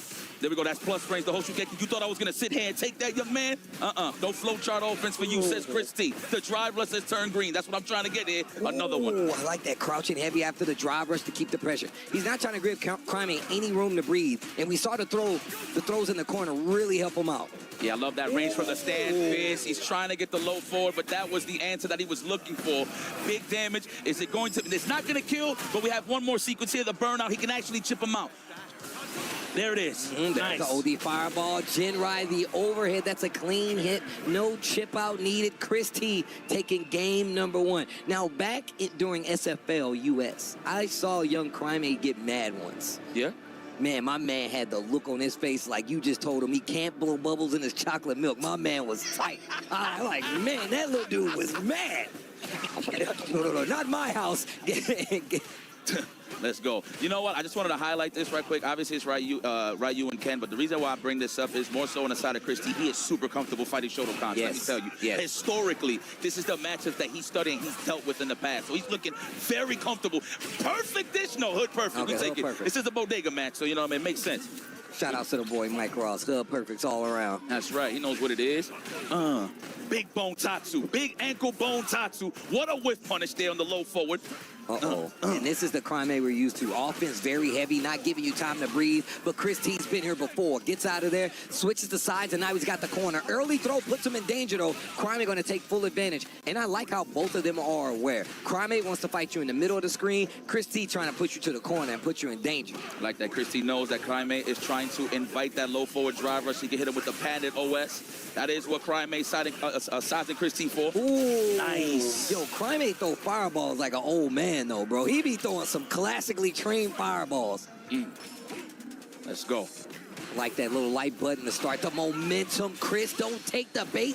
Texflugen Nitra. Spinning the level 2 early, big damage up there. Oh, try to hit him with the delay overhead just to try to catch a tech or just an overhead entirely.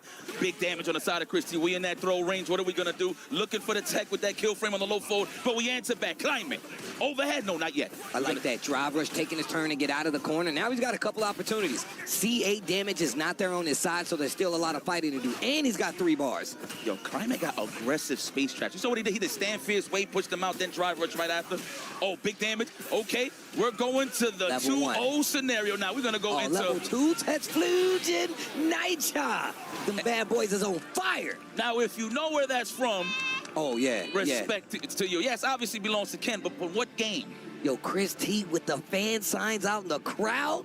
Oh, he gained a lot of fans. When we was over there at Capcom Cup this year, everybody was really cheering for Chris T in the crowd, man. Shout out to Japan, the land of the rising sun, really holding it down for the scene. Shows mad love to fighting games, especially Street Fighter overall, man. If you've been over in Japan and seen a Capcom Cup or just seen these guys play, you've definitely seen how much love they get just from like the people over there. So it's really cool to see the super fans out here. A lot of people coming traveling to support, man.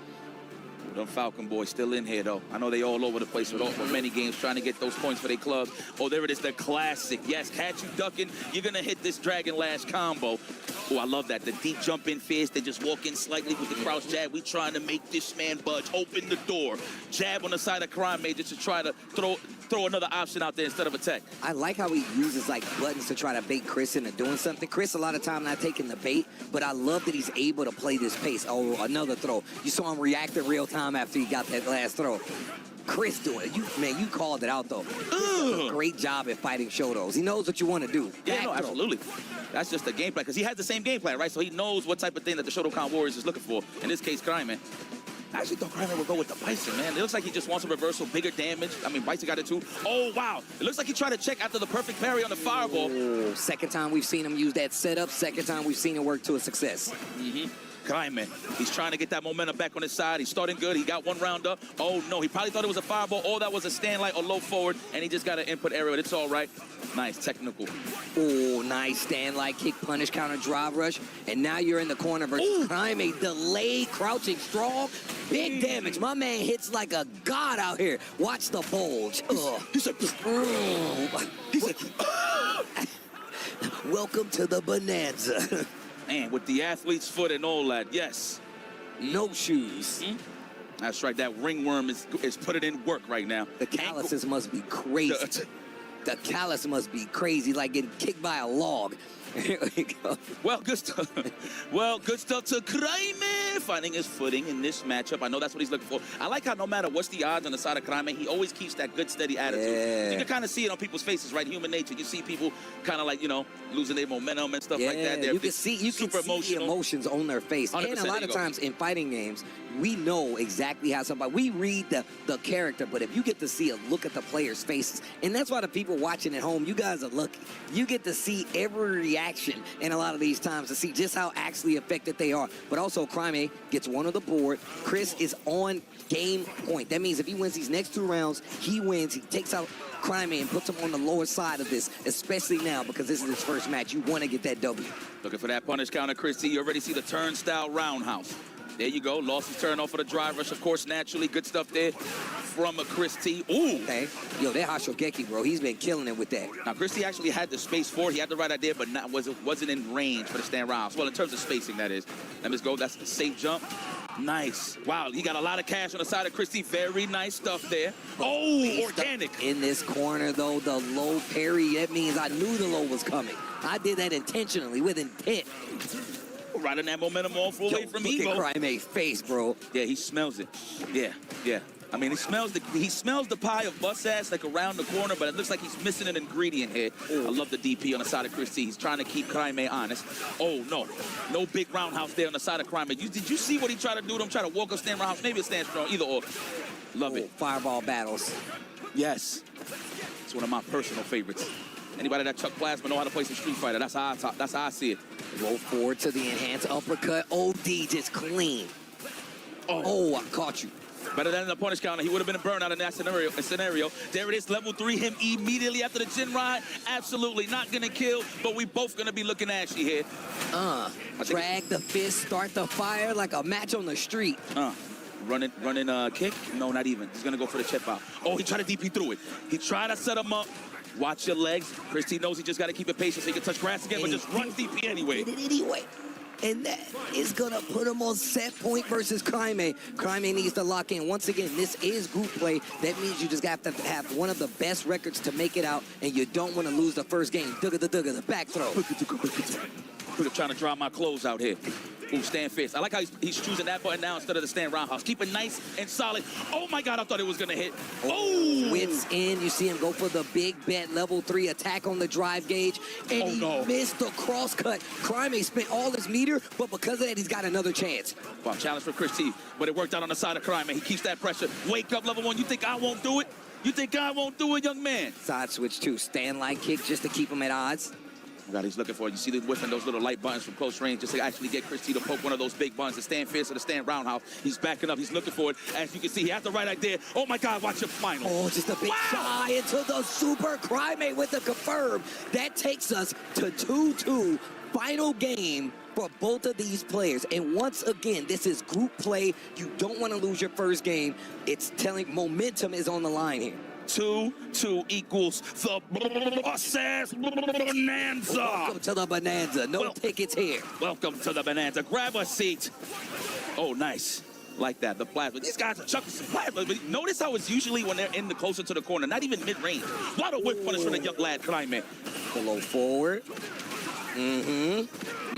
Trying to overextend, trying to steal his turn back. Chris knows, bro. He's a teacher. He knows. Speaking of trying to steal, Crimate answers back. Tatsu to the corner. Here's a throw. Stand medium kick. I love that. It would have caught the jump anyway if he was holding north. 100%. The king of the north. Oh, I thought he made it. That was a little too early on the side of Crimate when it came to the fireball side of things, so he kept it safe. Oh, what a punish. Great fireball. Parry right there from Chris. This next exchange, he can only take one more throw. Legs. Ooh.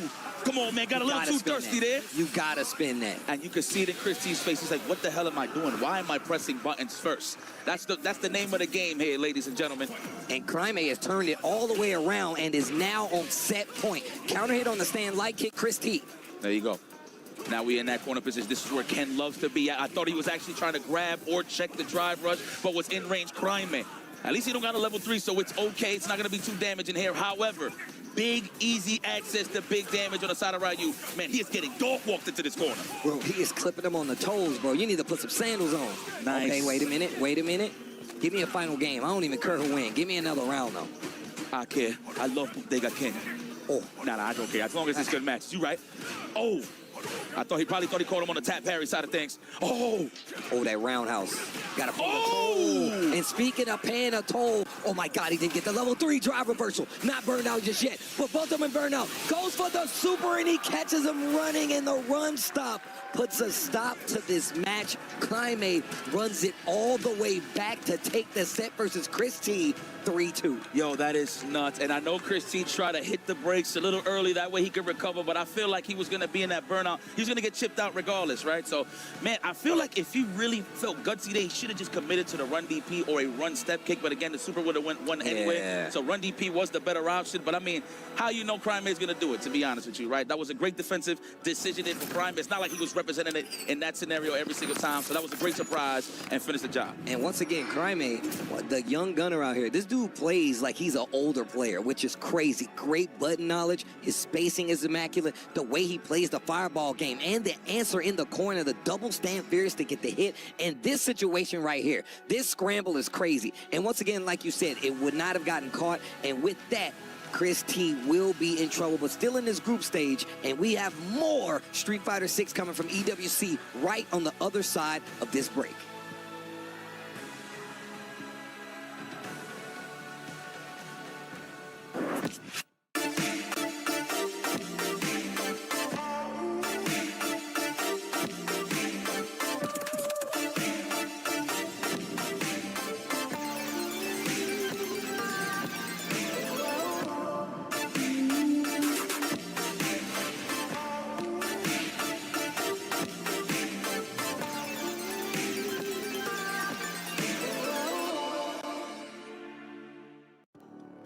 See, it wasn't that long. Just kick back and relax. You got more Street Fighter 6 action coming your way here at EWC 2026. We are officially on the way. Of course, day one. Group BB is where we at right now. This is where me and Tasty Steve stands. The next match that we are about to see on the stage is Tokido versus Lex. And now what makes this an official match, there is no recorded footage, no nada about these guys playing. You know what it means? A classic historical battle is on the way. AKA, this is the first time I see you. I ain't gonna be cheap on the first day. Look, and on top of that, I love talking about the economy of fighting games. The fact that, like, you don't have any recorded footage, and I feel like these guys have obviously played on some, like, low-key sessions, right? Obviously.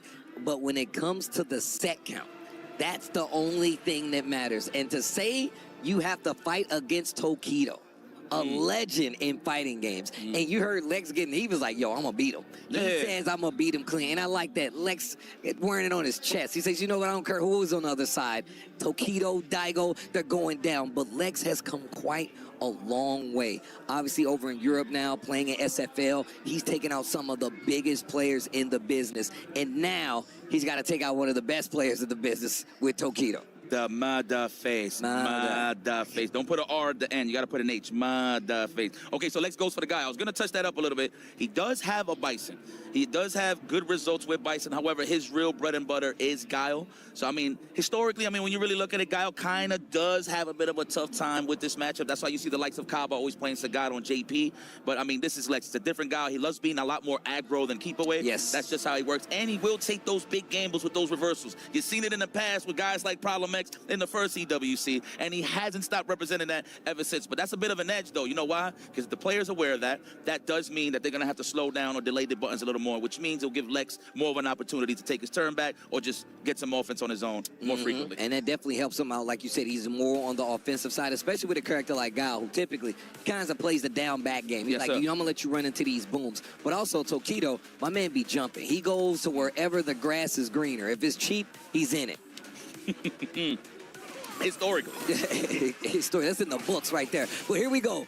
Game 1, round 1, Tokido versus Lex. It's JP versus Guile. The second JP we've seen today. And look, JP is definitely one of the public enemies out here. However, Tokido is known to take characters like this and just push them to the absolute limits. No, absolutely.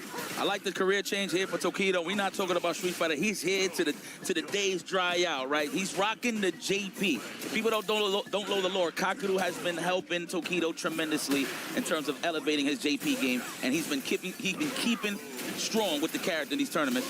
There it is already in the corner carry. Disgusting. Look at the box that he has created. What is Lex going to do to get out the corner? Buttons into Sonic Boom. He got the space, but he didn't get out. Well, that was such great knowledge. He did jab into the Sonic Boom. Tokido walked into it, and now he's got a fighting chance in his corner. Tokido has to play back a little bit. Drive rush just to get out of there. Gravity defying kick into the super. Lex. Love it, man. Good old vinyl records, man. I'm telling you. Yo, Guile's a DJ? You know, might as well. On the wax. Wow, nice punish. Oh. Why are you order?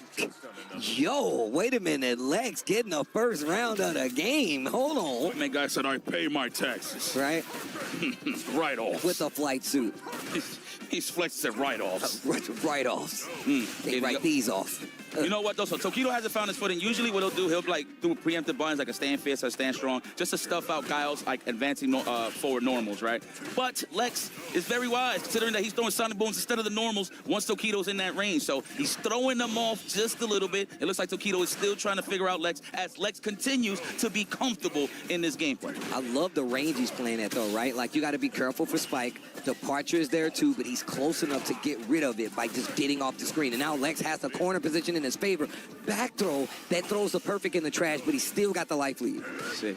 Man, he don't even got to overextend. He could take a couple of risks here, but not necessary because we do have the baby booms. Yes, I pay child support for every single one of those. Right, the baby boom parade. Speaking of booms, man, I've been seeing Lex chucking booms for quite some time, man. Straight from the Street Fighter V side of things, starting as a young child. And now he's out here in the grand stage at EWC. This is excellent, going up against one of his, I ain't gonna say heroes, but some of those guys that he was like, oh, word, he's nice. One of these days I'll play him. And look at that, fast forward, Lex is here.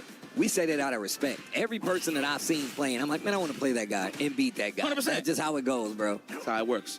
Okay, look at that, Lex. He's going to take control here, knowing the fact that he's up 1-0. Sonic Booms, of course, big arms. That's why you see those humongous arms that look like the Tasty Steves right there. Yo. That's Tasty Steve's arms right there, for sure. I wish I had those to survive your freaking pinches. How about that?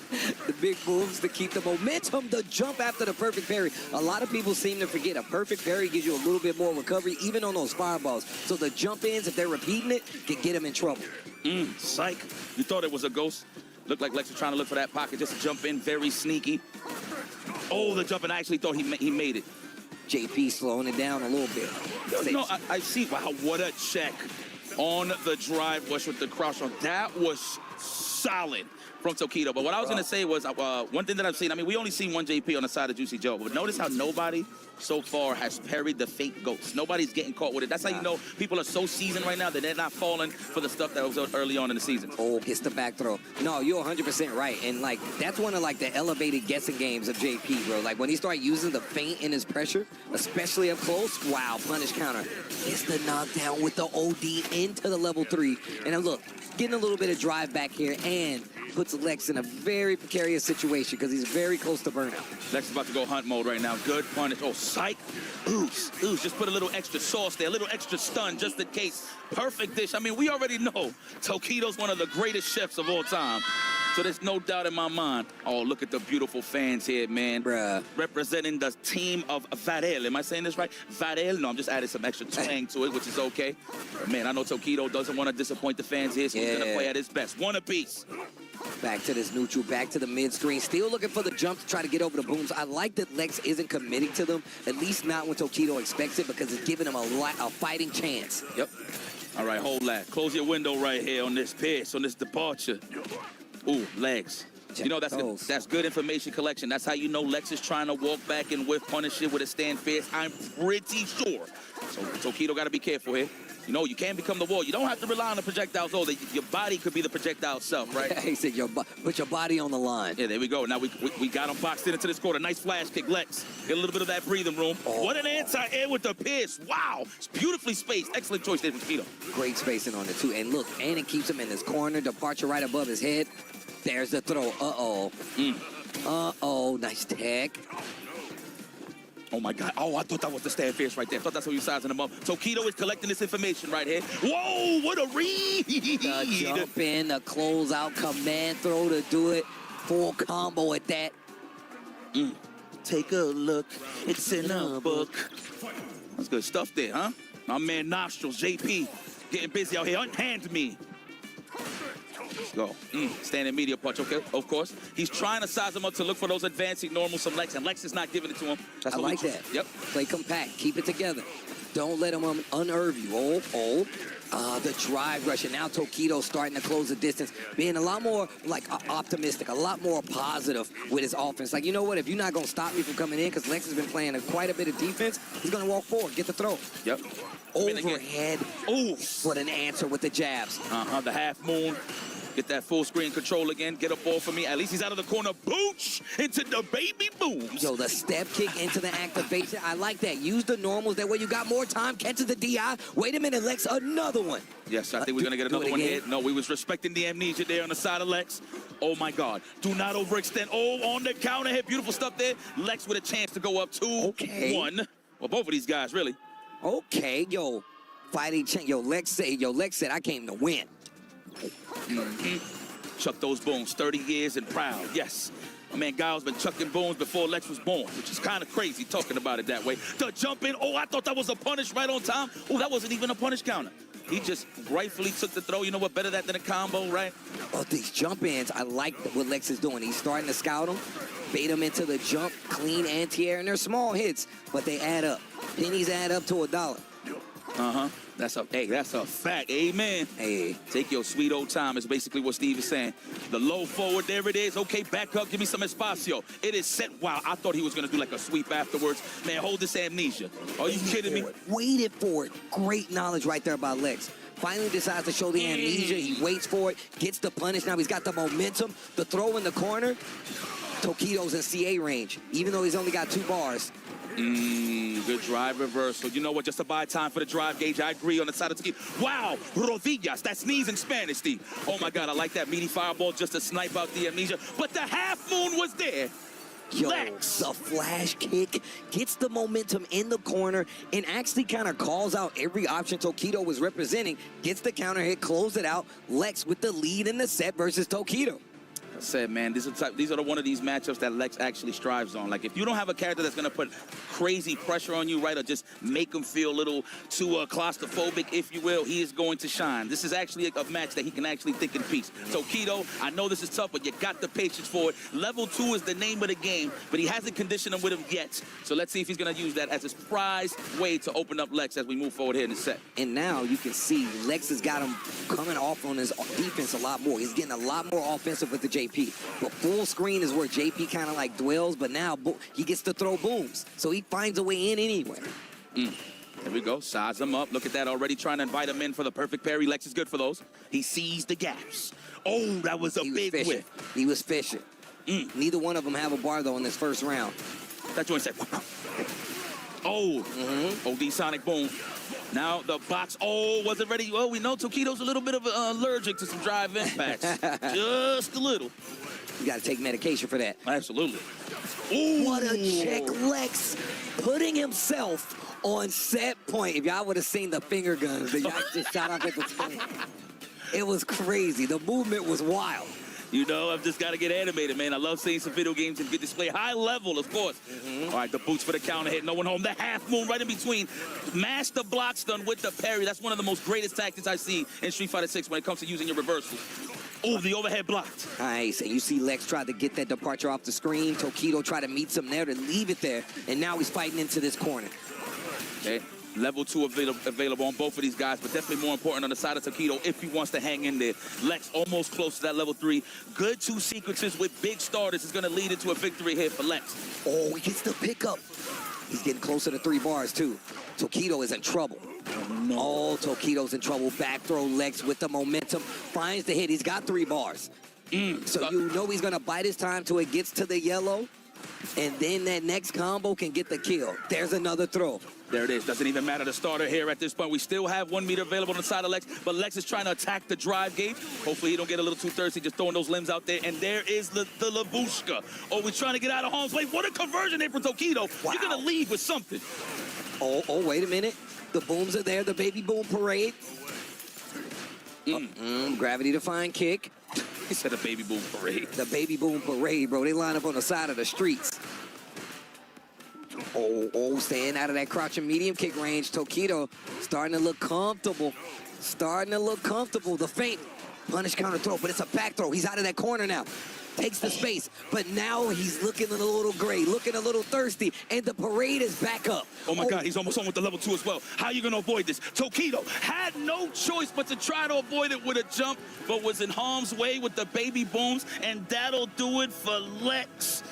That is a big dub. Lex gets the dub 3-1 over Tokido. What a play. And the Gao play was looking crispy. He said it in the interview with Ryan Hart. He was like, nah, bro, I know who I got first, and I came to win anyway. Team Heretics Lex getting the dub versus Tokido. You know he's going to hold that for a long time. Well, unfortunate for the Tokido fans that's in the building. They're going to have to hold that L in their gluteus maximus. However, he is still in the tournament going to the loser side, so there's nothing wrong with that. Again, the competition is too fierce. I can't be surprised at this point. And once again, look, Tokido's not out of it. Obviously, this is group play. It's about how well you play on the overall groups. And look, this was looking really promising. This was definitely looking like a moment where he could run it back, but the last baby boom got the job done. But yes, guys, kick back and relax. We got more Street Fighter 6 here at EWC right after this.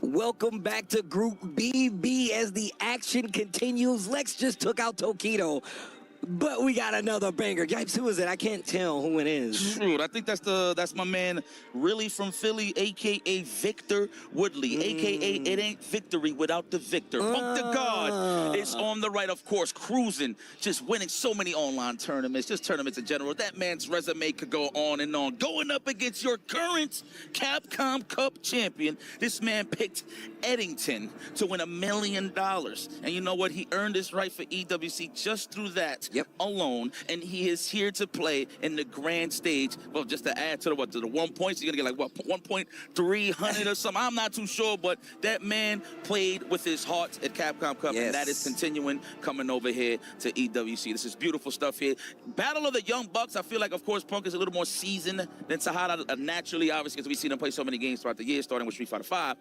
But Sahara, of course, swinging big. I mean, the first time I seen this dude actually win a tournament was at UFA that one year. And I'm like, who the hell is this guy? I did my homework. I'm like, oh, wow, he plays shooters as well? I can understand that. That means you got all the reactions in the world to play a game like Street Fighter 6. So it's kind of cool that he's continuing on, still kicking ass and taking names, and he's still here as the champion of Capcom Cup, trying to get one here at EWC. There you go. I mean, think about that. What if you are a Capcom Cup and an EWC champion? That's a big thing to have. That's $2 million in the bank. It hasn't happened yet. It hasn't happened. Okay, you know what? Unless if we want to count the first year with Kakaru, but he did win. You know what? We could count that. I think we could count that. I think we can count that. I think we can count that. But that's here nor there, though. This is a new scripture, new history books. We need some ink on the page. Historical battles here. Live. Sahara versus Punk. Where else are you going to see this? Bruh, these are world caliber matches. These are top 16 matches that you are getting for 3 days straight here until we crown a winner. And look, man, Punk just had a great year as well, man. We saw him come from Evo Japan, had a great showing, just recently got engaged, and it's my homie's birthday, man. So look, more life to my guy, Victor Woodley. Punk, man, happy birthday. And hopefully you can get some dubs for the B-Day, you know? Yeah, you know, I had to punch his arm 27 times. You know what I'm saying? Oh, yeah, we still do I didn't do no punch buggies. I ain't do no punch buggies. Nah, he good. Now, Punk the God, of course, we've seen this man grow as a child. First time I seen him on the scene was, what, 17? He's 27 now. Jesus, how time is flying. Wow. It goes fast. Beautiful. Sahara knows who he's dealing with, so he's going to play his best gameplay, of course, all the way from the land of the rising sun versus Punk the God. USA, yes, but Philly representative. Opening gambit time. Gets the throw. And look, we've seen a couple of Eds out here, but this is a Capcom Cup winning Ed that we're talking about. But this is the footsie god himself, Punk. Wake up OD uppercut. I think that's the textbook. If you want to follow the rules of how to really whip punish a condition, Punk the God is one of those guys you want to watch. And he does it every week. Wow, what a catch there from Sahara. That combo was kind of crazy. Ooh, looking for the shimmy. Okay, he's trying to get a little greasy there. You saw the big jump into the back dash. Let me get a throw. Crouch fierce? No, throw first, crouch and fierce later. It's coming. Oh, try to throw again. The challenge there from Sahara. Checking on the toes. The back jump, not going to get you out of danger, but another OD uppercut. Life lead in favor of Punk right now. He's trying to close out with the drive rush, but he puts himself in burnout to get it done. No anti-air from Sahara in this situation. You really got to be careful, though. Yep, respecting the dive kick. You don't know what it is sometimes, where it's a regular jump or a dive kick. Sometimes the dive kick just throw you off, right, so you can get that cross up easy in the corner. So I'm loving that from Sahara, but good stuff from Punk for setting that trap. Oh, big punish. Win normals. Hello. To the corner we go. Wait a minute. Sahara looking a lot better in the second round. Stand medium kick on the way out. Ooh. Punish on landing almost. And he tried to do it the safe way with the stand jab. He wanted something guaranteed, but couldn't get the finish there. Ooh. Wait a minute. Caught you peeking. Stuck on the wall now. Back on the ropes. This is where it really becomes a problem. OD dive kick and then spins it with the uppercut anyway. Good data collection. Oh my God, the next one I promise is going to be regular into level 3. Imagine into level 3. That should be enough. Hold on. Is that enough? We've seen it in the past, but we don't talk about the past. This is the present. What are we going to do here? Absolutely not. Oh my God, we got to see it. What are you going to do, Sahara? Wow, the jump back. Are you going to get chipped out into the level 2? No blocks on the side of Punk. Is he going to chip him? Yes, he is. Oh my God, that series was bold. Look at did you see how that match ended? Both in burnout, a sliver of fingernails worth of life on that bar. Nah. Damn, and all really Punk had to do was just walk up, size up, and see what he wanted to do. But he wanted that guaranteed block stun. But of course, holding North was on the side of Sahara for him to survive and finish that job. My goodness, high-level play here is being displayed. 1 round apiece, game 1. Best of 5 once again. Okay. Quick lead. Wow, looks like it was supposed to be an uppercut. A little bit of an input error there on the side of Sahara. There's the knockdown. We're going to get a crouch fist. Conditioning starts with it now. Oh. Wow, and he repeated the crouch jabs, perfect parry, side switch with the snatcher, just jump OD dive kick. Delayed jabs, no throws. Oh, there it is. Speaking of which, should it be enough? No. Dive kick scenario here. Wow, what a challenge. No walk-up jabs, no fear of the dive kick. Just going to fully commit into that crouching strong. Beautiful stuff there. Not enough, though, but it'll put him in a pixel scenario. Imagine. But he's in burnout. And now, oh no, he jumped back. The call out, what a play by Sahara. Oh my God. Get mad, son. Bro, and Sahara, why does Sahara always look like he's smiling after he get the W? He's like, yeah, I got him. I feel like he just talking smack about me. Look at his face. Look at the, nah, bro. No, he got this look like, I can't believe I got away with 2 jump backs. Yeah, It is what it is. You know what I'm saying? And that worked out. That was definitely the MVP of the game. Jump back for defense. Yo, the placement on the jump. Jeez, little shimmy. Not on your birthday. I mean, it don't even matter. It's your birthday every day the way you win, sir. So it's okay. Looking for that punish counter there on the flickers, the snatchers, excuse me. Big damage, big starter, and look what happens. This is your grand prize. Big damage. Get up in there, throw. Oh, too early. Wait a minute. Okay, Punk's got a chance. Sahara takes the throw. That whiff jab almost got Punk a round on against him. Yeah, he's looking for those win normals right now. Punk's a guard. Oh, wow, the Cobra punch. All right, he's trying to get that big damage. Oh, nice little jump there. If it was a dive kick or a button on the jump in, he actually would have got hit with that. Oh, but he did it again. Come on, you got to be pooping me. Yeah, you know what I want to say. Esports. To the corner we go.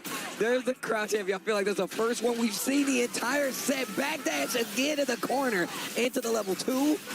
Hakeem Olajuwon, Kenny Smith. Who was, I was going to give him all of them. That was the dream combo. If you know, you know. Oh, wow. Crouch roundhouse. Wow, what a conversion. That was godlike. That was godlike. That man never blinked in his life. Bruh. Not with those kind of conversions. Sheesh. Back throw. Uh-oh. Punk stuck in the corner. Wake up, crouch jab. Try to get a button out of Sahara. He waits a little longer, finds the counter hit on his side. Sahara 2-0 right now up against Punk. Man. And he is really slowing his pace down to throw Punk off. Damn, she look like she's about to cry in emotion. Like, man, this guy is so pro. He's so pro. He's so pro. He's so pro. He's so pro.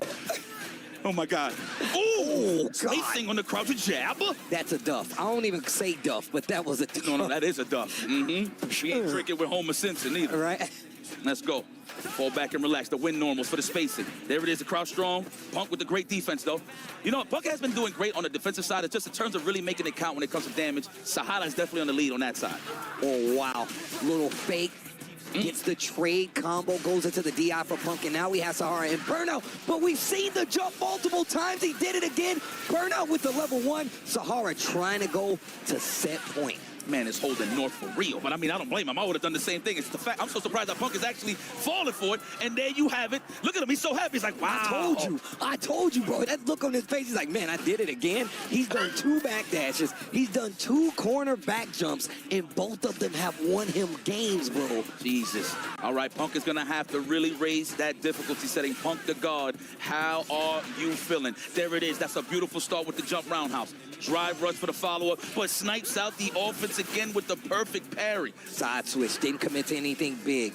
Punk is in a big life lead, and Sahara knows he's in trouble, so fights out of it. What a catch on the spin knuckle. Jesus, bro. With the big buttons on top of that. Usually you want to keep it safe with the light buttons. Is he going to get the level 3? Yes, he does. Right on time. That it's going to be enough. Punk is removing the headphones. Yes, this is. We don't need a survey for this.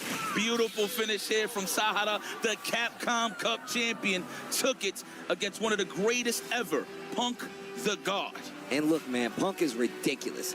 But he has not had the best runs at EWC. It's just how it goes sometimes, no matter how good you are. But that could be anybody, bro. We've seen the best players come here after a crazy tournament and have the same thing coming. But Sahara going to take it 3-0 versus Punk. What? First and foremost, it looked like Punk was in his groove. And still Sahara slowed him down. I'm telling you, Punk was good, and in that one scenario where he up backs, that's what throws Punk's offense off immediately. And it was like one of those scenarios, yeah, you know what, I agree with that too. I would have smiled the same way. But man, beautiful stuff there to Sahara. Like, obviously, to fight Punk at a high level, it's crazy, man. So good stuff. But guys, don't go anywhere. More crazy matches on the way when we continue.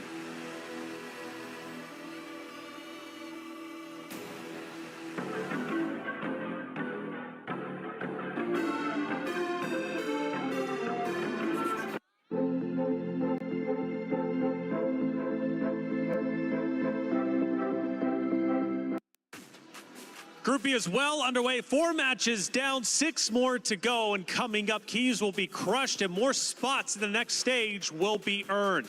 Hey, welcome in. I'm Taylor Reflections Noble. Of course, Logan Sama Vicious. Good to see you, boys. 4 matches down, a lot more to go. But breaking down the first one, man, Angry Bird Nephew. It was a banger matchup. Angry Bird was the heavy favorite, and for a reason, he gets the win. Yeah, I feel like recently Angry Bird's kind of been forgotten about because he hasn't been as active on the international circuit, but he reminded everybody what it was all about there. It felt really clinical, right? It's as if he never left for the most part, right? I think not even just from a character matchup standpoint, but also facing off against Nephew. He showed zero remorse throughout the entirety of that set. Yeah, no ring rust. He stepped into that arena and he just was about his business.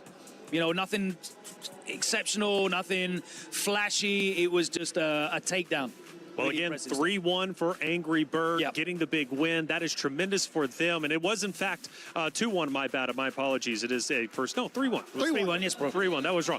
3-1. But, hey, for Angry Bird, though, coming in as the heavy favorite, like you said, it was clinical. He now moves forward, and he's looking to secure a spot in the next stage. Now, these two do have history, and they have met up before, and it was Angry Bird who got the win. So Nephew is still looking for revenge, but he's not going to get it this time.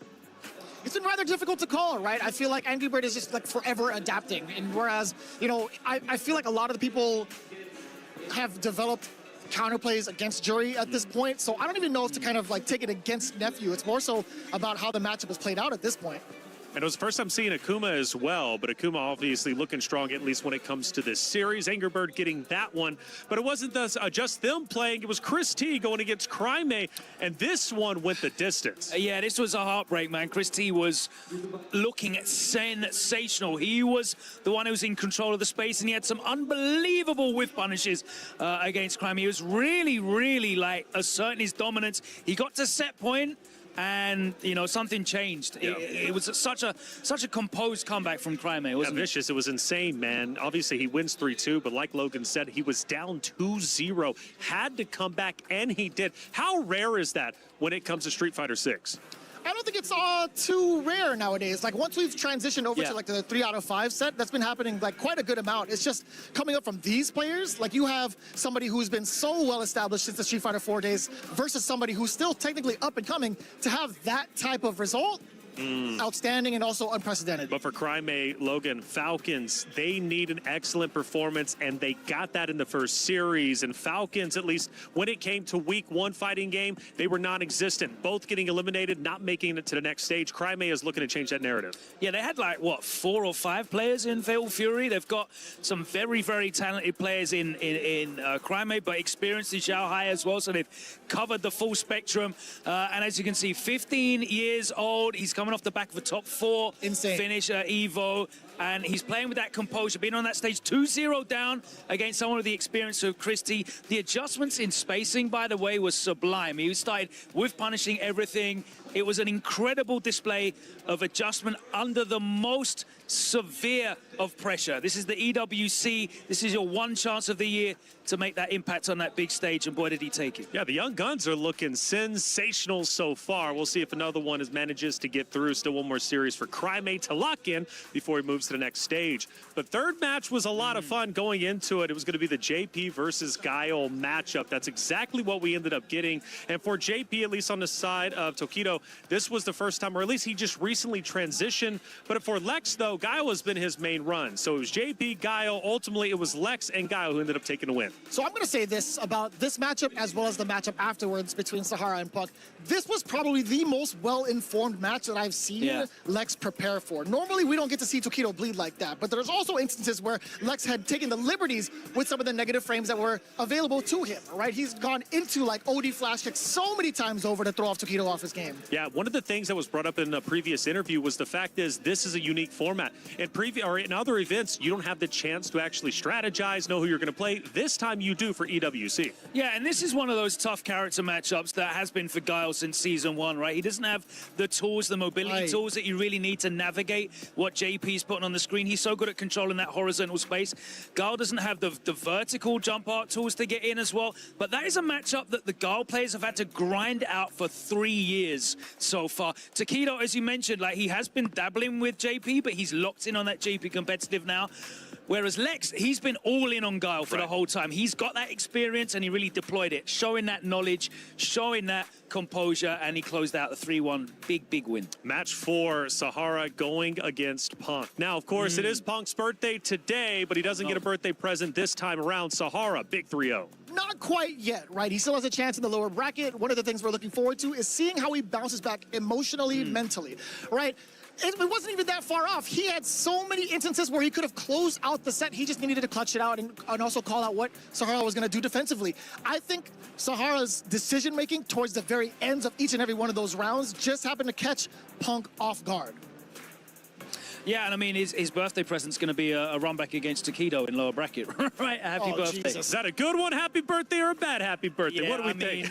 It's certainly a historic battle. It's a dramatic battle on his birthday. But all that matters is you survive. All that matters is you make it out of this first group stage, because there is no upper-lower bracket preferential treatment when you get into phase 2. It's all redrawn again. So that survival instinct is what matters, and Punk and Takedo both have that. We'll see how they get on against each other. That's going to be hype. It is definitely getting hype for sure. The first 4 matches have concluded, but 6 more to come, including elimination matches. It only gets harder from this point forward. For Nephew, obviously, there was a lot of, at least writing on the line against that Angry Bird matchup. He falls down. Then on the opposite side, Chris T, emotionally. You mentioned, of course, Punk having to emotionally come back. What about Chris T? He's now in the lower bracket. He was securing a win up until the very end, and now he's fighting for his life. I mean, he is a very emotional guy, right? He's very invested in the game. He's got such a passionate approach to Street Fighter, and he always has for the whole time I've known him. But he's also got a very calculated approach to it, so that's going to be very interesting. But I don't know many people that are as composed as Nephew, right? He's cold.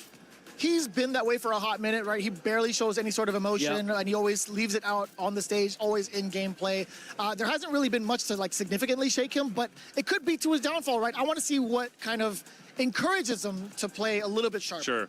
Well, Ryan's going to be breaking down the next 6 matches again.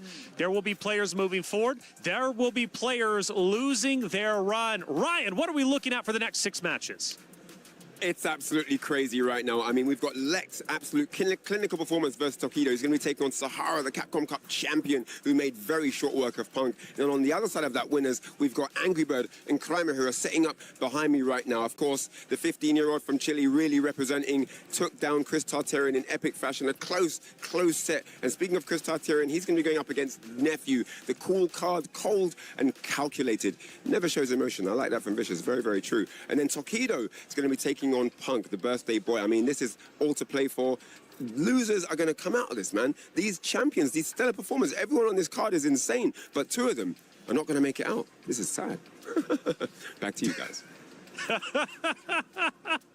It is sad, man. I don't know what that laugh I mean, I hate to break it to Ryan, but it's even sadder because 4 of them aren't going to make it out of this phase, right? That's right. That's 4, which is, again, it's brutal, man. You fly all the way here. You tried your best to qualify to the stage. You get on stage. You get 2 matches. You're done and dusted. But that's just how EWC goes. It's a brutal format, but it really does formulate the best players. And ultimately, one can be champion and only one. Who's it going to be? We're going to have to find out over the next days. Hey, EWC's incredible, and so is our EWC play. Come in here and play my game. He knows nothing. Let's go! Tyler 1, you're done.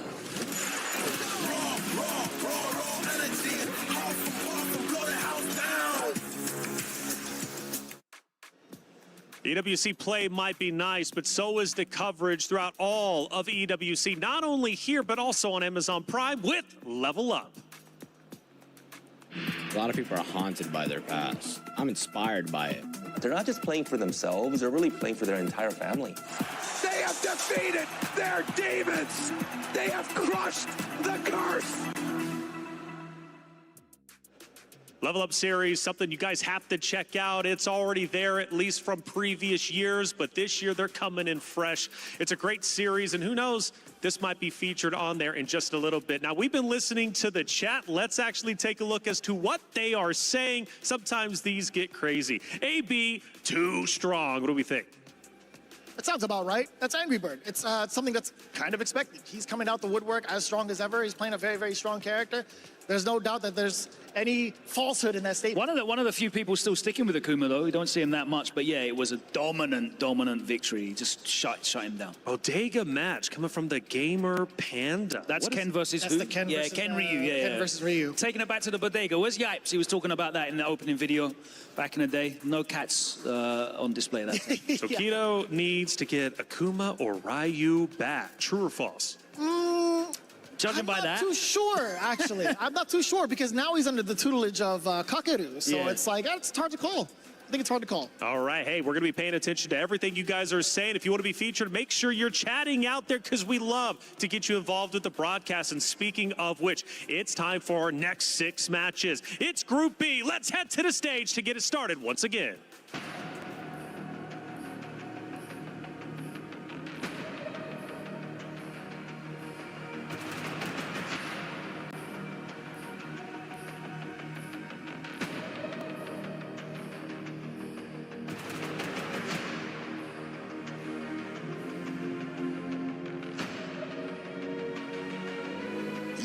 Yes, ladies and gentlemen, of course, we are keeping things rolling with the action. And I gotta ask, are you enjoying the matches?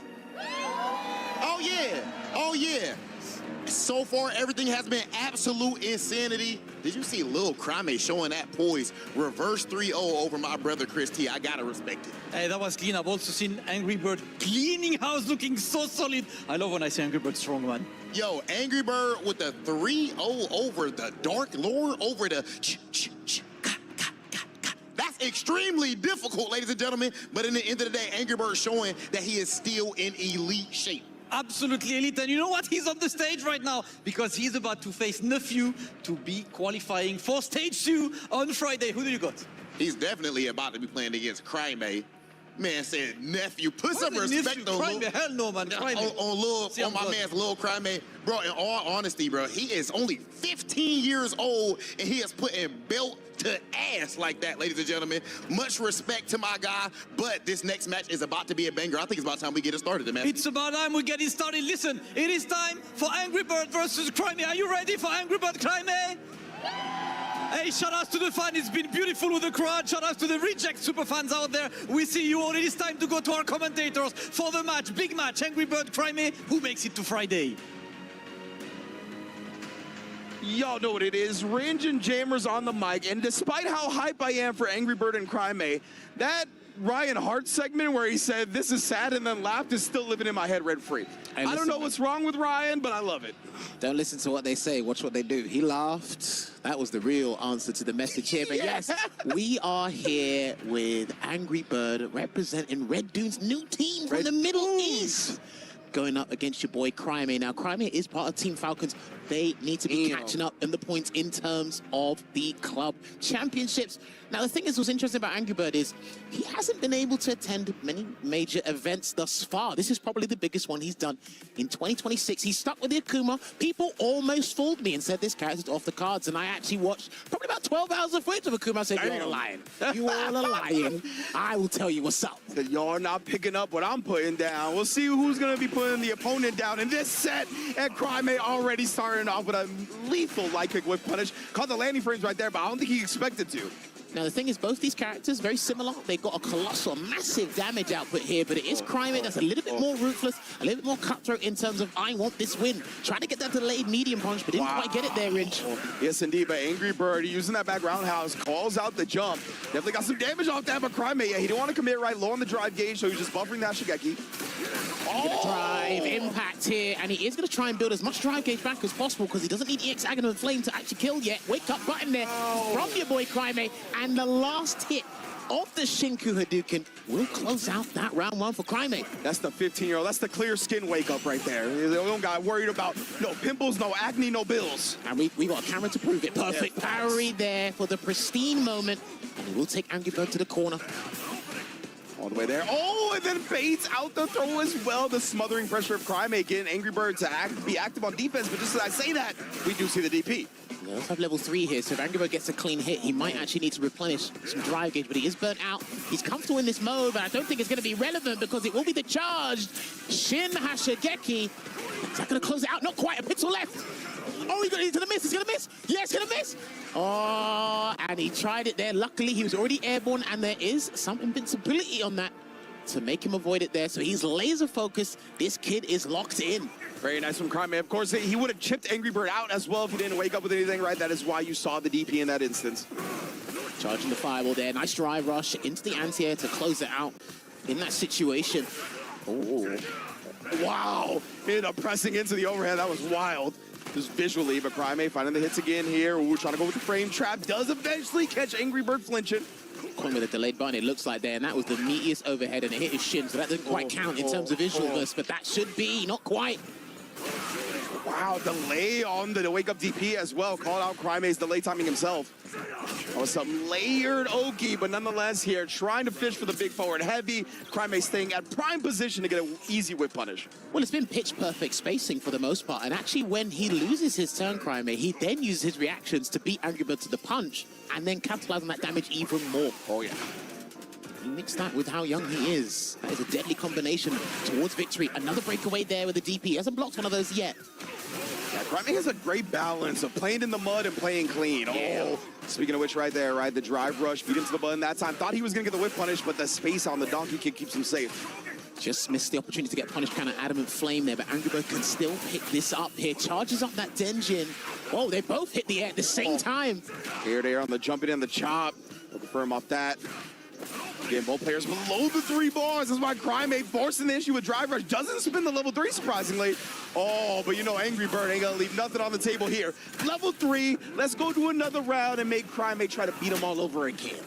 1000%. I think you said it with James Chen, one of the World Warriors there, but as James says, rounds are a vital resource in this game. You get to restart, and you get to come back and rebuild your momentum here. And that's what Angry Bird is exceptional at doing, and a good check into that medium Tatsu to chase him down, and he's been stand blocking a lot, so Angry Bird's gonna have to clock onto that. Indeed, right. Switch it up for the drive rush, low pressure. Right now, waking up with the DP. Let's see what he does here. Yeah, it did go low, but wasn't really ready to convert with anything significant. And again, almost as he turned pale again, and good pull on the brakes there from Crime, really trying to be malicious and burn Angry Bird out. Oh, he can swap it into level 3, and it is going to be the Shinsoryuken, and it actually is going to put Angry Bird in throw range to lose the game. Actually, if he gets thrown, he might still be alive. I'm not sure. I mean, if he blocks, I was going to say, if he blocks one normal, it does not build enough meter. So he was completely locked out of any hope of surviving that sequence. Crime up 2-0 in the blink of an eye.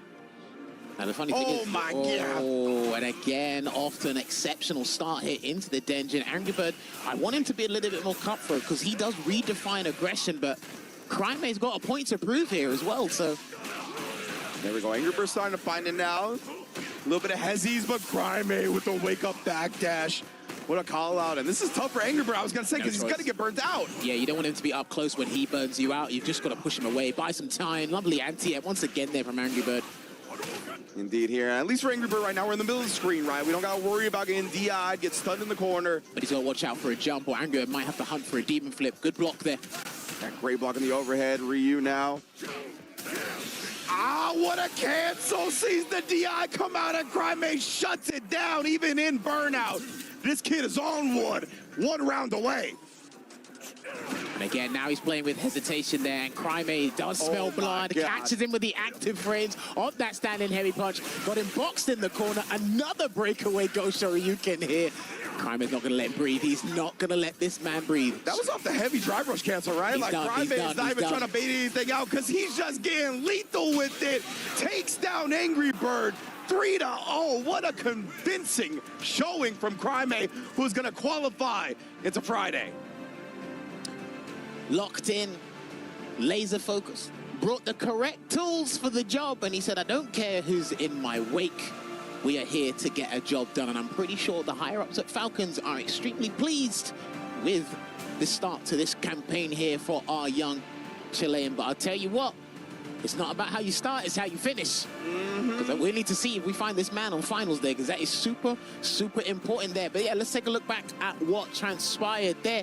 I think he just beat him to the punch every time, man. That's pretty much what surmises it. It really did feel like that, right? He was just a frame or two quicker on everything. And of course, we're going to take a quick break here at EWC and be back before you know it with more matches.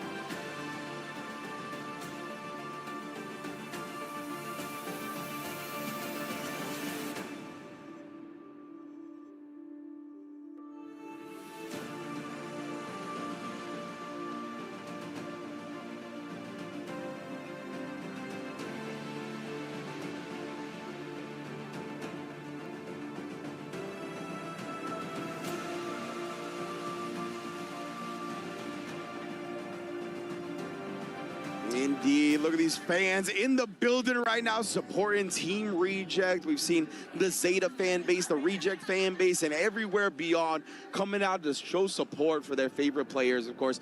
But now we got another qualification match into stage 2 of EWC. It's going to be Lex versus Sahara.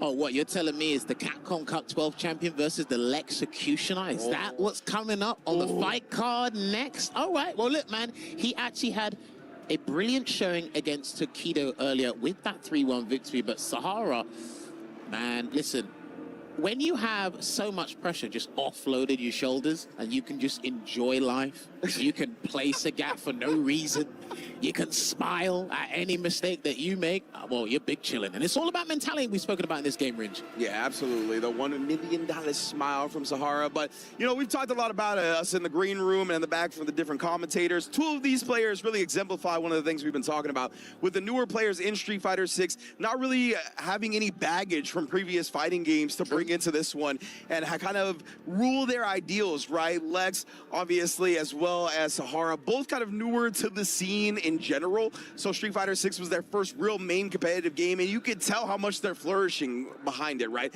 There's not preconceived notions of how footsies are played or what rewards you should get for doing certain things in fighting games. They've really embraced Street Fighter 6 for what it is, and they've come out so successful because of it. Both of them have been 2 of the most consistent players we've seen grace the game. Yes, these guys have got that blank slate approach, and they said, okay, is this how we have to do it? Is these the win conditions to win? And again, these guys pick it up because momentum, we've spoken about, we've parroted it so much, but it is such an integral part of this game. And sometimes you could prepare in the greatest way possible for these big events, but on the day, just something flips on its head. But these guys, they said, you know what? I want to have a good start, and they're doing that. But unfortunately, for both of them, only one of them can qualify the winner's side on this side of the fence here. Guile versus Ed. I think this is a pretty even matchup, to be honest with you. When either character has the life lead, they've got the tools necessary to hold the lead well. But Sahara's been pretty exceptional in Burnout, especially when he played against Punk prior moments, Ridge. Also, Sahara, I saw those Travis Scotts. I see where that money's going, bro. But beyond that, tried to go through the early boom with the DP, right? Just a little bit short on the horizontal range, allowing Lex to get a full punish. You can see Sahara already turning it back up. I'm going to get the forward throw here. Lex is respecting the damage output that Ed can dish out. That's why he's taking a couple of throws, but that was a sensational backdash there to get a little bit of damage and build some real estate from the corner. Yeah, Lex is extremely good at cycling through his defensive options. You will always see him be very active defensively, whether it be parry, throw, tech, wake up with a button, backdash as we just saw. And what a play from Lex right there. Knowing Sahara was going to nullify, but hey, I'll be right there with the bazooka knee before you can get that projectile out. There's a situation, I think, with Guile especially, where it's how he monopolizes the space after a 5. If you think you can kind of counter back with your own, especially in EX1, if Drive Rush Bazooka Knee gets you and beats the punch, that's punish counter, free damage, baby. Nice check there from Lex again. Yeah, Lex, right, he's been really challenging a lot of these knockdowns. Oh, but this time, Sahara, beautiful spacing, gets the whiff punish. Now we're in the Kona. Oh, and again, he saw the backdash and wakes up with the crouch medium punch. Great reaction. Which means that backdash he got prior is going to allow him to wake up with buttons and then supers. Okay, it's unfolding now. I like it. The unravel of defensive options. That's what we were saying, right? The cycling through the defensive stuff from Lex, extremely potent. Right now, though, and then the throw tech, right? He's shown so many, but what a perfect parry into the punish from Sahara. Ooh, no whiff there because that has been a little bit nerfed there, that crouching medium kick from Ed, but it's irrelevant now because of the positional advantage that Lex is building. He will build up to that level 3, but the EX cycle uppercut breaks away. Indeed, right. Now Sahara's just going to go raw level 2. Good choice. Oh, but beautiful defense from Lex right there after blocking the first normal, straight OD flash kick through it. And now try to drain some of this drive meter from Sahara. Straight it out here. Nice down medium kick anti-air, but solid punch is about to be completely depleted here. Pulls him in, and instead, he tried to go for a delayed tech there. You could see he was walking back, so drive reversal wouldn't work. ES flash hit wouldn't work. So Sahara knew what walk back covers. And Lex felt the need to tech in that moment because he would have died to throw, right? You probably don't see Lex tech in that moment if he doesn't die to throw. Tech there again. And remember, you actually build less meter and drive gauge from throw tech in now as well. So it's not as potent, but I'll tell you what is potent. It's going to be this damn combo from the Psycho Cannon. He's going to have to switch up the follow-up because he's not mid-screen. Oh, but that's still nice damage right there from Sahara. Waking up with a throw, gets level 1 for it. He needed the space again, garnered as much space as he possibly could, and a crouching heavy punch did not work because even that range looked ambiguous to us. Yeah, I was going to say, he found the dead angle right there, right? Where the hitbox for that crouch fierce was just nowhere to be found on Ed's jump in. So great angle of approach from Sahara, right? That's really the art that doesn't get talked about a lot when it comes to jump-ins, right? Trying to pick those dead angles to where opponents either have trouble cross-cutting or just lose outright. Remember, Flash Kick probably would have lost there as well because he didn't have his charge, so he had no choice but to use the crouch and heavy punch there. But Lex, he's not going to let that phase him. He's not going to be deterred. He's going to go right back in and try and get a life lead here. Getting a hit early, knocked down. You saw a little slight hesitation before that, but now we get the perfect parry, Sahara. Because he wants to keep that momentum. Basically box him in, marshal him in that corner here. He's waiting for Lex to do another delayed option, but he respected it. Yeah, exactly right. You saw that fierce was a slight delay, just in case Lex woke up with something. And now he calls out the snatcher with a DI, set up shot. Interesting, he didn't go for a mix-up. He normally goes for a mix-up or a safe jump out for that, but he's just playing it safe with the zoning because he knows his dry gauge is low, so he doesn't have to overcommit too much. Yeah, and Lex, right after that, his drive gauge was low as well, right? So you just want to set up shop, refuel, and go about it from there. Was doing a great job. I love that. Sending out the OD projectile, out prioritizing the fireball. Bait, lovely bait there from your boy Lex, and he will decimate that life gauge. Because I tell you what, there's been a couple of psycho uppercuts that have been successful on his end. So sometimes you've got to make the Capcom Cup jabs twitch. And he twitched in the right way this time. Exactly. That was the very first interaction we saw. Sahara just didn't get a walk forward enough the first time. Oh, nice again, establishing the boom here. Sahara looking to jump over, but Lex always so clean with the anti-airs. Okay, perfect parry again. He's been perfect parrying a lot of those lights. And again, perfect parries in block strings now are actually more pivotal than on Wake Up. And that's why these guys are building momentum from those situations.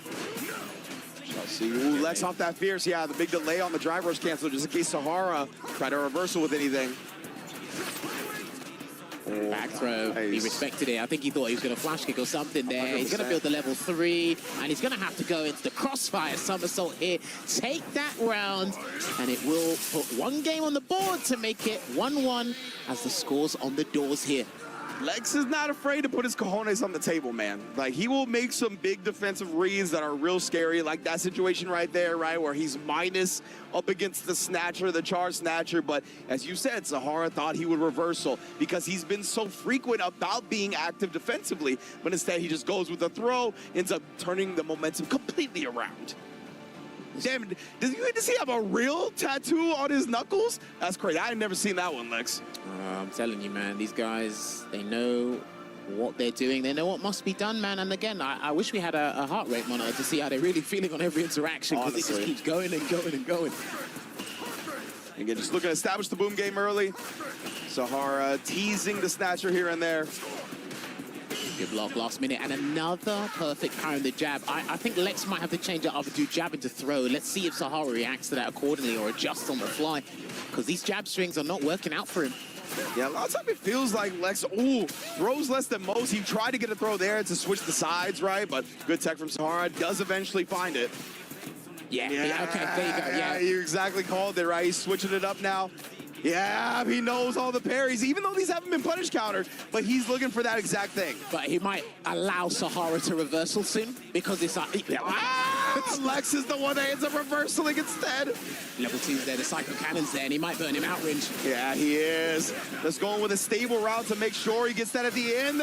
The drive rush does get blown up. He's got one more Hurricane, so if he throws out a projectile on the Psycho Spark, he's dead. He's going to have to firm this one, I think. Move it back, move back. Yeah, move back. And he's going to have to charge it. Keep charging, Lex. Again, the confidence on Lex. He even press a button in that instance right there. Blocks out the DP. Yo, the clutch on this kid. And that's it, man, because how did Joe lose against Kaba earlier? In those moments like that. Tournament-defining moments there. Takes him straight to the corner there, and a perfect parry again. Ooh. Yeah, I think Lex has clocked on how often he's doing it. I like that as well. He switched up. He didn't go for the back throw this time. Went with the normal, but Sahara beat him to the button. Oh, waking up with it. Get that space there. He generates as much space and time as he needs before Sahara comes breathing down his neck. Gets a soap back kick. He's about to build that level 3 again, and he's not going to cancel into it on this sequence, but the next one, he's done it again. Indeed, right. Yeah, the light into the throw. He tried to catch him doing something different that time. The eye is parried. Oh, my goodness, bro. Lex with a big tech throw. That's going to get him above 3 bars again. Level 2 off the step kick. Okay, interesting. Trying to cause a mix-up there or bait something out, but he still has some Sonic breaks to work with. But that perfect parry, he's been constantly trying here, and it hasn't worked out. But he can activate the cannon if he needs to, but he is going to preserve the bar because it is going to take it to the final round of this Game 3. And I tell you what, pivotal's an understatement. Whoever gets a 2-1 lead here. 100%, man. The composure from Sahara at the end of that round, so impressive to be able to consistently parry the DIs rather than try to DI back or anything like that on low life. So smart. Under these conditions, man, some things you do in this game are exceedingly difficult, but these guys make it look like another day at the office. Gonna get pushed back here, but Sahara needs a clean hit so he gets the dream combo. Indeed, right? You know he's gonna be scheming on that. What a perfect parry to blow up the second boom. Locked in the corner. Oh, the empty low. Lex has a flash kick. There it is. He literally done it right as I was thinking about it there because he needs a breakaway once again. But the next hit, and it's a trade, and he will confirm into the chamber because he needs to lock him up and get the lead. And you can see him keeping that little pop-off in your top right side of the screen. And Lex looks a little bit deflated, but he can't show too much emotion here. Yeah, them Sam Presti trade combos, bro, they definitely do a lot of damage and a lot of demoralization. Oh, but we got, of course, Sahara supporters in the building. When Lex actually had to face Tokido, he talked about wanting to shut down the reject fans in the crowd. He wanted to make it quiet. He's got to do that. Much noise. Got to do that up against Sahara as well, man. Plenty of good A squad supporters out there. This man is Capcom Cup champion after all. Yeah, I'm going to be curious to see, well, a perfect parry. And again, if you go back and watch that set he done with Killjoy in the grand finals, you'll see he has one of the best perfect parry games in the business. He's actually been executing it really well against Lex's entire tool set here, Ringe. 100%. We've seen it time and time again. It's been impressive that he hasn't gotten caught too often with the punish counters. Damn, he done the right read on the heavy. Lex just jumped back. He's lucky that it wasn't longer, like the medium one. Yeah. Lex is going to have to go in soon. Nice anti-header with the standard medium kick. Yeah, it's looking good, right? He's got the life lead, trying to make Sahara come to him. Yeah, but Sahara's on the prowl. That's the biggest problem. Perfect parry again. Ooh, beats him to the button. Now it's getting real scary in terms of health. And then again, man, just the snatcher block string right there. Lex trying to nickel and dime Sahara, but he hasn't been able to find many hits. Does find one there, and a little bit of a tag there. Yeah, slowly chipping away, just doing a little bit of tidbits of damage there that's working out. It's building up over time, and there's 25 seconds on the clock. I wasn't even paying attention. Exactly. This has been a war of attrition type round, right? And Lex is really just relying on the timer at this point. Sahara's got to make moves, but it's still, man, it can blow up for Lex so quick. Every second counts. Time waits for no one here, and he's going to activate the puncher again and try and force the burnout, and he does, but there's a lot of real estate on Sahara's end, but he actually needs to go for the gusto, do anything, but it's actually going to send him to his demise and give Lex that round there via the EX Sonic Boom. Strategical play there from your boy. Yeah, I love the sequence Lex with at the end there, but Sahara again, a whip punish on a snatcher at 99 seconds, huge backdash.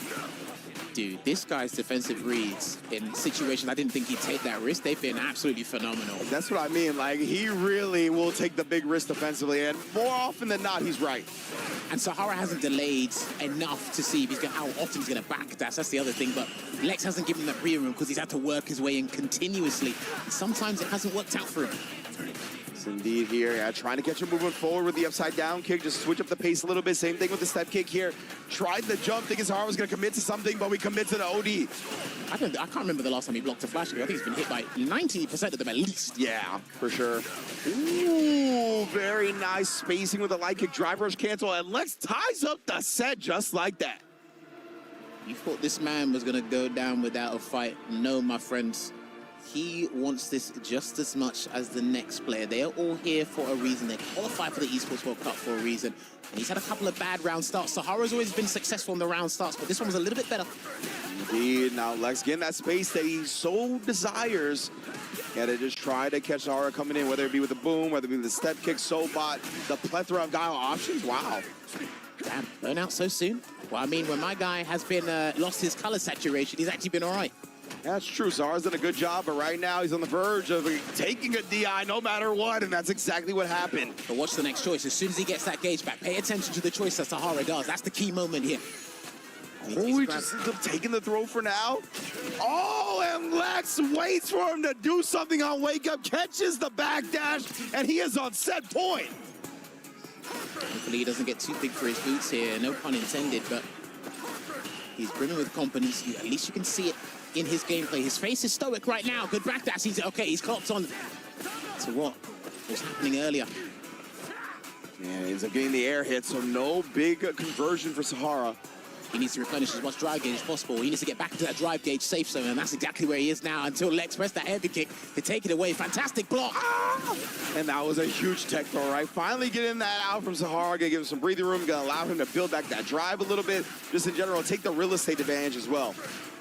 I think he should just wait here and try and get as much gauge back, but I think he's trying to keep it below the 3 bars and then activate the puncher again. Is he going to drive reversal? No. He's going to take a different risk here because he does have Psycho Cannon ready and available, and he does walk up and have the temerity to throw Madman in his face.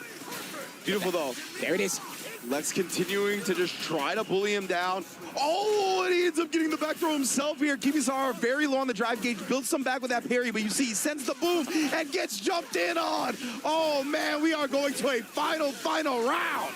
The Psycho Storm with the last punch in that clutch moment from the punish counter jump medium punch, and it's all to play for. I haven't got a coin in my pocket, so I can't really make the call now, but I'm sure the players will do it for me. Oh, man, how are we going to start this? Boom, Sahara showing some respect to it early. Yeah, notice how he waited this time, because before he's been as ruthless as can be. Perfect parry on the bazooka knee. Lex still has options to wake up with, and he wakes up with a grab this time, Ringe. Both players just back throwing each other into the corner. Lex is the one that comes out on top. He's going to activate the solid puncher yet again here. Draining that Sahara drive meter. Dragon suplex. Tried it again, but a big backdash. Sahara's back in it.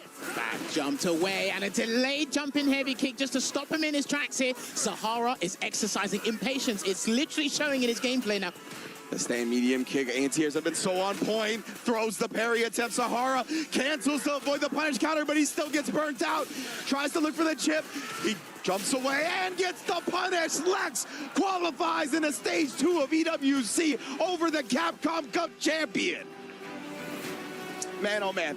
The prioritizing of keeping him below that 3-bar threshold to never let him get any drive rush cancel pressure started. Amazing stuff from Lex right there. That really hindered so much of Sahara's game plan. I think let's go back to what you mentioned prior to the set even beginning, right? The thing you said to stand out, the thing to look out for, paint the picture, it was the defensive decisions. Those backdashes, those flash kicks, they played a massive role in propelling this man to phase 2. And I tell you what, looking back at these highlights, this is something we're going to have to analyze for the ages. But I tell you what, that was sweet victory there from your boy representing Heretics there. And you can see that, damn, she definitely wasn't happy with that. And we're going to go to a short break, but there is going to be more matches here after this.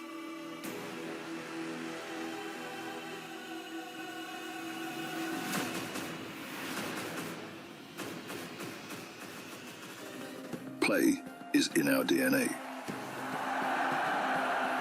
Whenever we let it out, it becomes our superpower. Now imagine an entire city being built to supercharge it. Kadir City, powered by Play. And welcome back to the Esports World Cup. Day 1 here, we just had an exhilarating set, another exhilarating set, forgive me, with Lex and the Capcom Cup champion Sahara. But now we must head on over to our All-American affair. Same World Warrior region. Wow. Close friends. Yeah. And again, it is too close to home, not for me. I'm 6,000 miles across the pond, so I cannot relate. However, these guys, it's all to play for here. Talk to me, Ringe. What's the 4-1-1 with these two? What's been going on? I was going to say, this is my region when it comes to World Warrior, right? West Coast, United States, Nephew and Krista Tarian, 2 mainstays, 2 staples of the region since Street Fighter V, right? As soon as Nephew moved to the West Coast, he was always in those World Warriors.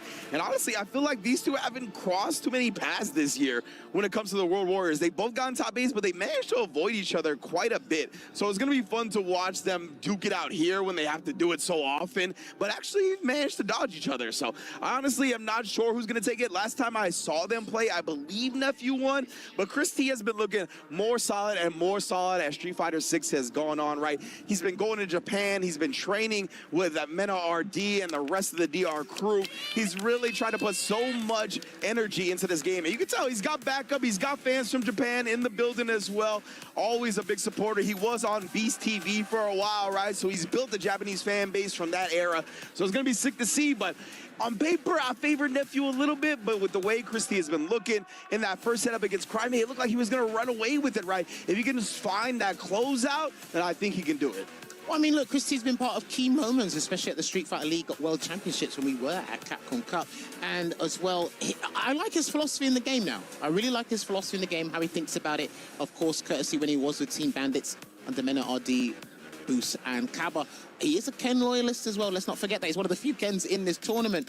But he needs to adjust his way of thinking because Nephew's been more closer to what we're trying to achieve as players in this game. And a lovely perfect parry into the forward heavy punch to kick things off here. So, again, it's all to play for here with these two because this is an elimination match.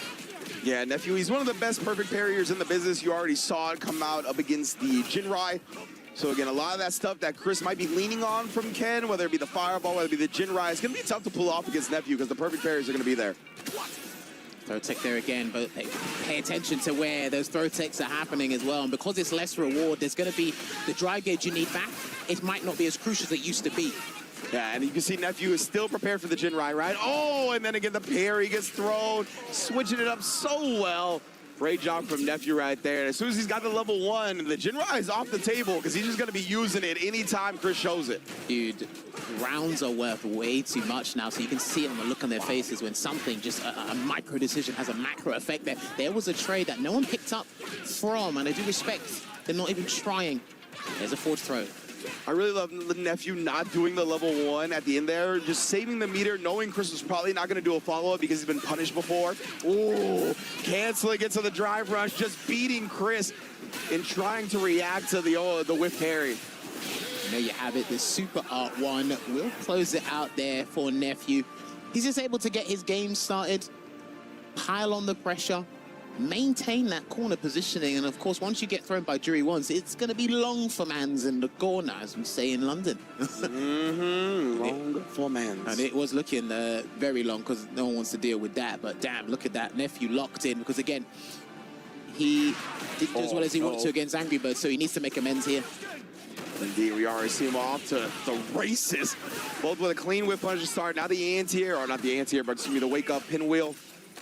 Okay. Oh, caught him. I've noticed as well today, because of the stakes, a lot of people are doing more tap parries than usual. And we talked about Nephew, one of the best at doing it, right? But, unfortunately for Nephew, in that last instance of Jinrai, he didn't have the level 1 for the guaranteed punish. So the mind game kind of went into Chris's favor. Oh, that was a beautiful punish there on the Feng Shui with the medium Tatsu there from Chris. But he does get anti-air there from Nephew. And again, he tried to wake up with buttons, but the meaty stand medium punch is going to convert into the SA1 once again. And Chris might need to be a little bit more respectful on defense, courtesy how successful that standing medium punch with Jury has been. Yeah, I just assume Chris, beautiful whip punish, is looking to call out the drive rush overhead from Nephew, but hasn't really shown it yet, right? It's just been keeping the gap clean, making sure to basically beat any wake-up buttons. Again, right, he's not doing the overhead, just straight up stand medium punch. He hasn't risked the perfect parry on that yet, but then sometimes you don't know if Nephew's just going to stop and wait and then just assess the situation and get that punish counter throw there. Almost got the perfect parry on the step kick as well. Their lovely jump with that cross up. He's going to pop him in the corner. No Feng Shui activation, though. He keeping it holstered for now. Ooh. There's the overhead we were talking about. Off of the fierce drive rush cancel, right? Because that kind of nullifies the OD, DPOS. But right now, Chris going to cash out all the way with the level 3.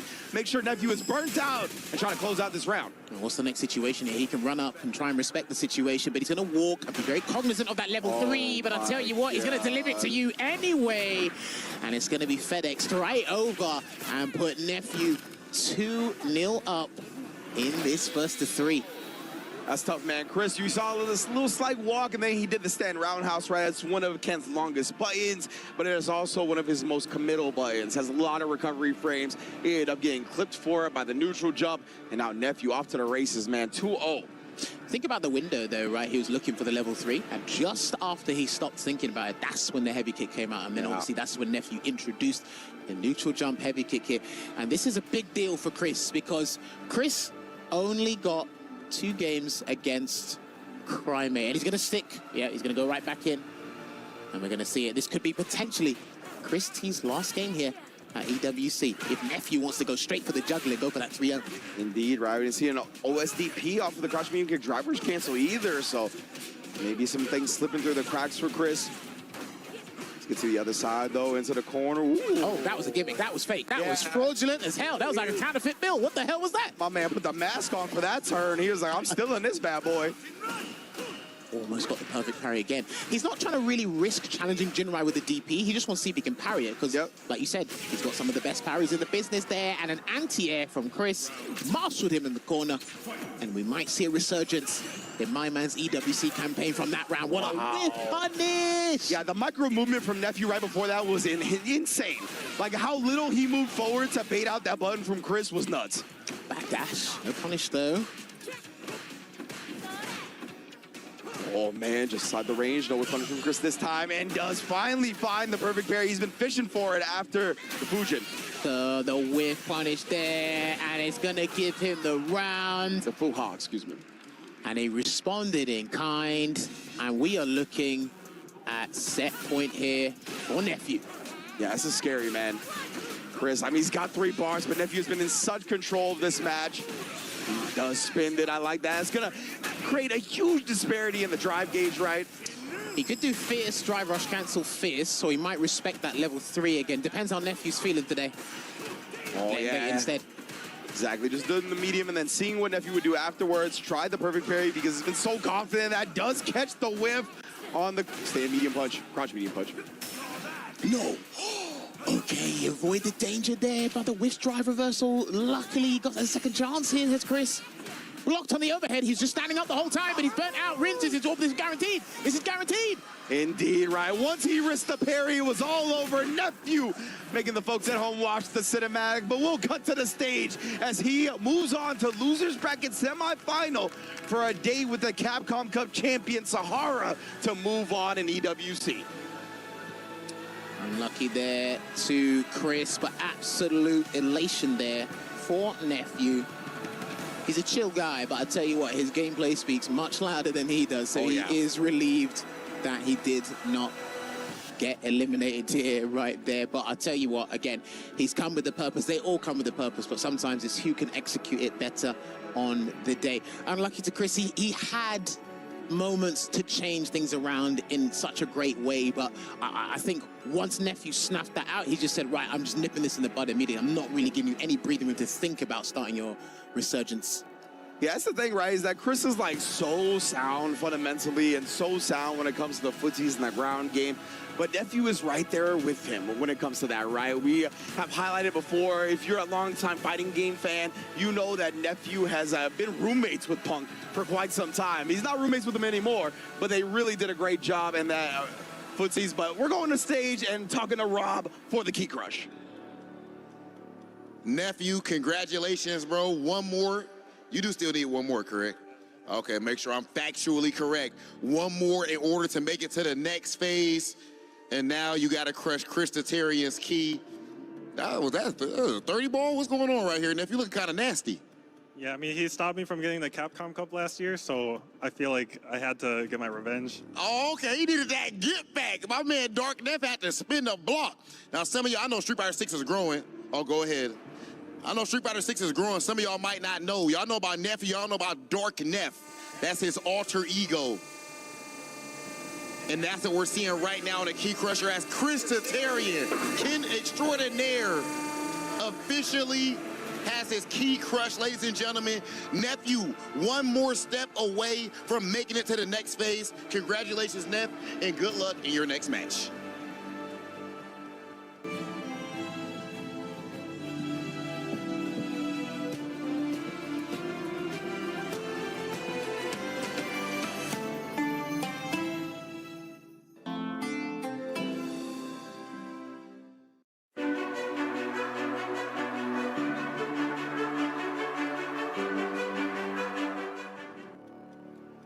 man, oh man. Hurts to see Chris T go down, of course, but right now we're going to be moving on as Nephew one match away, and you can see the fans already clamoring for the legend of Tokido. Going to be stepping into the ring against another legend in his own right, Punk the God. Man, it's going to be a banger, of course. You heard Logan kind of allude to the historical significance of this matchup, right? I believe Mena RD himself said that EVO Grand Finals between these two was one of the most important matchups that FGC has ever had, because when Tokido succeeded in that, it really encouraged that generation of Japanese players that they can still be at the top, right? And that the new school of the Punk and everybody that was following that didn't quite claim the throne just yet. I'll also give you a fun fact that just popped into my head. I'm not sure if the guys mentioned it on the studio desk. We were kind of robbed of this match at Capcom Cup 12. Yeah? Because obviously Punk had some travel issues, so he couldn't go, so they had to actually substitute Punk with Higuchi. And then the rest is history, but we are seeing a fated match. Now, like they said, it's Punk's birthday. Punk has been part of tens, maybe more prolific moments in the fighting game community, as you alluded to and these guys discussed before with the EVO 2017. But even in Street Fighter 6, he's been part of some game-changing moments. I've got people outside of the community going, hey, I know that guy. That's the guy that did so-and-so. I said, yep, I know him. I definitely know him. It's going to be a fun one for sure. The winner of this goes on to face Angry Bird for that qualification match. So you already know you're in for a treat going forward. So I think for me, studying Tokido's JP, I think his whole strategy revolves around Lavushka, because he's got one of the best situations to activate in the game, which is stand heavy punch X goes into the level 2. I think it's one of the best mix-up situations in the game. And if he's got a dry rush behind it, turns to a true strength. But I'm really worried about Tokido's neutral and footsies leading up to him building that level 2. So we'll see if that situation pans out when the time comes. Interesting, yeah. Playing around the dive kick pretty well so far. We saw a little air-to-air snipe, catches out the parry attempt as well. Almost got the burnout. He had to take the spike just to avoid that. Buy him a little bit of time. And that is a two-hitting combo here. Not going to use that level 1 yet. And he does get the two-piece off of the top line in the corner. Punk is not off to a good start again, Ringe. And it's scary to reverse a level 1 on JP, right? Because so many of his strings have projectiles in them. So even if you want a reversal of that first normal, you might get stuffed out. With the crouching medium punch. No sweep there from Punk. Rare sight, honestly, to see a medium whiffed and Punk not punish it. It's the jump, no perfect parry there. Got to get a punish on the throw instead. And there's an amnesia. Can he get the side switch? Not looking at it. He's just going to go full screen instead here. Build some drive, goes back before it really counts. Indeed, he's got level 2 now as well, right? Oh, man, just outside the range of that crouch. Medium kick, Punk already ready. Takes a grab. Wasn't afraid of amnesia this time round, because you've got to think about the thought process at this high level. You got away with it once. He's looking to bait it a second time there. Here he comes. There's a back throw. Ooh, the back throw first. That's huge for Tokido if he wants to get into that range to start the level 2 shenanigans. Wow, he hesitated. He did not want that crouch heavy punch to be beaten by a dive kick. And he did try and catch it, because if that was a stride bog, it would have counted him as a punish count. So he is going to take this round hit. No! Punk, yeah, I'm not sure if it was an error or just didn't want to spend meter here. Oh, I tell you, someone who will spend that meter, he's going to spend that cash on the interdiction here. It's going to send him full screen, and he has to be highly vigilant towards that super arc 3 from Punk. Indeed, right. Oh, and he actually catches him dashing with the OD departure. Ends up blowing it up because Punk tried to dash forward to get into range of that CA, right? They definitely wanted to call out the projectiles, take him off the table with a reversal super, but he needed to get a little bit closer before he was able to. Lovely check there with the crouching light punch into a counter hit conversion there for Punk, but again, it's the tail of the tape trying to get in, but Tokido's making sure he's actually eliminated the dive kick option for as long as he possibly can. Teleports in, and he swipes. Man. And that walk forward jab is usually so good for Punk right there, but Tokido not playing those games, just sending out the stand fierce and letting the departure do the heavy lifting now. Triple dash, but nonetheless, Tokido immediately presses back. The impatience is showing. He's dashing too many times, and I think he knows it as well. He's too far away and initially to kickstart his offensive campaign, but he's in the corner now. Delaying heavy kick because he wanted to respect the amnesia there. And they're still harassing with the heavy kick regardless. Actually gets the punish on the same medium kick in time. Again, right, a lot of hezzies on wake up. We don't see it that time. The crouch fierce instead. Okay, he wanted to see if Punk would try to run away, which is why he threw out a heavy kick again this time round in quick succession here, trying to bait a parry, but no dice. He still has the Labushka ready and waiting if he needs to. GP from Pong into the level 2 here, and he's got so little drive gauge. Oh, the fuzzy instant overhead was nasty. He's got the lead to play with it, though, and he slips his way out with the portal, and that's going to be a lock. And actually, damn, okay, I like that improvisation. All right. Yeah, that actually worked out for him right there. I was going to say if he was going to be able to get the DI after, but it doesn't look like he's going to, but instead he baits Punk into a whip, and that's going to be a nice little spot. Tokido did burn himself out for that conversion, though. That's safe because of the burnout. Caught him reaching, and Punk, we feel the heartbeat.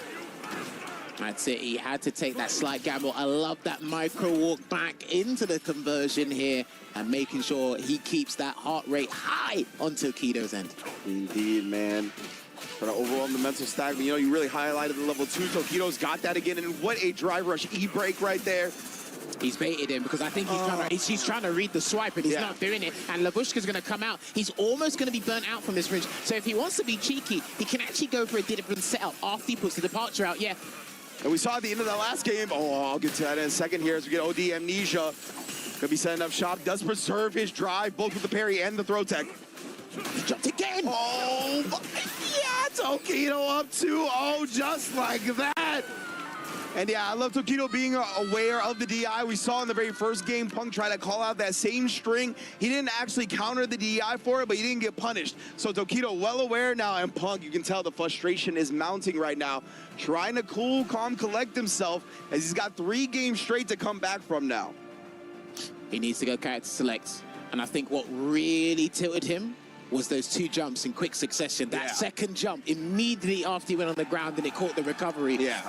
That's something here, but this is very important. Okay, he's gone right back in, I promise you. If he starts a miracle from here, my word, we're at the greatest event of all time. Yeah, I mean, he's definitely looking in the zone right now, but Tokido already able to establish some space, right? He's been able to work so well with that, and now a neutral jump throw bait. He is definitely trying to pour salt in the wound. He's too fidgety. He's too antsy on defense. It's the tap parry. It's the DI on the incorrect read. It's the throw tech. It's very uncharacteristic, but you've got to give Tokido credit for finding out the kind of the dent in the armor here that's working out for him. Yeah, the fact that he's recognized this, right? And he's picked ways to punish him for it. Again, another jump, catching the recovery of the roundhouse, puts Punk on a pixel. Tokido is burnt out, though. He's got to be here to defend himself, but it's not going to be the easiest thing to do, as Punk answers with a magic pixel of all magic pixels. Double drive rush, level 1. We still alive.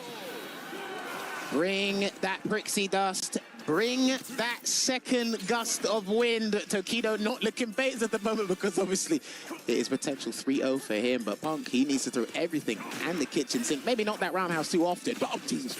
Oh, man, at least he didn't pay too heavily for it. Managed to actually find another significant hit before Tokido did. Maybe it's up now, though. Punk low on the drive gauge, right? He's not as keen as getting in Tokido's face. He can't really drive rush cancel without burning himself out. Couldn't quite check it. And now level 2 is on deck for Tokido once again. Beat him to the punch there with that drive rush into the jab. If you get to, yeah, good. Because Tokido will sometimes do EX Ghost, and you have to stop him from doing it. Gets a burnout here. He might be able to cheese out around back throw. Uh-oh, you're going to have to deal with it now. You are going to have to guarantee deal with this. Oh, my goodness, bro. Tries the parry, ends up getting clipped low afterwards. Tokido, nice little conversion. Please don't wake up DP, please don't. Thank you. Ooh, woke up with a low. Instead, does burn himself out with the driver pressure. Yeah, he definitely tried to input level 3 to chase the jump back. That was the full force you saw on the top right screen. Double dash, gets it, raises his fist to the sky as he managed to get a dub on the board and is still in this set. But again, he needed that, but look at the situation. He's kind of like... Drive rush cancel without burning himself out. Couldn't quite check it. And now level 2 is on deck for Tokido once again. Beat him to the punch there with that drive rush into the jab. If you get to, yeah, good. Because Tokido will sometimes do EX Ghost, and you have to stop him from doing it. Gets a burnout here. He might be able to cheese out around back throw. Uh-oh, you're going to have to deal with it now. You are going to have to guarantee deal with this. Oh, my goodness, bro. Tries the parry, ends up getting clipped low afterwards. Tokido, nice little conversion. Please don't wake up DP, please don't. Thank you. Ooh, woke up with a low. Instead, does burn himself out with the driver pressure. Yeah, he definitely tried to input level 3 to chase the jump back. That was the full force you saw on the top right screen. Double dash, gets it, raises his fist to the sky as he managed to get a dub on the board and is still in this set. But again, He needed that, but look at the situation. He's kind of like forced himself. He's actually boxed himself in a situation where he has to do these uncharacteristic double dashes. You notified us with that triple dash. We seldom see the dive kick at the moment. So yeah, true. And the interesting thing is Tokido actually can't see his face on the other side of the screen to actually play with it. He's got to sense it through his gameplay. Which he's done a good job of so far, right? We've seen him go to those neutral jumps again and again, but Punk starting to settle down a bit. The challenge from Tokido once again has been on point, though. That was his first win, by the way, between him and Sahara. So I think that's probably why the emotions are riding high, because he hasn't won a game at all until that point. 100%, right? You never want to go into an event and not take a single game. Oh, but again, the neutral jump face from Tokido. Such a big reward, catching Punk reaching. And now he is one round away yet again. Punk's got to lock back in here. The thing is, you got to be careful throw tech in mid-screen. A lot of the top players will tell you, if you think they're going to throw you mid-screen, do anything else but the thing. And then you can't dive kick because he's neutral jumping to cover that as well. And he's going to get a pickup here, Tokido. No Labushka just yet. D-Right, not putting it out there. But, you know, he wants to get close because Punk's so low on the drive meter. Definitely force a situation with that level 2 to potentially put him in burnout. He's choosing not to anti-air. He's choosing not to do it now. Kind of respect that from Tokido's end. He still has it in the threat. Another drive rush check from your boy. He's low on drive gauge here, so he's playing with bait with the drive reversal to keep him locked in the corner here, Ringe. Yes, indeed. And the reason Tokido's not anti-airing, right, he doesn't want to play that dive kick game. The main anti-air is going to be crouch heavy punch. What a chase down into the level 2. Hold it. He's got to hold it. Oh, he blocked right good the side switch, but nonetheless. Still going to get the conversion, though. Misses the forward heavy kick there, but it's still, again, he's choosing not to do the crouching heavy punch.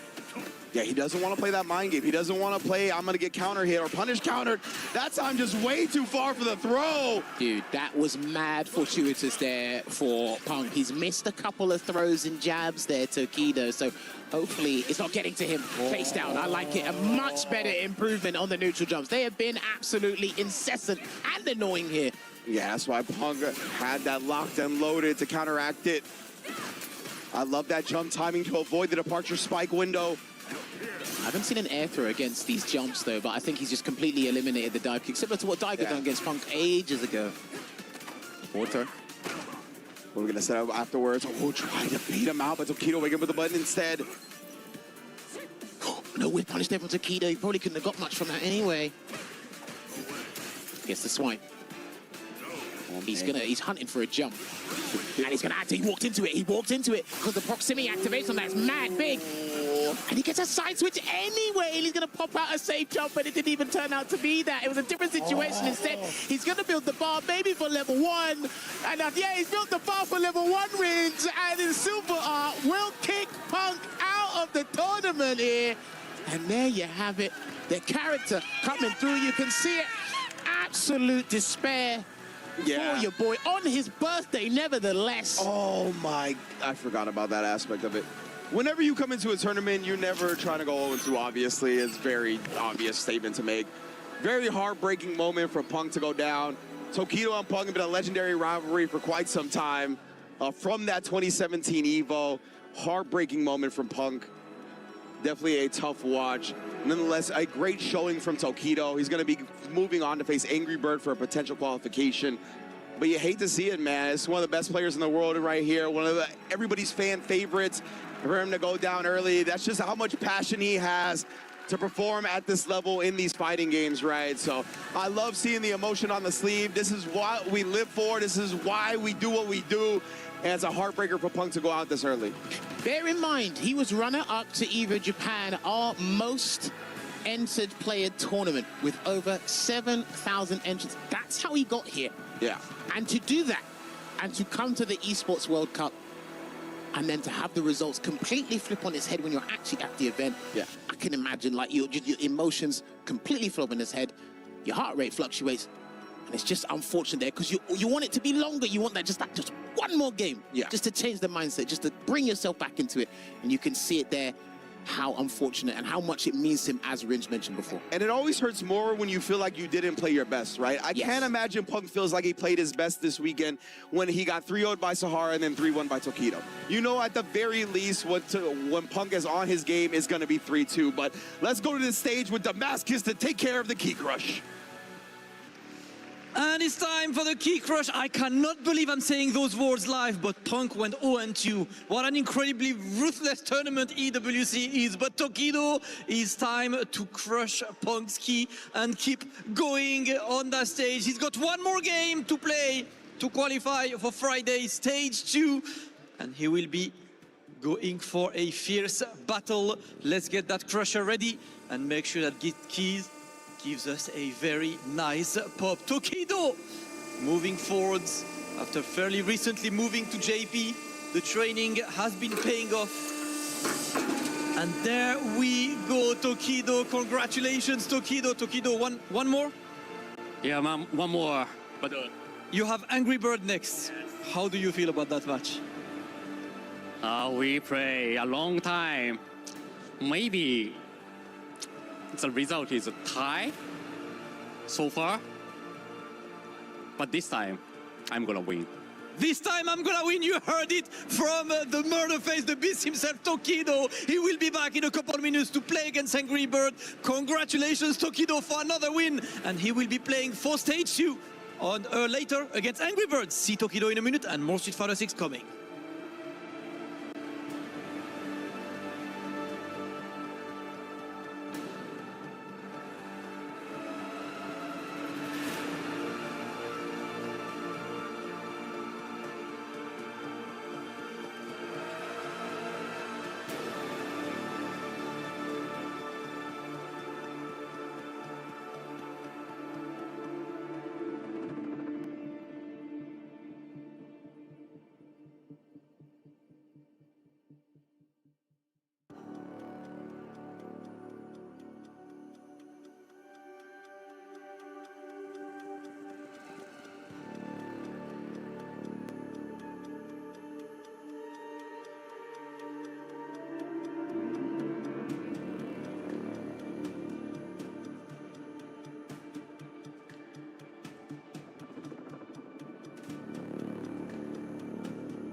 Is in our DNA.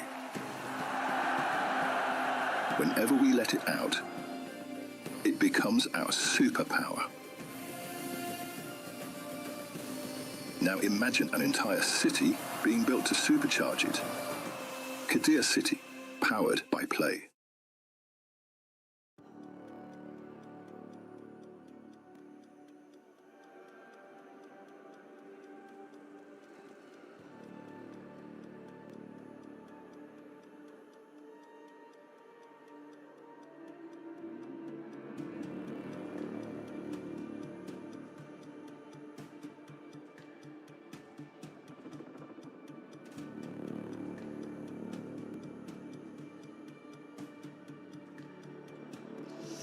These matches have been absolute bangers, Rob, so we had to check in really quickly with the Zeta Division team. Is everyone liking Street Fighter 6 today?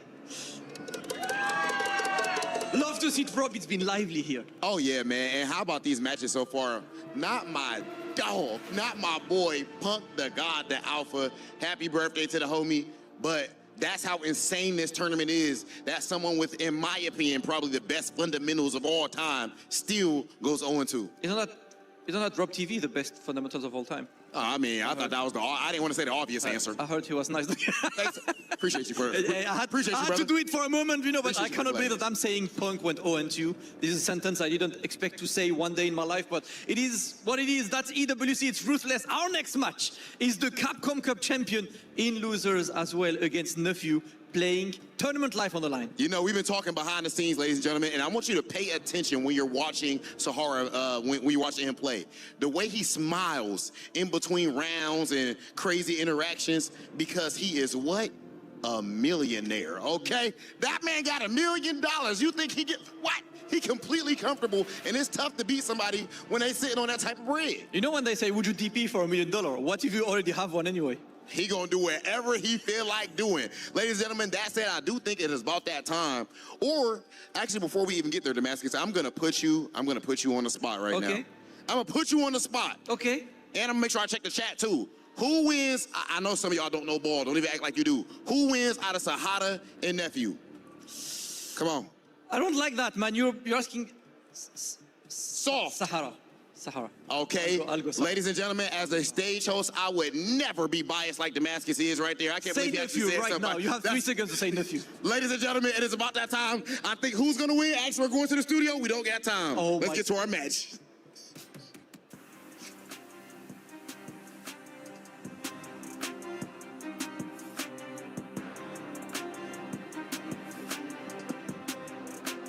Damascus, you biased individual, you. I can't believe you would give your prediction like that, Stu. I always knew it was him. I always knew it. Hollywood We've Rob always TV known. could never. Speaking of which, Tasty Steve, Sahara or Nephew? Bro, we don't have to right go. now? I'm joking. I just woke up. No, man, it's been a great time, though, so far, and a lot of crazy matches have already ended up unfolding. We still have 2 more to get through, and we'll get to those in just a moment. But what we've already seen, qualifications, we've already seen eliminations, and we're going to be seeing a couple more coming through. Christie was a big surprise, though. One of the big things we talked about, his recovery, right? Having to recover from that loss that he suffered a little bit earlier against Crimea. Up 2-0, Crimea comes back in the reverse sweep. That's not a good feeling, and then he goes down to play against Nephew, and it just all falls apart. But Christie, a wonderful competitor, but man, sometimes that mentality, when you get that close to victory and then you fall so short, going down to the lower bracket, it hurts. It's really scary. I didn't mean to cut you off. You good, brother. What do you think? It's really scary, man. And Chris has been in this situation before. We talk about how Crimea is a newer player, but he's been on this stage too. Once again, what Rob said is true. It goes to the testament of how crazy this tournament is. If you look at some of the other players, I mean, everybody's sweating. Tokido's sweating. This is one of those matches, one of these tournaments that really puts the weight on a player, no matter how good you are. We take a look at our brackets, and let's break it down for the viewers at home. We've already done our upper bracket. We've got 2 teams that have advanced to the knockout stages. One being Crimea, a sensational player in his own right. The other being Lex, who moved forward. Now that was a big turning point. I understand Rob, as well as Damascus, broke that one down, but seriously, the green room was going insane. Lex beating the Capcom winner from last year. Come on, man. That is just such a tremendous victory and a huge confidence boost. So this is the thing about Lex, right? Like, he always is confident, but he always gets swayed bad in terms of the momentum when he plays the matchup or whatever the case may be. But literally coming into this tournament, and mind you, he came from the LCQ, so that's a big W on top of that moving forward. So him garnering that momentum and that confidence, he definitely said it on paper that he's going to go all the way. Yeah, these guys coming from the LCQ were just nasty because they had the grind to get here, and arguably, they've got nothing to lose. I mean, look, everybody knows, especially in fighting games, if you make it through the LCQ, no one can deny what you've done. Yeah. And on top of that, it keeps the momentum going forward. Lex coming and beating the Capcom Cup, the right now reigning Capcom Cup champion, that is a big dub for him, no matter how you slice it. Yeah, no, it's crazy to say the least. I mean, there's so many storylines, even Xiaohai coming up tomorrow, changing orgs and then giving up his guaranteed spot, re-qualifying? What a god. What a god. Well, he already achieved that, right, by just winning 2 back-to-back. He's looking to become even more. He's going for the Triple Crown. Ooh, my goodness. Let's take a look at some of the comments that ended up popping up throughout those series. And these are always fun to watch. I'm actually, Steve, you take that first one. What do we see? Lex actually makes me like watching Gal. Yo, look, I'm going to tell you right now, Lex has definitely made me a Gal fan. So, Energy Kyoko, you know what's up. You definitely know what's up. Yeah, Gal's been super popular all day today. Even got the Pepe Please, man. Roger that. Hey, GG Big Neff, Prime may cry. So look, the thing about every time you hear Big Neff, because his personality doesn't really shine, but at the same time, his silence says a lot, which is kind of crazy. So anytime they give him a name like Dark Neff, Big Neff, it's actually a huge compliment. He's super passive, so him going dark Neff is good. It's all good, Punk. Don't let it get to you. That was a tough loss, man. When I saw it down 2-0, Punk putting the head in the hands, I felt so bad. To his credit, though, he did start coming back, but in the end, it just wasn't enough. Well, that's it. There's only 2 more matches remaining. We need to move some players forward. We need to eliminate some as well. Let's head to the stage to get the next 2 matches started. Indeed, we are here and ready to go with our last 2 qualification match of day 1 here at EWC. We're going to have Sahara versus Nephew to kick it off. Winner moves on to top 16 on Friday, if I'm not mistaken, but it might be a loser situation too. So either way, going to be moving on to Friday, and then we got Angry Bird and Tokido to follow. This is going to be a fun one, Jammers. We got Ed versus Jury, Sahara versus Nephew, and definitely Nephew's got Chris CCH and the like. Some people like that play Ed in his region. We shall see how Sahara is ready for the Jury. I think Nephew actually took some time to study Ed as well. I still think he's one of our most technically minded players when it comes to just the international stage in general. I don't think it gets spoken about enough because obviously, as Yates mentioned on the desk, it's his demeanor. But as they say, speech is silver, silence is golden. And this guy does have golden gameplay, but it hasn't quite come to the forefront at EWC day 1. We've had a roller coaster of emotions, but I tell you what, I'm not a huge fan of roller coasters, but the ride's not done yet. Indeed, bro. We're gonna see who drops off and who rises for the remaining matches. Sahara and Nephew already kicking it off quick, and of course, Sahara coming out with a whip punish. Don't try to do that to me. Dude, when people have tried to shimmy him today, Punk included, he's actually waited for that button to come out, that extra second of delay, and then he gets the punish counter conversion from there. Sumptuous stuff there from Sahara. Burnout already. My man, the drive gauge is offline. Indeed. Harassing here, and yeah, Nephew just kind of had to take that button after the Fuha because he had no parry to threaten with. Nice job from Sahara. That's it, take it round by round, game by game, and he's got that Super Art 2 locked and loaded. A fantastic improvised pickup there from Nephew. Shouts to the juggle system in Street Fighter 6, I love it. Yeah, right there. Sahara kind of fooled him a little bit with the quick rise rather than the back roll. Ended up Nephew in the corner, but he just back room to took the stage back. Dude, he's exhausted so much drive gauge there, but he does get rewarded with the hard read straight into the corner here, and that was absolutely tasty damage there. Loving that. Ooh, nice hesitation from Sahara right there. Utilizing the crouch light punch instead. Oh, Nephew just outside the range of parrying the snatcher. Jump again, and there you have it. I think he was flicking out way too many medium kicks, and Nephew took a gamble with that jump. I actually respect him being observant, that astute, and going for the hard read once again with that jump. So Sahara's gonna have to swap it around, and that didn't combo because it didn't say counter hit on that jump in medium punch, so the dive kick miss. So he will have to lose, unfortunately, about 45%. Look at that get shaved off. My goodness, bro. Health gone. Oh, and then the fierce whip punish set up perfectly as well. Sahara is rolling right now. And a perfect parry there just to mix it up. Good discipline there on defense from Sahara with the block, but no level 3 yet there to cash out. Oh no! Ends up getting clipped as he gets hit by the jab. Nephew not expecting him to end up getting clipped. And yeah, you can see Sahara again letting the smile out as it falls his way. I mean, Rob TV said it, man. When you look at the top left side of the player cam of the screen, pay attention when it goes to those 2 players in between rounds. Pay attention, man. Because again, his demeanor, his composure, just his attitude towards life in general has had a dramatic shift, I'll tell you that much. Legitimately, man. There's so many of these instances where players are going to be sweating and their heart's going to be beat out of their chest. Sahara is just smiling along for the ride. He said 250,000? Man, that's 2,500 to me, bro. Yeah, bro, you know. Talking to $1 million man. Punish. Clean punish there from Nephew, and he's actually going to opt to go for an even greater situation subsequently there. You hear, oh, cut off at the pass right there, and then reaching, thinking he was going to die to a throw. Of course, he was in range to do that, so a little bit more willing to tech. I thought he was going to do EXDP from that juggle situation. I thought he would have enough juggle points to do that, but again, he didn't take the gamble. And lovely anti-air there with that psycho uppercut. Going to chase him down with that kill rush, and he walks into the medium kick for the conversion here. He's going to store up that level 2 here. And he done a frame kill with that crouching heavy punch there, Ringe. Indeed. After the Renko kick, yeah, the Renko kick is a heavy button, right? So canceling that into the drive rush cancel, going to be easily able to bait out the DPs. Does it again as well. Sahara try to go straight back to the well, only to find it dry.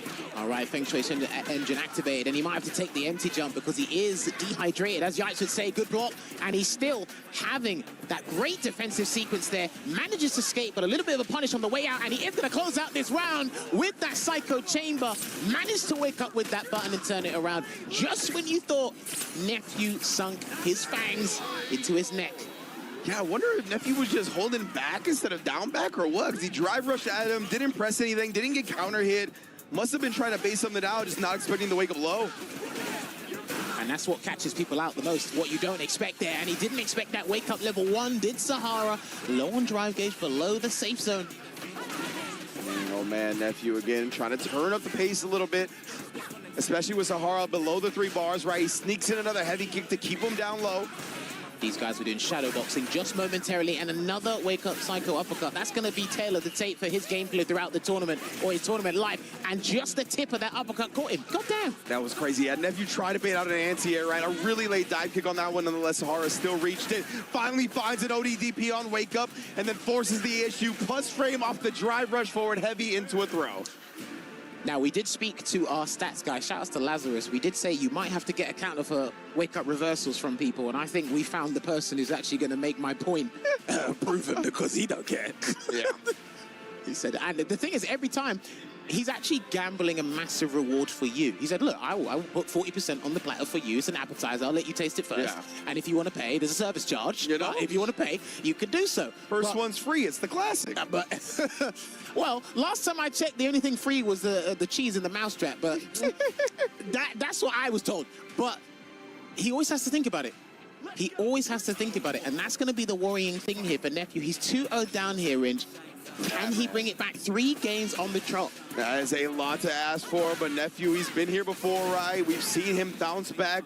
Has 2 games of intel under his belt now. Hopefully, that fuels him for a comeback, at least in this game 1. You got to take it 1 game at a time. Forward throw.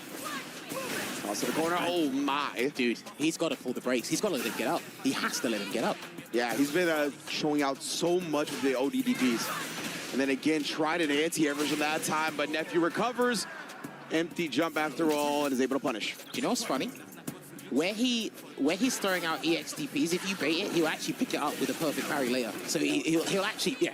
There we go. And yeah, Sahara is the one that's looking out for the wake-up DPs. Does that here. Does Nephew pull the trigger one more time? Not against the safe jump, but a beautiful perfect parry on the 3rd light. So glad people are perfect parrying the light strings now. Oh my goodness, and then Carter reaching for a perfect, and now Sahara on set point. Dude, his mentality is in a different stratosphere right now. He's on a different plane of existence when it comes to that. Nephew is fighting with his tournament life on the line against the Capcom Cup 12 champion, trying to create history here at Esports World Cup, and he chases him down. If he gets one heavy, he might as well cancel to level 3 just for the sake of it. Honestly. See here, harassment. Sahara's doing a good job, not committing to some of these flicker buttons. There we go. That's fine. That's fine. Again, offer it up on the platter. It's going to be free, but I tell you what, he's got another one up there. Indeed here, Nephew, a nice little string that's going to keep him below 2 bars, right? Yeah, really whittling down the drive meter now. No level 3. He didn't do the level 3, but he's burning him out instead here, so he actually needs to cash in a big hit, and he does get the stun here. Now, it is going to be kind of scaled because it was a stun combo, and he is going to spend. That's an executive decision. Yeah, he managed to get over 3 bars in the string, but I think it was a little bit too late to continue it regularly, so he had to go into the level 3. Oh, but it's all good. Nephew with the slight micro walk back just to get out of throw range. Puts a dub on the board. Do you know what I like about that as well? He got the jab, and normally I'd expect you to block so I could do my tick throw. He done the jab, and he walked away, and most people are flinching on hit, so I like that. He was very astute with that. And remember, one of the rounds ended earlier on when he got that drive rush crouch jab and then immediately committed to throw it. He was too far because Sahara ended up getting hit by it. So I love the fact that Nephew still has that in his mind, switching it up a little bit. Very, very well done. So we know right now one of the biggest interactions is when and where is Sahara going to do EX Psycho Uppercut. Are you going to block it? You can take the 35 to 40%, or you're going to let it rock. Now, when he actually baited out something and he started to regain his momentum and try and ignite new pressure, what did he do? Perfect parry the third jab and the light. Yeah. He's going to get him questioning your gameplay every single interaction. That's one of the worst feelings to have in Street Fighter 6. Perfect parry there from Nephew. Speaking of which... Yeah, it's huge, right? Being able to switch sides like that. Gonna set up Nephew for a potential control of the round. Forward throw again. One more time. Doesn't need to uppercut. Yeah, he doesn't need to uppercut at all. Not now. Man, and then it's perfectly out spaces waiting for Nephew to get a little sloppy. Ooh, good DP because he's about to set up a +11 scenario for the trade. So if he'd done drive rush jab, he would have got a combo from that. Sahara, you think you're slick. I mean, he got is. money. He is slick at the end of the day. Nephew, though, definitely started to come back into this and is looking much more competitive in this set. Tries to base something out, but Sahara not giving it to him. Was ready with the anti-air. Both players respecting a lot on the wake-up. Already missed because he crouched just in time. I don't know if the button was too fast or maybe he recovered later than expected there, but it was serendipitous there for Nephew, and he might be able to bring this to 2 apiece. It's looking like it's going that way so far. Gets the overhead as well. It's a nice starter for Neff. He's going to keep the meter holstered. See if he can make another big hit happen here. Sahara trying to fight out of the corner, but got caught charging the snatcher. And that is going to be a 2-2 tie. Real quick like for Big Neff. Dark Neff showing up in the building, substituting that alter ego. He said, Neff, step aside, let the big dog come in and bring us back. It's the 1-1 now, and notice how there was no EX cycle uppercuts in that round. Yeah. Funny how that's a life-changing moment, isn't it? Oh, interesting, you know? I don't know, if he lets him rip now, that'd be hilarious. But to be fair, it is the qualification match. It is, man. This is lives on the lines right here. You win this one, you go to Friday, you lose, your key gets crushed. And in situations like that, man, Sahara, being $1 million man, I think he's gonna let the DPs fly. This is a key crushing match. Nephew, it's all to play for. Sahara, it's another day at the office, but he wants to create history. And there's the whip punish with the standing heavy punch. And he will convert into that Cobra punch and pop him in the corner. Hopefully Nephew doesn't break too early, Ringe. Oh, man. What a call out right there on the tick throw. And again, catching Sahara reaching. He's been very active defensively now. With only 2 bars, I can't see him waking up with a DP. He does not.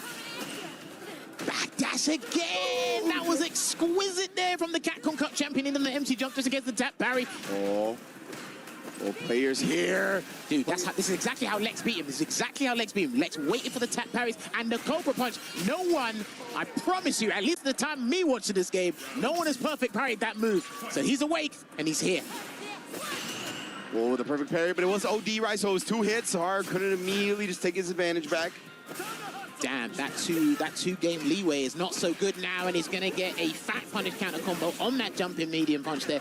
Interesting how his defensive choices are not that fruitful this time round for Sahara. Indeed. Oh, hard Nephew trying to press in that instance, and then again shutting down the drive rush. Keeping him locked in the corner here, Sahara. Oh, I was going to say has complete control, but Nephew with a big tech throw. Cuts him off of the pass again. Tries to bait out, and he does. Doesn't get punish counter because he cancels the drive rush, but it is inevitable at that point as we go to a final round. It's going to be a big choice here. The shareholders in each of these players' brains are going to have to come together and say, how are we going to splurge this super meter? Because it's going to be important, and a lovely drive rush with punish into the level 1 there.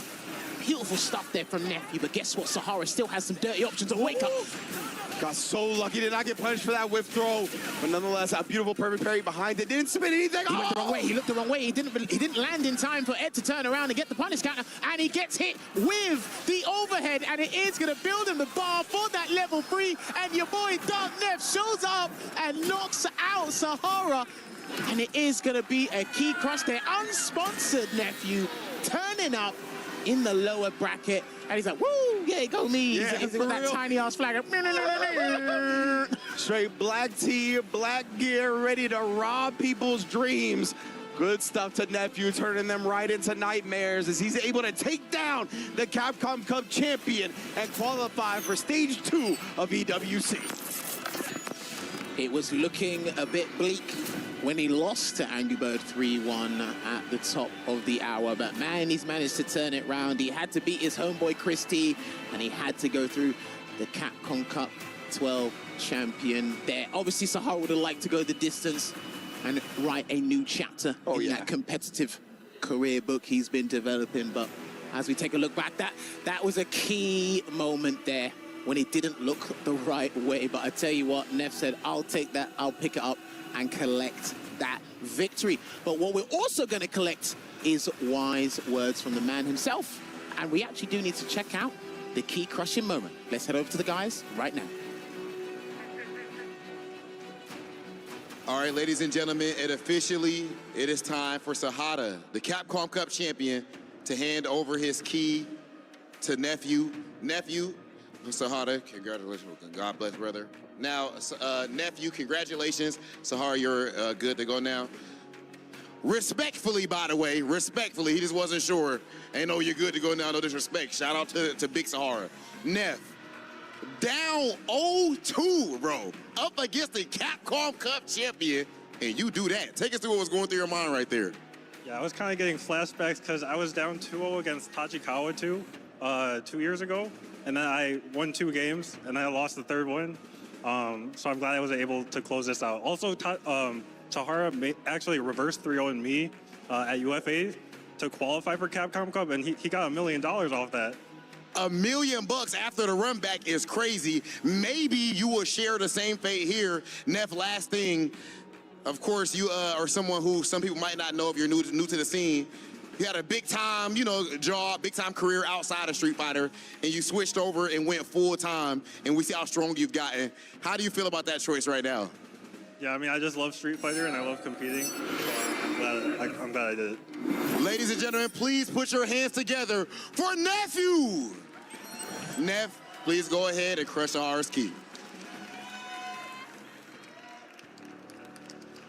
It is time to crush the Capcom Cup Champions key. That key might be worth $1 million, but that $1 million won't be taken by Sahara this time. Nephew staying alive after an incredible reverse sweep, man. From 0-2 to lock-in mode into 3-2. Nephew will stay alive and bring forward the American hopes as he is the American player moving forward on that bracket. Time to pop that key, brother. Ooh, that one was loud. That one smelled like money. Nephew, congratulations. Listen, I have a very quick question for you, yeah? You just made it through on like your plain black t-shirts. What do you have to say to the sponsors, man? What are they doing? I mean, they should have picked me. You guys should have picked him. Don't make that mistake again. This guy's kind of sick, Nephew. Congratulations. He will be back on Friday for stage 2. And we still have one more match today. Let's go for the final match. Let's go.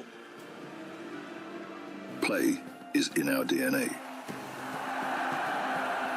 Whenever we let it out, it becomes our superpower.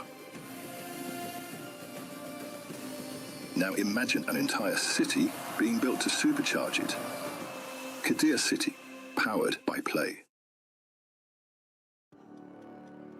Ooh-wee, Nephew gonna be moving on to stage 2 of EWC, and we're gonna find out who our last competitor of day 1 will be joining him. It's gonna be Angry Bird versus Tokido for that final spot here in Group B. Yes, indeed. Oh man, this is, I swear, any match you see these two in, it's just gonna be titanic. Whether it's Tokido, Angry Bird, whoever, they're such iconic matches.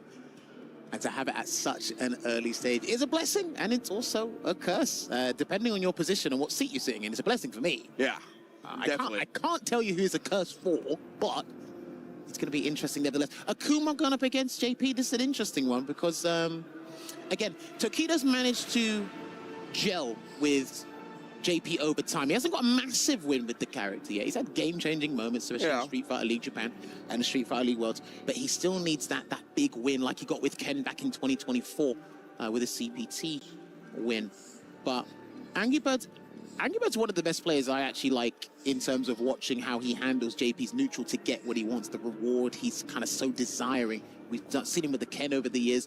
Now he's been locked in with the Akuma, and he's coming into this with decent momentum range from his World Warrior. So I'm really looking forward to this match we got up next. Yeah, remember, like, the very first Gamers A Grand Final was Angry Bird versus Kakadu, right? And it was the JP versus whatever Shoto Angry Bird was playing at the time. And even just from that moment alone, Angry Bird has done a lot of studying against JP because of that, right? That was hundreds of $1,000s decided in that Grand Finals. So he wants to make sure he never gets caught by this character again. And we've seen that going forward. He's got a lot of great ideas up against JP, right? He's always looking to parry, not even just perfect parry, but make sure to parry a lot of the normals, the big heavies. He doesn't want JP to just whittle down his drive gauge bar and really control that type of resource management. So that's going to be something to look out for as well. Of course, Tokido's going to know Akuma very well. Obviously, he's known for that character himself before changing to JP and having to be under the tutelage of Kakadu and really starting to gel with the character a little bit more. It really feels like ever since he's gotten mentored by Kakadu on this character, he's found a lot more gelling, as you put it, with it. We'll see how it phases up against the Akuma from Angry Bird, though. Yeah, well, I'm still trying to identify key moments, key tendencies that Tokido illustrates to us in his matches with the JP. One thing I was studying before, because you did see it in one of the matches Tokido had prior this set here, is how he activates level 2. Now, he'd done a raw activation before, and because of the proximity box that you have to deal with, you can activate Labushka from quite far away. There are a couple of characters that can take advantage of that if they're alert and have a follow-up. Akuma's one of them.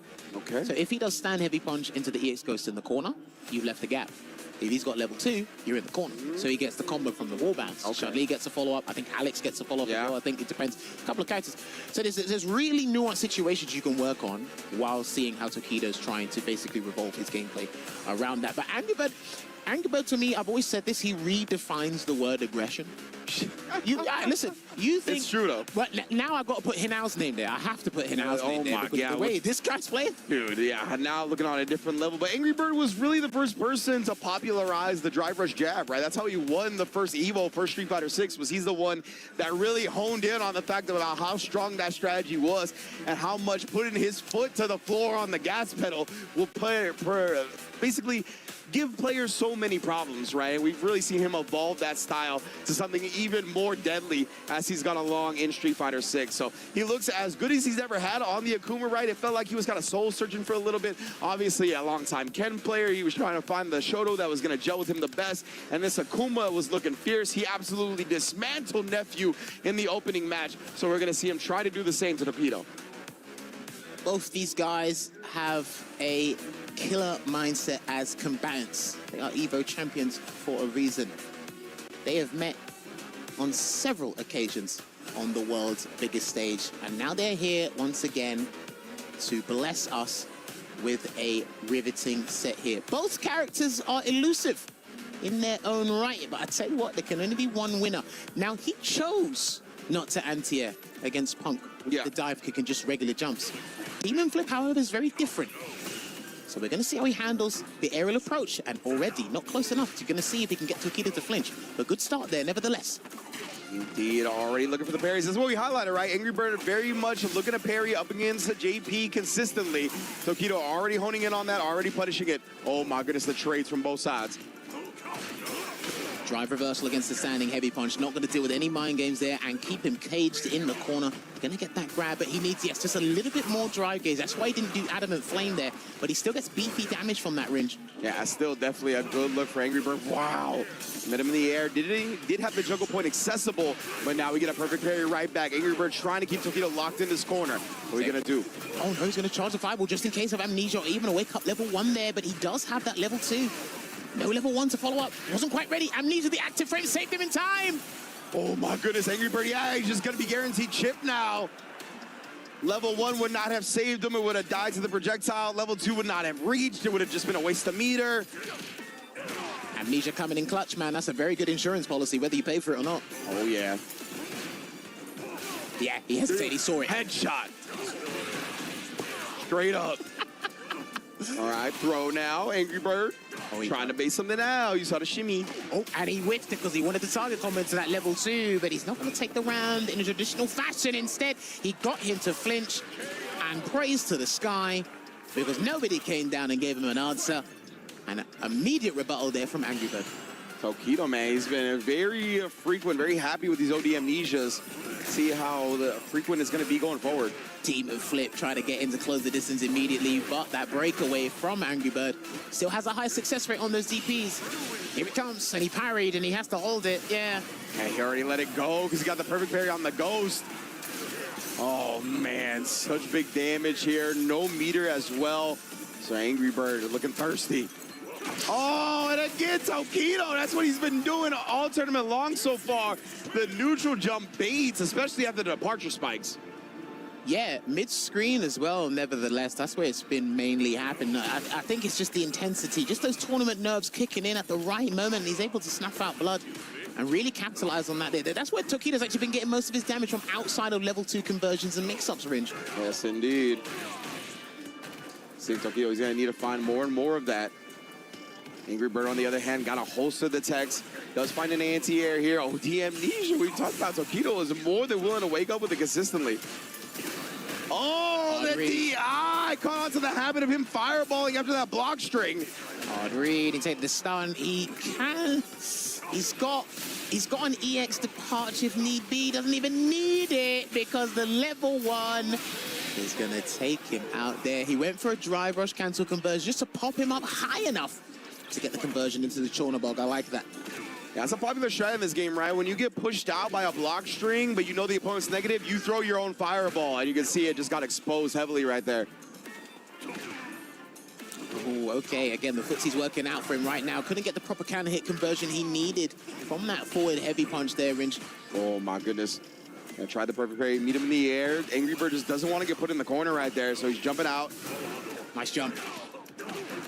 Hit. Yeah, again, he thought that was all going to be a block. That's why it looks a little bit messy in terms of that sequence there, but Angry Bird can pick up on it. Nevertheless, too far to get the Adamant Flame conversion he needs, and Labushka is coming back for the positional advantage here because you're about to get burnt out. Oh, my goodness, bruh. Not quite. Not quite just yet, but he's going to drive reversal because he would have got burnt out by that block string regardless. Oh, and that's going to connect on the sky. Sends him bird watching and takes a 2-0 lead. Dude, there must have been a massive hurt box by my man's feet for that drive impact to even dream of hitting him. And it's always funny when someone gets wall splattered from sky high. It looks kind of funny because it's like, hang on a minute, you got to fall down from the top floor. Legitimate right here. And you can see we got Reject fans in the building showing support to Angry Bird, who was recently on Team Reject, right? So we see those supporters still out here. However, Tokido, man, it's been a monster this tournament so far. Chases him down after having the neutral control from that departure. Trying to get the whip punish there, but these neutral jumps, they've been absolutely destroying these top lanes. Mindset, and he's so lucky that he recovered just in time there, Angry Bird. So lucky indeed, man. Oh, okay. Yeah, I think he's choosing not to do it. You know? He's not, yeah. He definitely is not trying to play no games with the anti-air against these characters that have a dive kick, that have a demon flip. Does get the perfect parry out, though. That's huge. You can win that situation, I'll win in another interaction. Yep. If that's the mindset he has towards this, what a block. Wow. What a block. He's done. I think he's done. The empty jump. Too much scaling. With the Kuma health, though? Too much scaling. Oh, yeah, but he's going to burn him out regardless here. Are we going to cover the wake-up level 1? No, just goes with a safe jump instead to set him up for... Okay. All right. Tokido wanted to spin all his drive meter, made him watch it before getting the chip out. Okay, because obviously no normals chip in this game. They only chip your drive games. They don't chip your health bar. So even I was looking like, what is he doing? I was quite confused. I will not lie. Angry Bird here now back against the ropes. Who does have, when it comes to the most recent set between these two, I believe it was Capcom Cup 11 where Angry Bird did take the victory. Oh my. Yeah, so it looks like Tokido is bouncing back like this. Because he's doing it in a dominating fashion there. Checks the overhead because there's plenty of startup on that. But Angry Bird, he's going to have to go to the wishing well and pull out something. And toss your quarters in, dog. Oh, D. Start. Yeah, he thought Amnesia was coming because he can taste blood. And he is not going to cancel into Super Calamity. He's just going to be incessant enough to get the conversion he needs. I thought he was going to be a little bit obstinate with that meat and said, you know, I might be able to do this without doing that. But again, spend the cash, to make money because scared money don't make money. Come on. Indeed, man. I was expecting after the first admin flame for the OD Amnesia to come out, but Tokido holstered it the whole time here. Holding on to it again. You talked about it, right? Choosing not to interact at certain situations. It's because it's happened too many times for me to think you're not hesitating. You're choosing not to do it. 100%. You can tell just kind of focusing his mental stack, his focus, his mental energy elsewhere. At that time, though, the air hit cost him big trouble. And again, this is the kind of trend they do good backdash, because if he let that Demon Flip rock into the sweep, he might have actually caught the backdash there, but Angry Bird not going to be overzealous here, and he's going to get the conversion because he does have the level 1, one of the strongest level 1s in the game, and it will put one game on the board, and we have got a set on our hands. Indeed, Angry Bird. Feel him coming back, taking a game here. Definitely starting to catch on to Tokido a little bit more. Not falling for as many OD Amnesias, being able to fight cleaner on the ground. See if he can continue it here. Oh. Okay, was the jab into the throw, just in case. And again, with punish there. He was letting them go a bit too much earlier, Angry Bird, but now he's starting to feel a little bit more confidence, get that resurgence.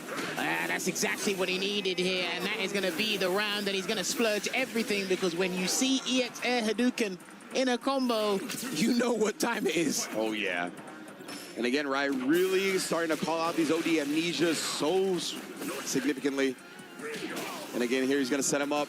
Trying to bait it out that time. Tokido! My goodness, bro, these block strings, they're just not there. Get air to air and a beautiful pickup there. Couldn't get the trig lamp to connect, unfortunately, and he jumped in last minute DP there. Good mindset to have, and he is going to close out this game because he does have Empyrean's End locked and loaded, and the wall splat will close this one out, and in half the time, Tokido got the 2-0.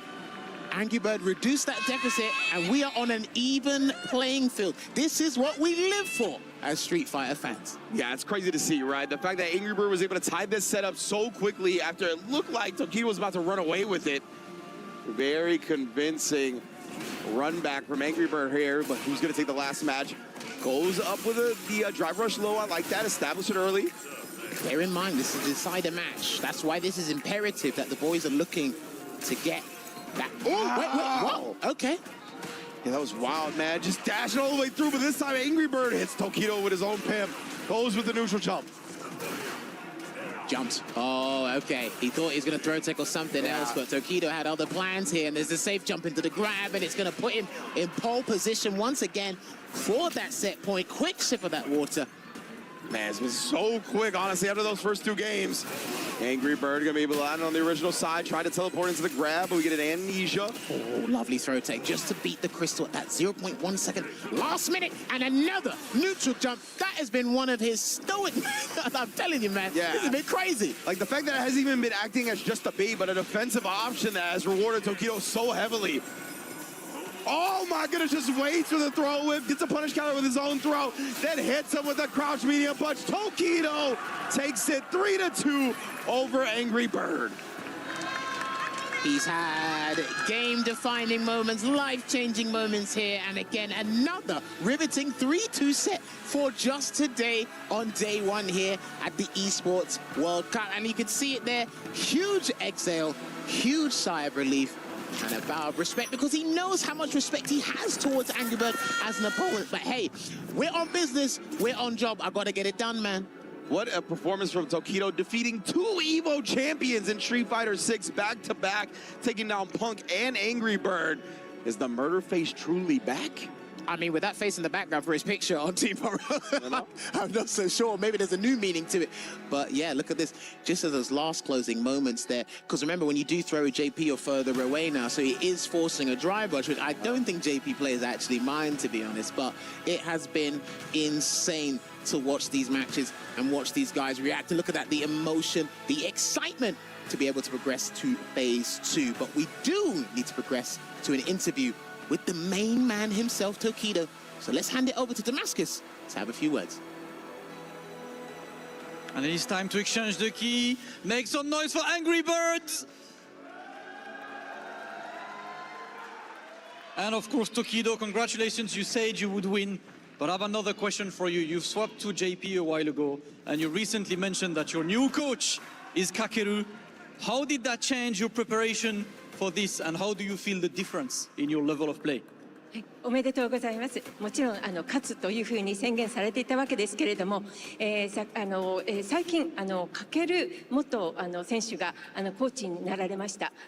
かけるコーチが、今回のこの勝利にもたらしたものはどのようなものだったのでしょう。何が変化してきたのでしょうか。はい、特にパンク選手との試合でかける君、パンク選手のキャミーとの試合、キャミーと JP の試合が全然データがなかったので、かける選手にゲーマーズ8で、パンクとやった時の試合のイメージとか、あとはキャミー JP の組み合わせそのものについても彼と綿密に打ち合わせをして今回準備できたので、本当におかげさまで勝てました。ありがとうございます。I'd like to extend my gratitude. Big thank you to Kakeru because he panned out a very detailed strategy because I didn't have any data about the match against Kimi Lamy.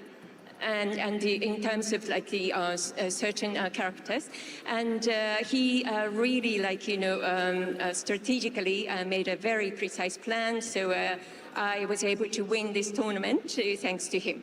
And this is why prep work makes the dream work. Of course, shout out to Kakeru at home. Love you. And big GGs to Tokido. I will let you go to Rob TV for the key crusher. Congratulations again to Tokido. Tokido, the big dog, scene ambassador. Congratulations, Tokido. Officially moved on to the next part. Some of y'all at home was talking about, oh, Tokido should switch from JP. What was they talking about, Tokido? They got to put some more respect on your JP at this point. JP is strongest character. That's why I use. Okay, exactly. He know what he talking about. Everybody at home, you kind of ass, brother. So you don't talk about what the GOAT do. That said, Tokido, you could go ahead and crush this key. Officially, Tokido moves on to the next side of the bracket. Some people at home been watching Tokido since you first got into fighting games. And you see that he's still doing it at the highest level. As Angry Birds key has officially been crushed here at EWC. Tokido, we right here, baby. Yes, yes, sir, yes, sir. Again, congratulations. Last thing, Tokido, you got any message for the fans at home? ここまで、来れたも皆さんの本当にね、ご支援のおかげです。まだ明日はないんですけど、明後日ゲームできることをね、本当に感謝しております。明日も明後日もやったるで。Oh yeah. Enough said, ladies and gentlemen.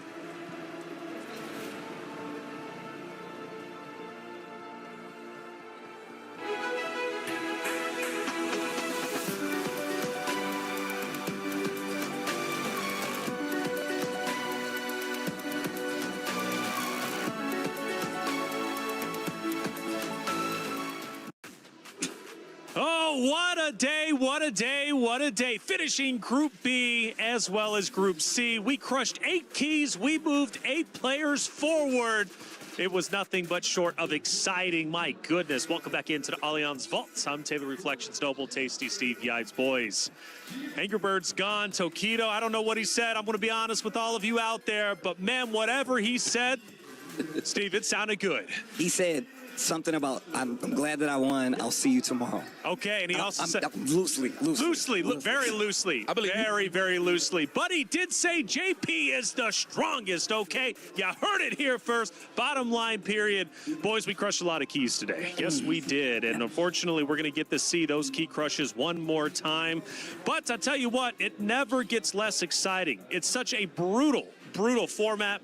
The heart of your, at least of yourself as a competitor, is your key. Now, for Kaba, he got his key crushed a little bit later, but he can reminisce. That was the first key he's ever crushed, and it's an EWC competition. It's amazing. And look, Yipes can probably speak more to this. We've been following Kaba for years at this point, and it's so sick. He knows, I call him a brother of mine, to see him make it this far and get him on an EWC stage, seeing him crush his first key, amazing. Of course, Yamaguchi holding it down as always, beating one of the killers of this tournament as well. So it's look, at the end of the day, just touch up on Kaba just real quick. I know that's not one on the screen, but he's one of the most consistent, and he needed that under the belt. So I'm excited for him. He needed it for sure. Another key gets crushed there. Zeta staying alive, and this was when Kaba's key. He had to hand it over. He did get a big W, but in the end, his key would in fact be crushed. That was your Group C results, and then eventually we moved forward over towards Group B, which ended up just unfolding. Chris T talking about his loss right in the upper bracket, leading to 0. He drops down to the lower, and unfortunately his run would come to an end much shorter than he wanted as Nephew crushes the key. So the thing about Nephew and Chris T, they actually had a great battle last year in the World Warriors in the Grand Finals. They didn't play that whole time, so they met up, and of course Nephew got revenge. And then Tokido claims his first victim. It was Punk. It was JP versus Cammy, but in the end JP wins. JP too strong. Tokido wins 3-0, and Punk is out. Yeah, man. Look, and I touched on this when we were up on the desk on commentary. He has not had the best luck coming from any event coming into EWC. Punk's luck is just not here just yet. And look, it's not for lack of playing because we know he puts his heart into it, but it's not the easiest when you're fighting every other best player in the world. You're among the greats. They're from the same cloth as you. Can't take anything away from them. I'm still a big fan of Punk. How could you not be? How could you not be? It just sucks when you come here and you're like, I really want to do well. I want to see him get the big dub, whether it's an EVO, whether it's an EWC. It's just so hard to come by. On his birthday, too. Top break for sure. Sahara also gets his key crushed. Capcom winner. That was a big one. And then ultimately, Angry Bird ends up following suit just shortly after. But for Chris T, he put up a tremendous fight, and Ryan Hart had a chance to catch up with him after his unfortunate loss. Yo, Chris, man, always a great performer. Great to have you. Every time I see you play Ken, it's always inspirational. The Crimea set, so close, man. Some sick stuff from you. Yeah. What do you feel ultimately went wrong in that set for you? He did a really good job in whiff punishing me as the set went on. And there was a pretty much almost a guaranteed win situation that I had, but I hesitated because of potential perfect parry. Hindsight, looking back at it, like I could have just, slight delay button and the round would have been mine and I would have won the set. But the kid is incredible and he played really, really well. I mean, like he whiff punished me a lot. I think it was like 6 times. So hats off to him. And obviously, he made it through to the next round. So I think that's kind of what went wrong. I wasn't able to adapt as fast as he did once he started getting the ball rolling. I hear that, man. Yeah. All right, so moving forward, of course, you're solid as a player. Everyone knows your skill set. Ken is a character we've seen kind of drop off of people's selection in recent months. How do you feel right now at this point in time? About Ken? Yeah, in terms of just, keeping up with the current meta of the game where we're seeing other Ken mains kind of switch to other characters. Yeah, so I think over the last 1.5 to 2 years, we've seen a lot of Ken players drop the character. Personally, I feel like the character is one of the worst in the game this season. And, as the season's progressed, his meta ran out in like season 1, and like my love for the character and my love for playing a Shoto is what kept me. And to be quite honest, I think one of the things that's very difficult is time. And I feel like players don't really have as much time as we need to in order to prepare other characters because of how the tournaments are just back to back to back to back and World Warriors. It becomes difficult to invest time into another character when the next event is 7 days away.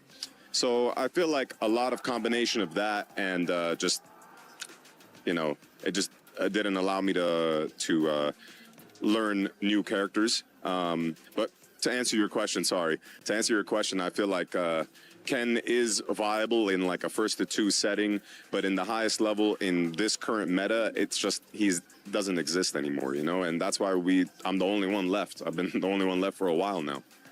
All right, man. Thank you for that really in-depth answer. Yeah, really, really interesting to hear that, especially from your perspective. Yeah, Thanks I appreciate you, brother. Thank you. Thank you for that interview, Ryan Hart, of course. And Chris T, by the way, I know you're a competitor. Much respect to you, but man, your voice is golden, brother. If you ever want to join the desk, you let me know. Hey, we've got a great series on Amazon Prime. It's called Level Up, and it's coming back. Check it out. A lot of people are haunted by their past. I'm inspired by it. They're not just playing for themselves, they're really playing for their entire family. They have defeated their demons. They have crushed the curse. Level Up Series, it's coming back. All the coverage from the Esports World Cup. You get all the emotions, breakdowns. It is truly an incredible product that you all need to check out. What a day it's been. We finished Group C, we finished Group B, but tomorrow brings more action. And of course, to set the stage going into tomorrow, we've got the best of the best. It's Damascus. Hollywood Rob TV, send us home. Thank you, Taylor. An incredible day one. No, the vibes were immaculate. The matches were incredible. The moments were amazing. The upsets, everything. But tomorrow, Rob, it's going to be crazy. Bro, tomorrow about to be absolutely insane. I mean, the results today were fire, too. I'm very happy to see Tokido doing his thing like that. Little Crime as well. You're saying you don't like Angry Birds? What you mean? Yeah, because you said you're happy Tokido won, so you... Yeah, that's how people are on Twitter right there. I'm not going to lie. You're personified Twitter right now. You don't like waffles? Oh, so you're pretty much... You hate waffles, yeah? Bro, that said, tomorrow is going to be even better, ladies and gentlemen. I can guarantee you that as we are moving on to our next groups where we will have players like... I mean, who we want to highlight, Damascus? I think the GOAT, in my opinion, is Mina RD. Yeah, I'm pretty sure Dual Kevin. Yeah, the back-to-back Shanghai is pulling up tomorrow. The Beast Daigo pulling up. Another bird, Big Bird as well, will be there. And you know, like, mathematically, right, there is something about Street Fighter. When Angry Bird does well, Big Bird does not, and vice versa. So with Angry Bird falling, that should buff Big Bird tomorrow. Yo, I'm not gonna lie. You don't know how to do math. I know math better than you, bro. What's 2 plus 2? I'm not sure. See, he's not even answering. Oh, that's it, ladies and gentlemen. Of course, we are about to have absolute banger matches tomorrow. I just accidentally touched this trophy a little bit. Big Hollywood is not trying to get fired, so we're just going to go ahead and close this thing out. Make sure you guys pull up tomorrow for day 2 of Street Fighter 6 here at the Esports World Cup. You do not want to miss it.